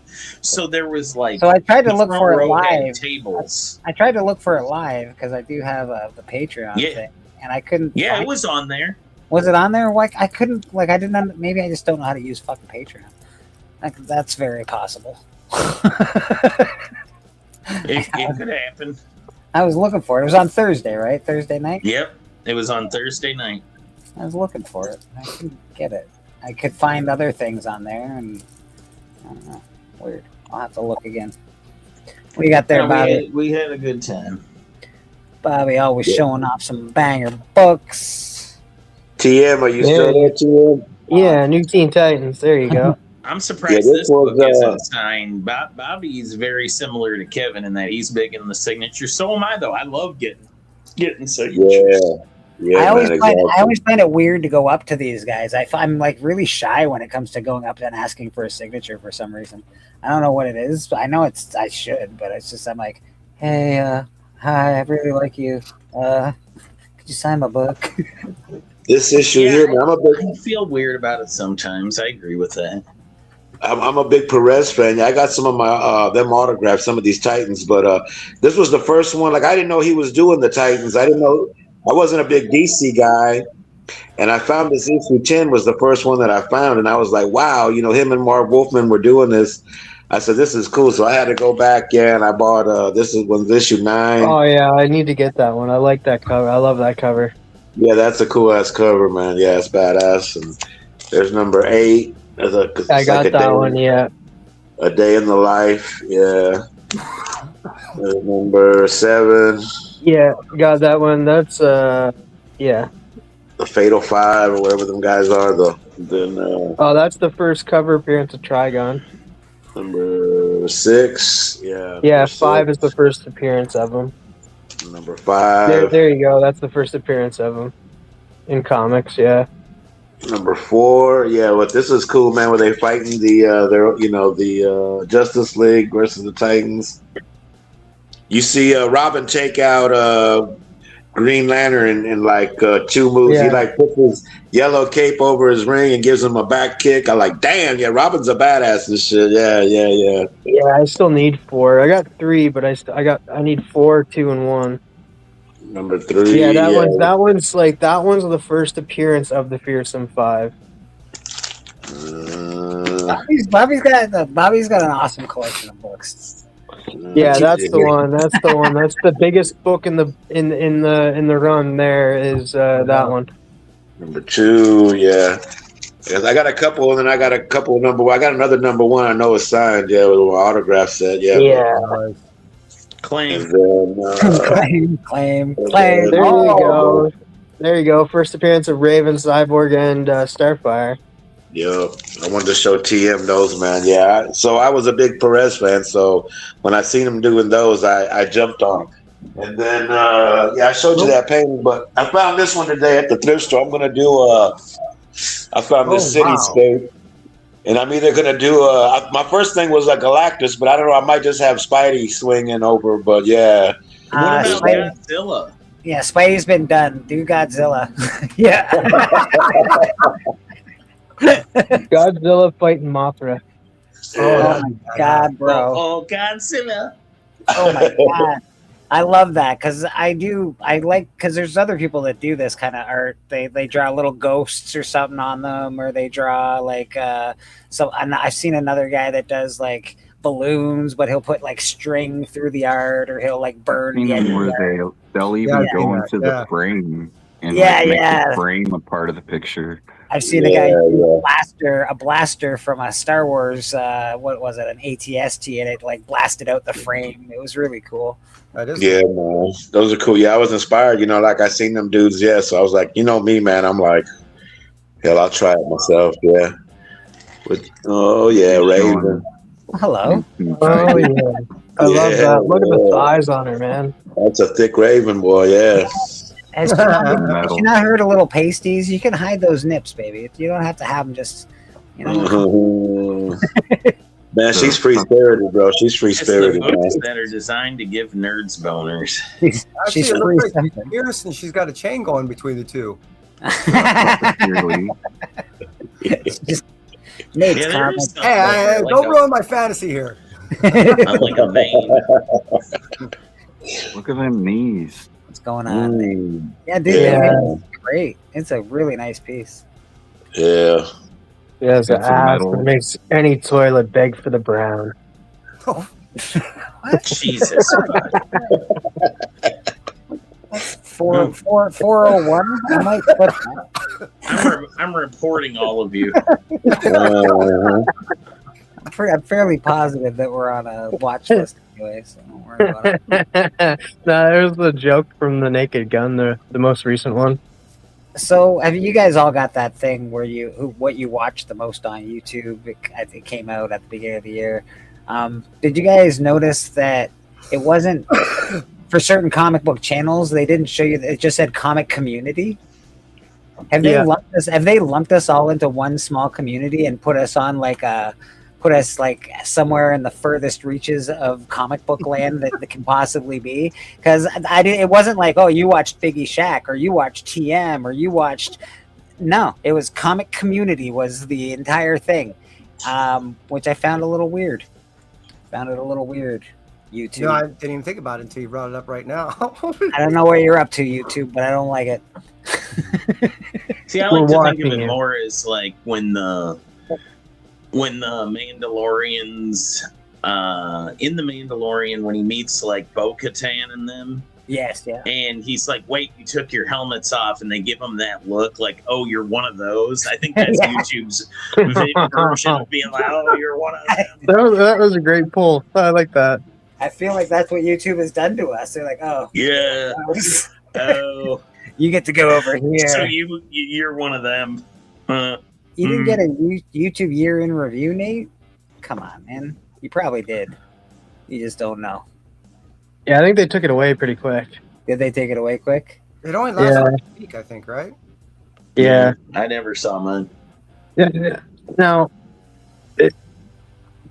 usually January is the longest month. Does anybody feel like it's flying by? No, I don't. Oh. I feel like it's the longest fucking month of all my life. I just feel like yesterday was like the first, man. Like, I feel like this month is flying by. I'm like, dude, I've shoveled so much snow. I've seen so much snow. It's not great. It's the worst. Must suck to suck, man. I It have not. sucks I've to suck. shoveled once. I hate you. You know what? I haven't had to. It hasn't really been bad here this year for snow. And yeah, it's usually TM's way worse than I am. Apparently I'm getting hit Oh, hard. don't worry. He's plenty worse than you are. Yeah. I hear you. About snow. Yeah. Yeah. I had a frost warning on my car come up once this year. Is that anything? Mr. California over here. I've got the best weather. I've got all the beaches. Everyone wears a tube top. I love how he's just like, I had a frost warning come up in my car once. Like, Yeah, if we're shoveling snow here in the beach area, it's totally different. It's the different snow altogether. Yeah, actually, if it snowed in California, it'd probably shut that fucker down pretty quick, I would imagine. Well, I mean, don't get me wrong. The beauty is where I live, I can travel an hour in any direction other than west. I only have to travel 15 minutes, but I can hit the beach. I can hit a desert. I can hit the mountains and go skiing. In an hour travels anywhere. I can be anywhere. So you're really in a good spot, is what you're telling me. Kind of, yeah. I just stay away from all that shit. Are you an avid indoorsman like I am? Kind of, yeah. I mean, yeah.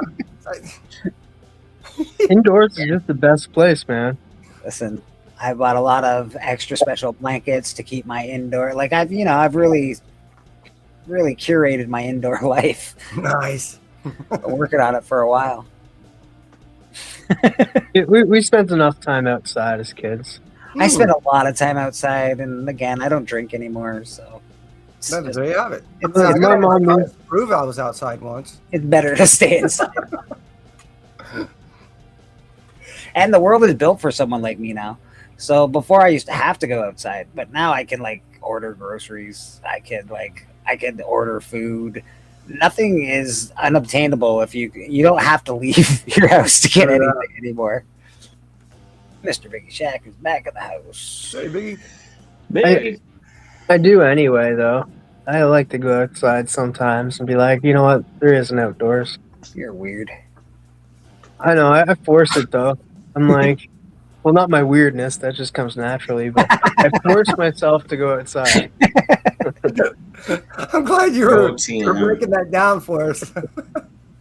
Papa Wheelie, are you feeling all right, buddy?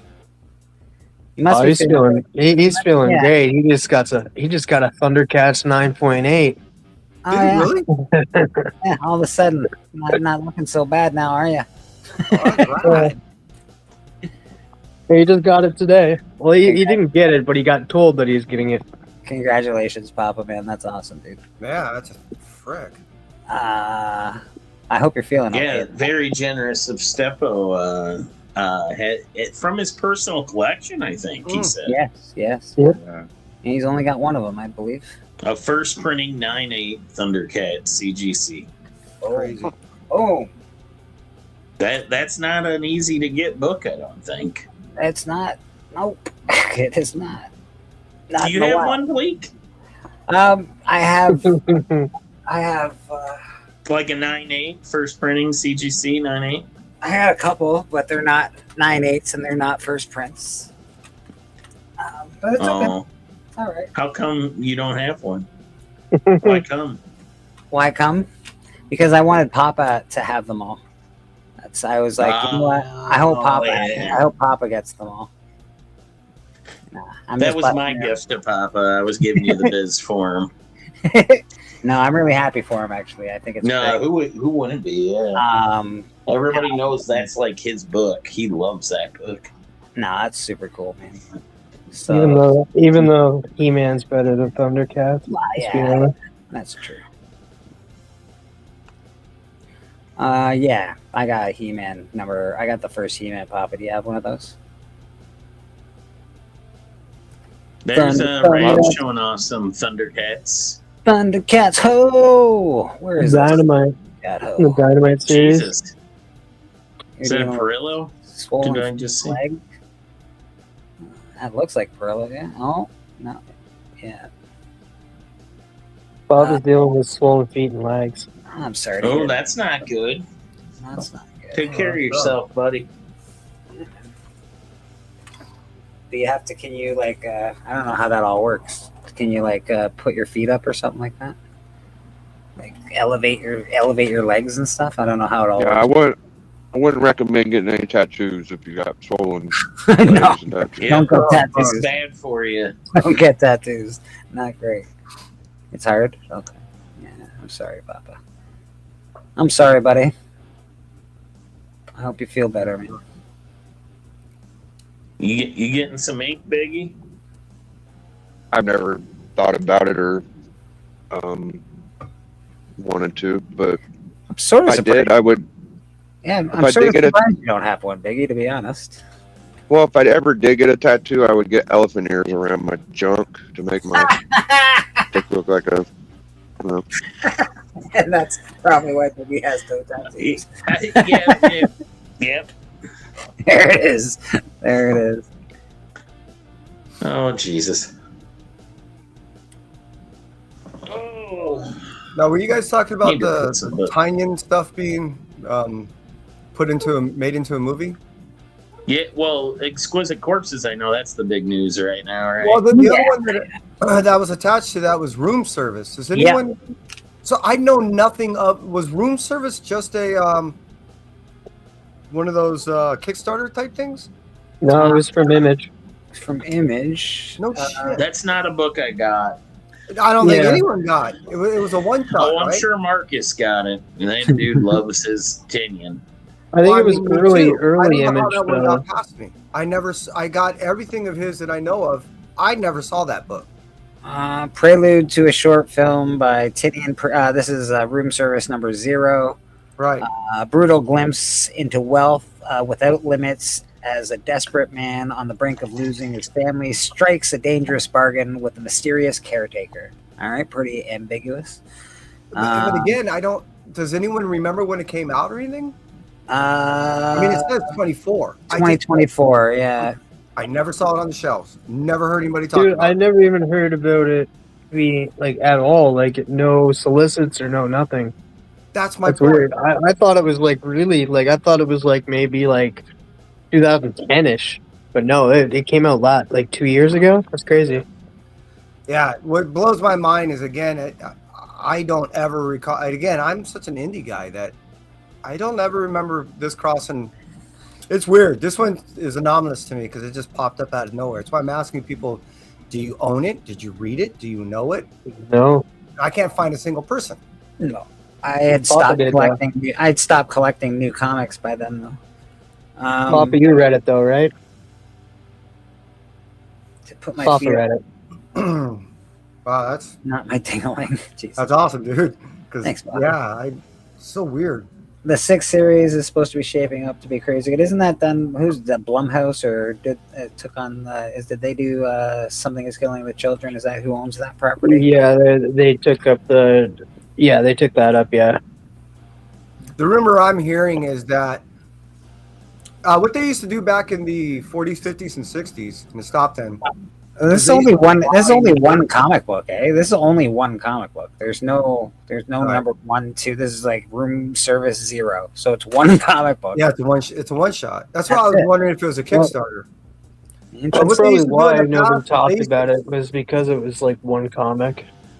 They used to sign exclusivity in movies. So what they would do is they would not only say, hey, look, you're not only writing for us, but we'll pay you annually. So we have first shot of giving you option to these titles. So it's not, the rumor I've been hearing is that he's possibly considering signing on to an exclusivity under the Tiny Onion thing. So it allows him to then create his own, how should I put this? Kind of like what they did with the guy from Planet Death, Colston. He already did John Wick, and then he created this sub company through that. And now he's able to publish all these titles trying to make another movie. So that's what I heard James is trying to do, is model that. So I heard that he's trying to get signed as that corporation to be able to be exclusive to certain whoever. There's only like two businesses. That makes the most sense, right? You don't make shit off being a writer in comic books. Well, you do, but not really. No, that's why a lot of them.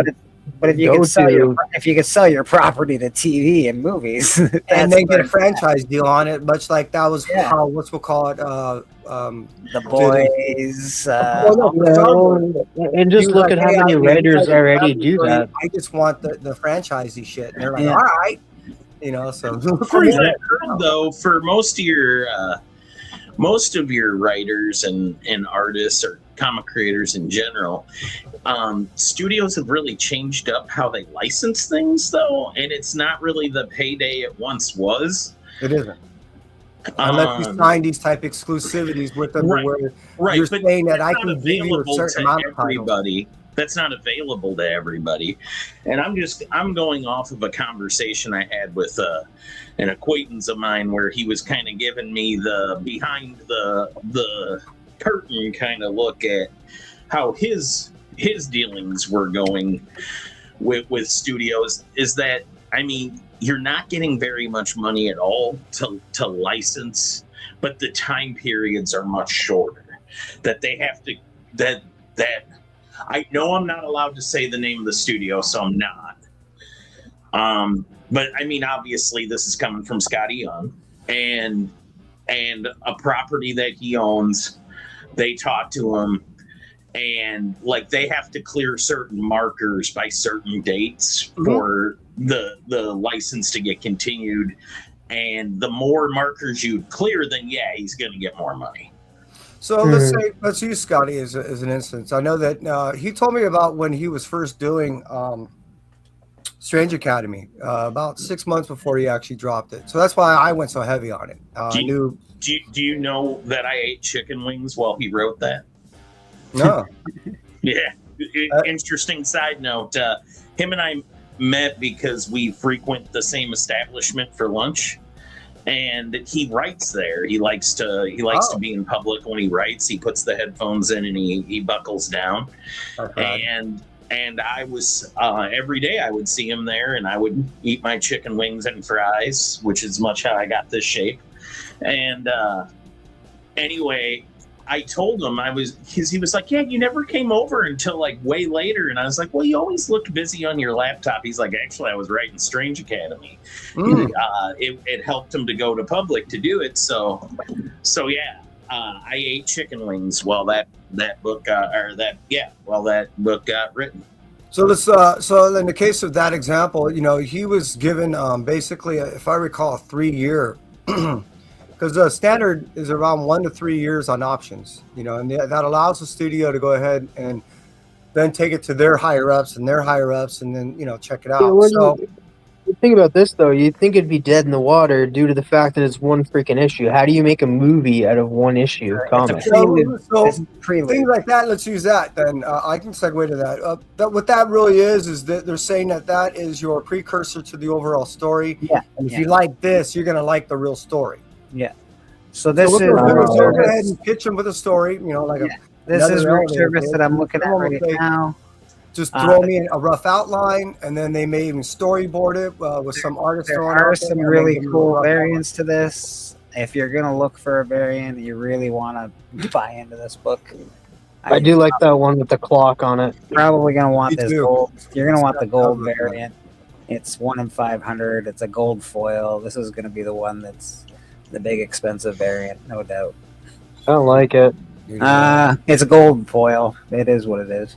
I do like the one with the clock a lot. And Yeah, that's the one I like. Yeah. This one sort of. And that one too, right there.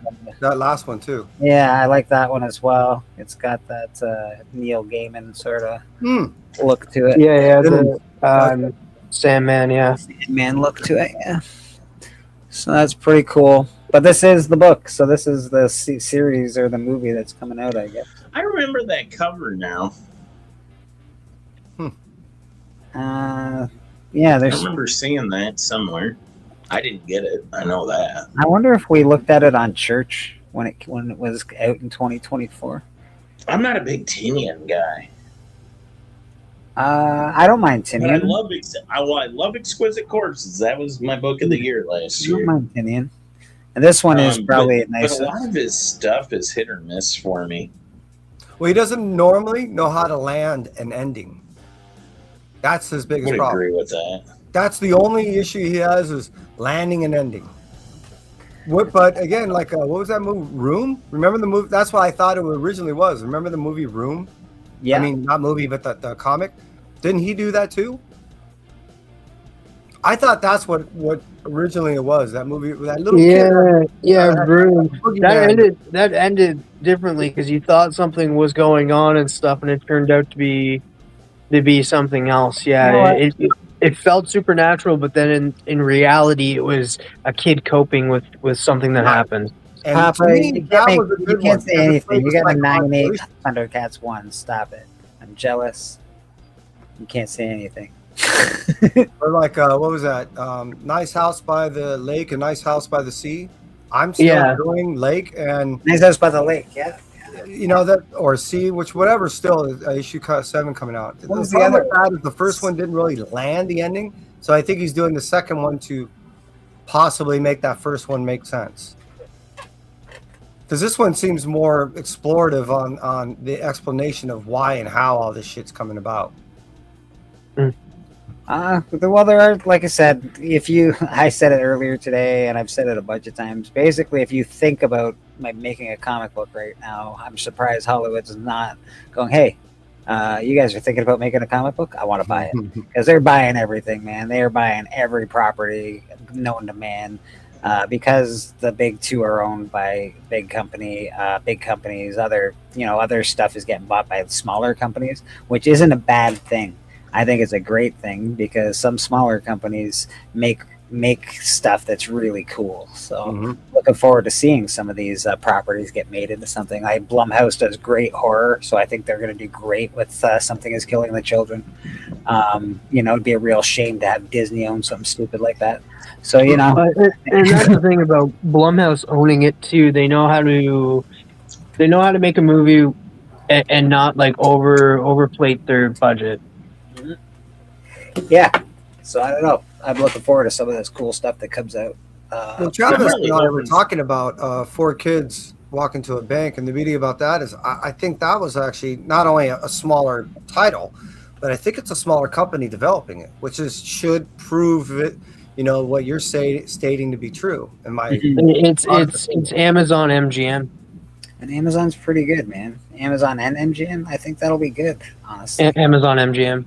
They own MGM. Okay. Shit. United, yes. I really need I need somebody to make Dungeon Crawler Carl into something. Yeah. I still need to read that book. I have it on my it's a very popular book because at my library there's 14 holds on it right now, and I'm just like, that many people want to read this book, so I gotta wait until all of them read it before I can get it up. It's crazy. It seems like a lot for a library. Like, sorry, this book's on hold for the next 2 years. Sorry, guys. It's crazy. There's people want to read it, I guess, and that the only reason I know about it is because of Beckerman. It's pretty smart. John's Comics with Friends has read it too. I think he's farther along in the series than me. I'm one book away from the end. I'm kind of pacing myself now because I don't want to run out of story before the next book comes out. There's 7 books out currently. The 8th one comes out this year. But considering like this was a pandemic book, I mean they're chipping along. You'll get to he said it's going to be 10 books, and now they're breaking into comics. They've had 2 of the most successful Kickstarters comic books I've ever seen. So yeah, Dungeon Crawler Carl is something you're going to want to find those first printings of. I believe it's slow building into like a Harry Potter level thing.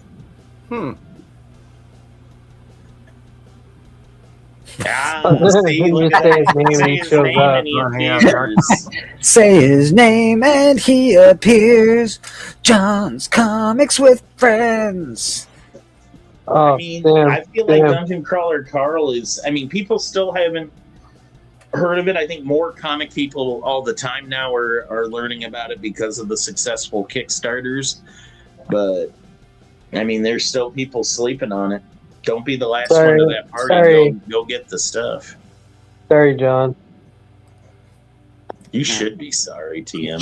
How dare you? So sorry. How dare you? I'm sorry. Sorry about that. So sorry, buddy. Don't worry, John. I got your back. Sorry about that, bud.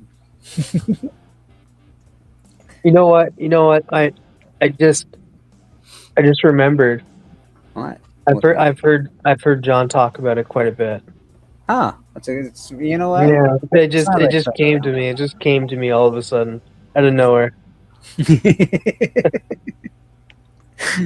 Well, to be honest, I know Kevin doesn't know about this one that just came out because he didn't really hear of it coming out. But I hear a lot of the new stuff from Kevin. He's got his ear to the ground, man.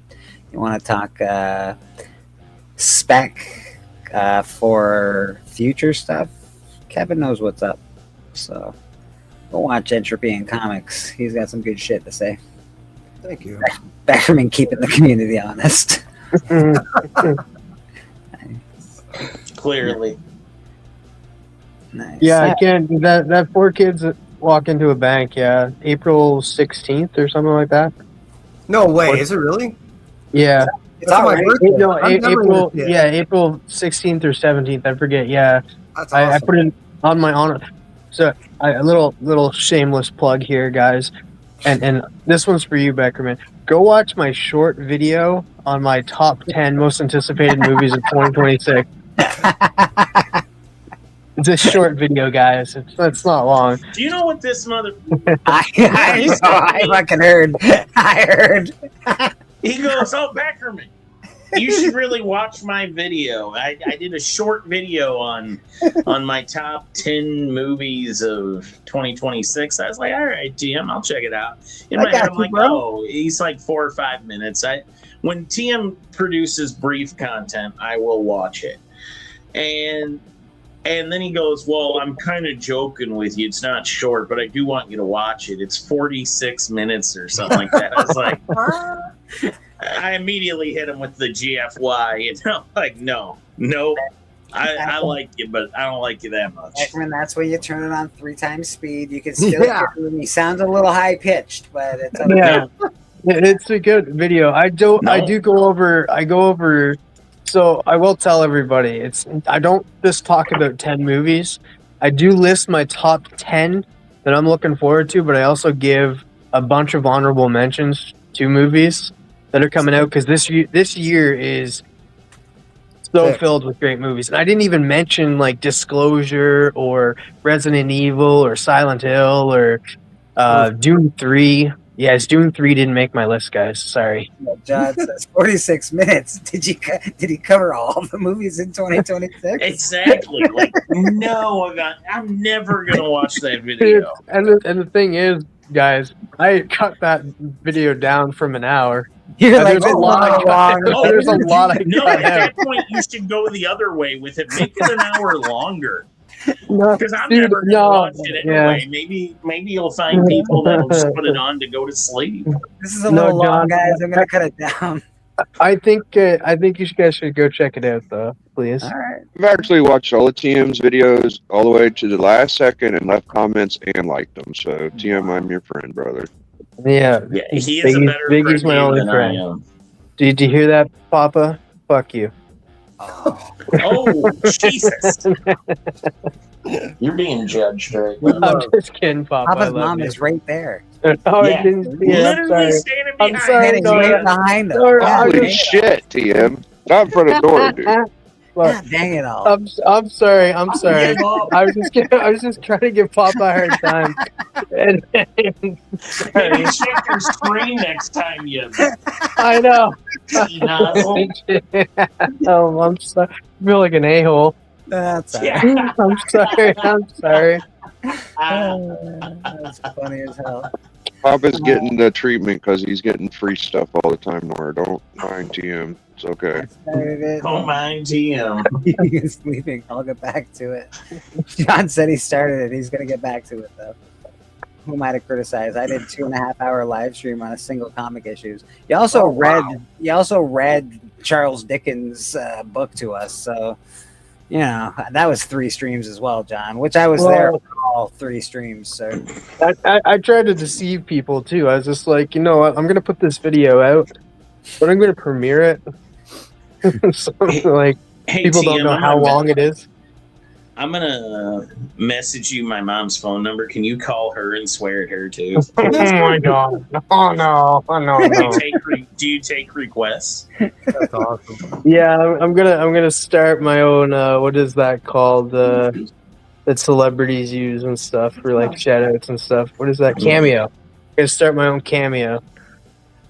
I've actually, I want a celebrity to shout my channel out one of these days. I want somebody to be like, yeah, well, you're watching Bleecker Street Comics. I would love to have like a Scotty Young or a fucking, I don't know, whoever.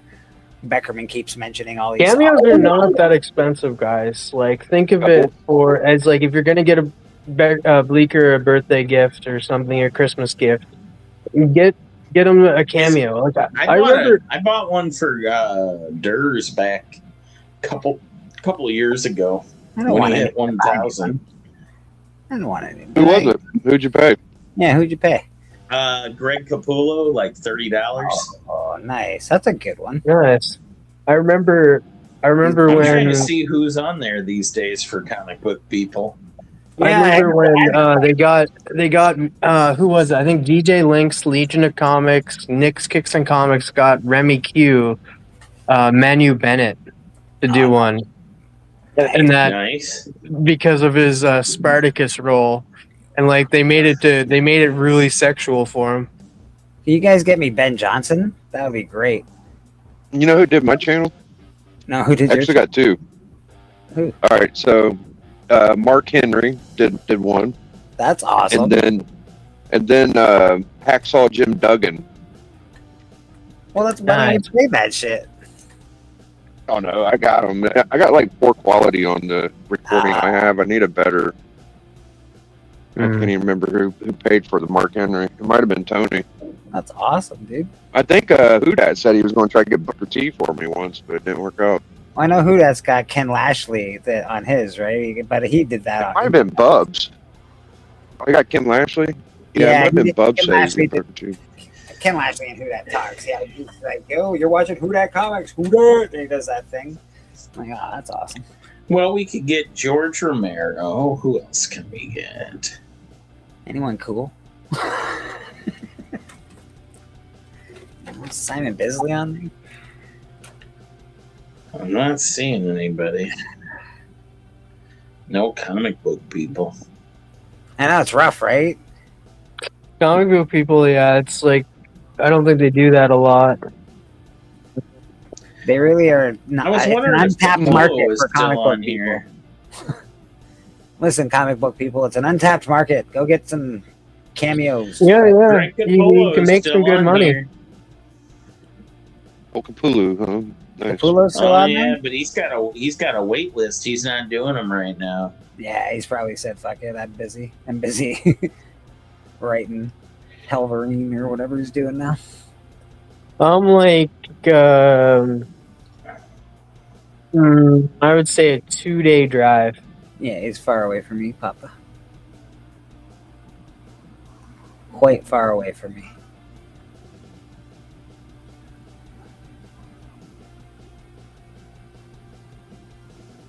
I'm trying to think of like somebody that would, you know who like, you know, would be a cool one for me. That's like non-comic related. There's Johnny Young Bosch.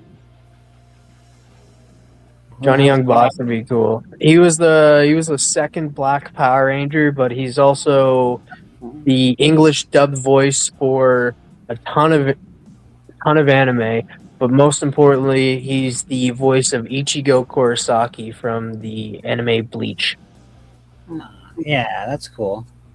I would like Robert Englund or somebody like that would be cool. Yeah, that would be cool too, but he'd be super expensive. Those guys I are think. expensive as all hell. Yeah, It's fucking Johnny wild. Young Bosch, I don't think would be that much. That's what I'm trying to think of, like lower end kind of. reasonable ones, Yeah, right? Yeah, but Yeah. cool but reasonable. I think Robert England's like his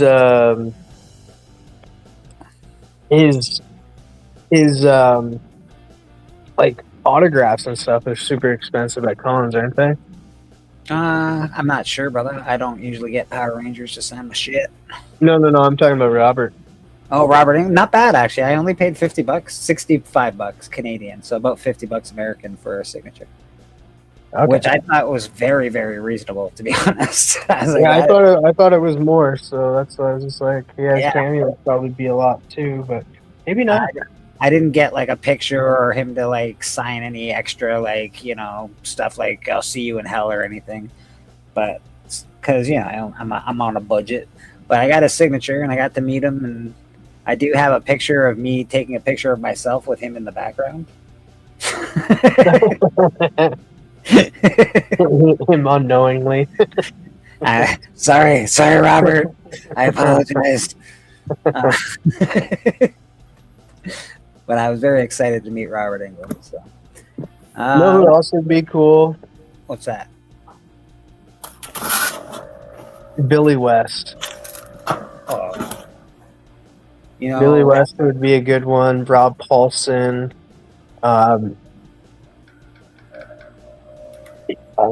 Billy Zane would be awesome. Come on. Billy West was funny. I want the Phantom to say, "Hey, come to Bleecker Street Comics." The Phantom says so. No, was you telling me that you was thinking about getting a cameo for me, or was that somebody else? Huh? That was somebody else. Okay. I thought you told me like you was at a con and you were thinking about paying somebody for a cameo, or that might have been someone else telling me. No, that wasn't me. You didn't pay for your cameo from Ken Lashley, did you? Who did? I assume that he did. No. Just because he was like you were talking with him, I assumed. I was talking with him. I'm a Saints fan. He's a Saints fan. I gave him some Saints like stuff that you get from the stadium. Yeah. Which he was like, the story. I gave him some Saints stuff from the stadium. He goes, "Man, you could have saved me some money. I went to the Saints shop and spent hundreds of dollars." I said, "I'm sorry." I was trying to. I think I messaged him and said I had some stuff from the Saints, but he still ended up going to the Saints shop. He's bought a lot of stuff for the Saints, and we were talking about that. And then that's how I asked him if he'd do the little introduction thing. Yeah, I think channel. they're cool. I don't know why. Sorry, I bet them once because I was like, maybe I'll pay to get a cameo from somebody, but I couldn't find any cool comic people. I could find like some people, but maybe Art DePaul would be cool too. So, I don't know. Well, I was looking at them. Yeah, maybe we should go around the horn. It's about that time. Rad, taking commissions. What are you up to these days, Rad? Oh, not much. Working on a book. Boom. Again, thanks to Fishcat, Craig for the book they sent me. It's awesome. Yeah, hit me up on Instagram if you want a commission. That's about it. Nice. And he's got awesome art. You see it. We've seen it here today. You can look back on the rewind. I've got it behind me. Steven shows it off all the time. Really, really awesome pieces of art. Check out Rad on Instagram. Get him to get a commission from Mr. Rad Art and Comics. TM, what do you got going on with yourself, sir? Like I said, short video. My top 10 most anticipated movies 2026. Very short. My top 35. My top 35 most anticipated movies. Yeah, I will have a video coming out titled "My Last Box" from Capcan Comics. Oh. So that'll be coming out sometime this week. Whenever I decide to record it, I'm in no rush. Is it going to be your actual last box from Capcan Comics? Yeah. Oh. Tune in and find out why. Oh. Then Hot 5 Commandments, probably Thursday, but probably has to be later because Biggie, I have an appointment, and so it'll have to be like in the evening, maybe like 6, that we do the Hot 5 Commandments if we do it Thursday. But yeah, tune into that for sure. Best spec on the internet, baby. Let's go. It is award winning. And that's it, I guess. Mr. Papa Wheelie, what do you got going on with yourself, sir? You got wrestling on Thursdays, Sweet Chin Music with Biggie Shack, Beckerman, D, and Austin Chris. Not all participants are always there, but the ones that are, awesome. They have a great show for the wrestling stuff. He loves to hang out with Matt Spidey and his Spidey people on Saturdays. And of course, here on Sundays at Comic Book Church. And we will be starting up Band of Brothers Auction coming up in February. So get ready for that. All the books behind me are always for sale. I'm not showing them off right now because I'm behind a live sign and I don't want to do anything. I'm lazy, yada, yada, yada. But you've seen them. They're there. And we'll be putting some good stuff together for that auction. What else is Papa Willie doing? I need a cameo from Steppo saying this Thundercats will printing. Yeah, you could suck it yourself, Papa. All right, that's enough for Papa. Never mind. Beckerman, what do you got going on with yourself, sir? Just being awesome, just being you, hanging out, being Mr. Casey himself. And of course, here on Sundays. Papa Wheelie's thing on Thursdays, if I feel like it, or I don't know. He's pretty mean. So do you see what he just did to me? Do you see what he said there? Yeah, So, like, he's he's a meanie. He's a bully. Where's Mr. his mom Entropy at? Comics. What do you got? What do you got going on with yourself, Kev? Tell us your news.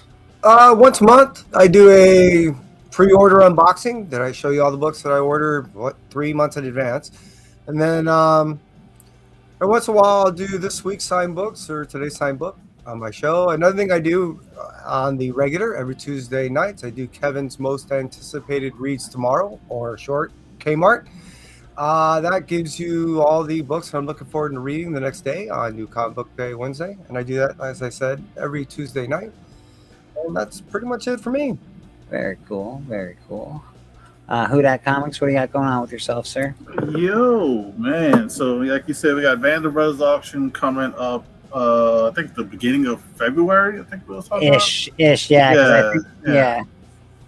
So definitely stay tuned to that. Shout out to Beckerman and the 4C guys. I bought an awesome Sonic thing. So once that comes in, I'll share that. I got one too. Yeah, so you're more than welcome to show yours with me, Beckerman, when I show mine. So Yeah, I'll pop on with you. yeah, I'll let you know when I get it. But yeah, I got that coming in the mail, which was awesome because I think it has like the first 4 issues of Sonic, and it comes with the little original art sketch in the inside. So that's going to be very cool to show off. So I like Sonic and stuff. So expect that unboxing. CGC, I got some CGC stuff eventually, probably in February. They're so behind, but they don't want to tell you they're behind because guess what? If you got Todd McFarlane stuff, you'll get your stuff fast. If anything else, you won't. No. Yeah, because I called him about that. I said, "Hey, how do I have a signing that was last year, and people are getting Todd McFarlane stuff back, and he's still signing?" So eventually February, I'm assuming I'll start getting all that stuff back. I'll have some more unboxings probably the next week of some stuff, a little collection of books I bought. So check that out. And not every Sunday, but mostly, we do it as much as often. Astonishing, myself, Bleeker when he's available on that weekend. I think Tone, a whole bunch of guys. We go on Astonishing and sell when we are available. So I don't know if he's coming on this Sunday. I'll probably make my appearance this Sunday. Yeah, so Astonishing auction. If they got room for me, I'll come on. Yeah. Oh yeah. They got a room. So this Sunday it's going to be 7:30 Central, 8:30 Eastern. So check us out on Astonishing Auctions. You get some good deals there. And check out my Instagram, man. I'm trying to get to like 4,000 followers on Instagram. So I'm at 33 or 30 something. I'm over 3,000. I want to get to 4. I want to get to the 4, man. I think I post a lot of good books, a lot of good things, so I should be climbing faster. But check out the Instagram. That's it, man. I'll see you guys later, man. I'm gonna eat this. This is what I'm gonna be doing backstage. Look at that, boy. King cake. Nice slice of king cake, baby. Nice. Here next Sunday. If anybody wants king cake, they do deliver. They do ship, so you can actually go. You can search it online. Different shops ship. They have different prices for us because they do it express shipping or next day shipping. So that's where the price may be a little bit higher. Like $40, $50 for shipping, but you should get it in a day or two. But it's if you can't fly down here, which will cost hundreds of dollars, and have a room, that's the next best thing. Well, you heard it here. Next time they get some mail, they're gonna play "I'll Show You Mine" if you show me yours. So stay tuned. Mr. Biggie Shack, what do you got going on with yourself, sir? Well, we had a really good collector club. Doc, Hudat, and Bleeker and TM and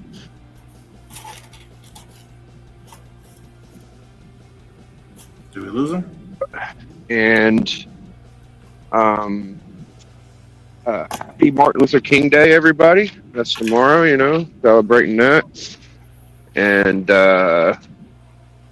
Wednesday, I'm going to try to do the most improved collectors in the network and the network top 10 collectors.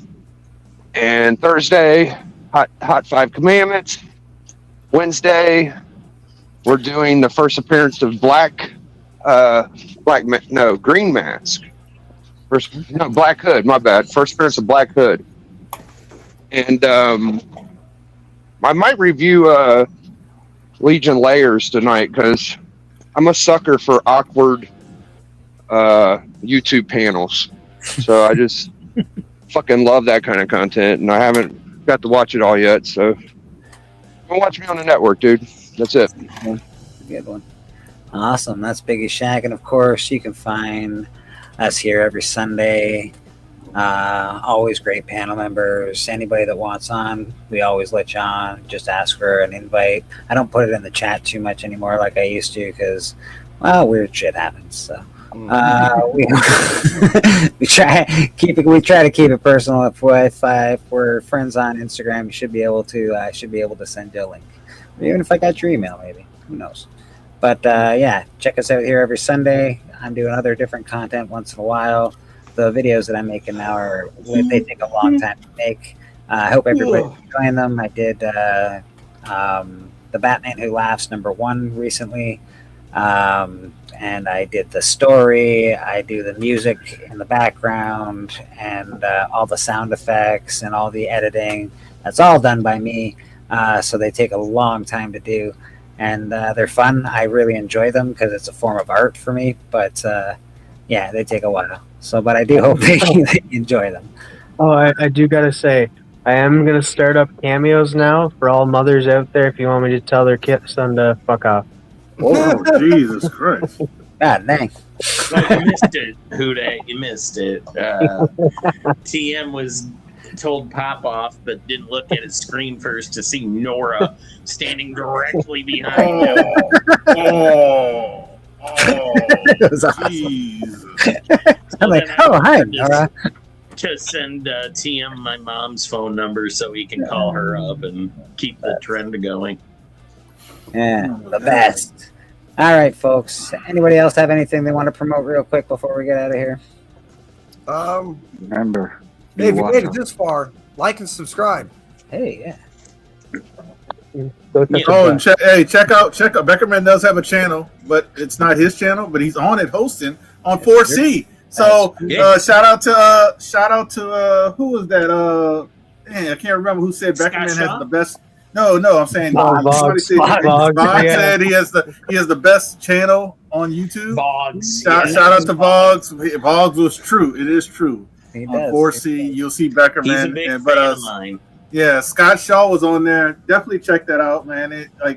I watch it because it's cool to see, and you're supporting artists and stuff like that. And you never know, Yeah, you find that some stuff you hardcover, like. it looked pretty cool. The quality looked really good. Yeah, I was like, and the sketches weren't just like head sketches. They Yeah, it were wasn't like little doodles. actual- Yeah, it was. No, he put some effort into those.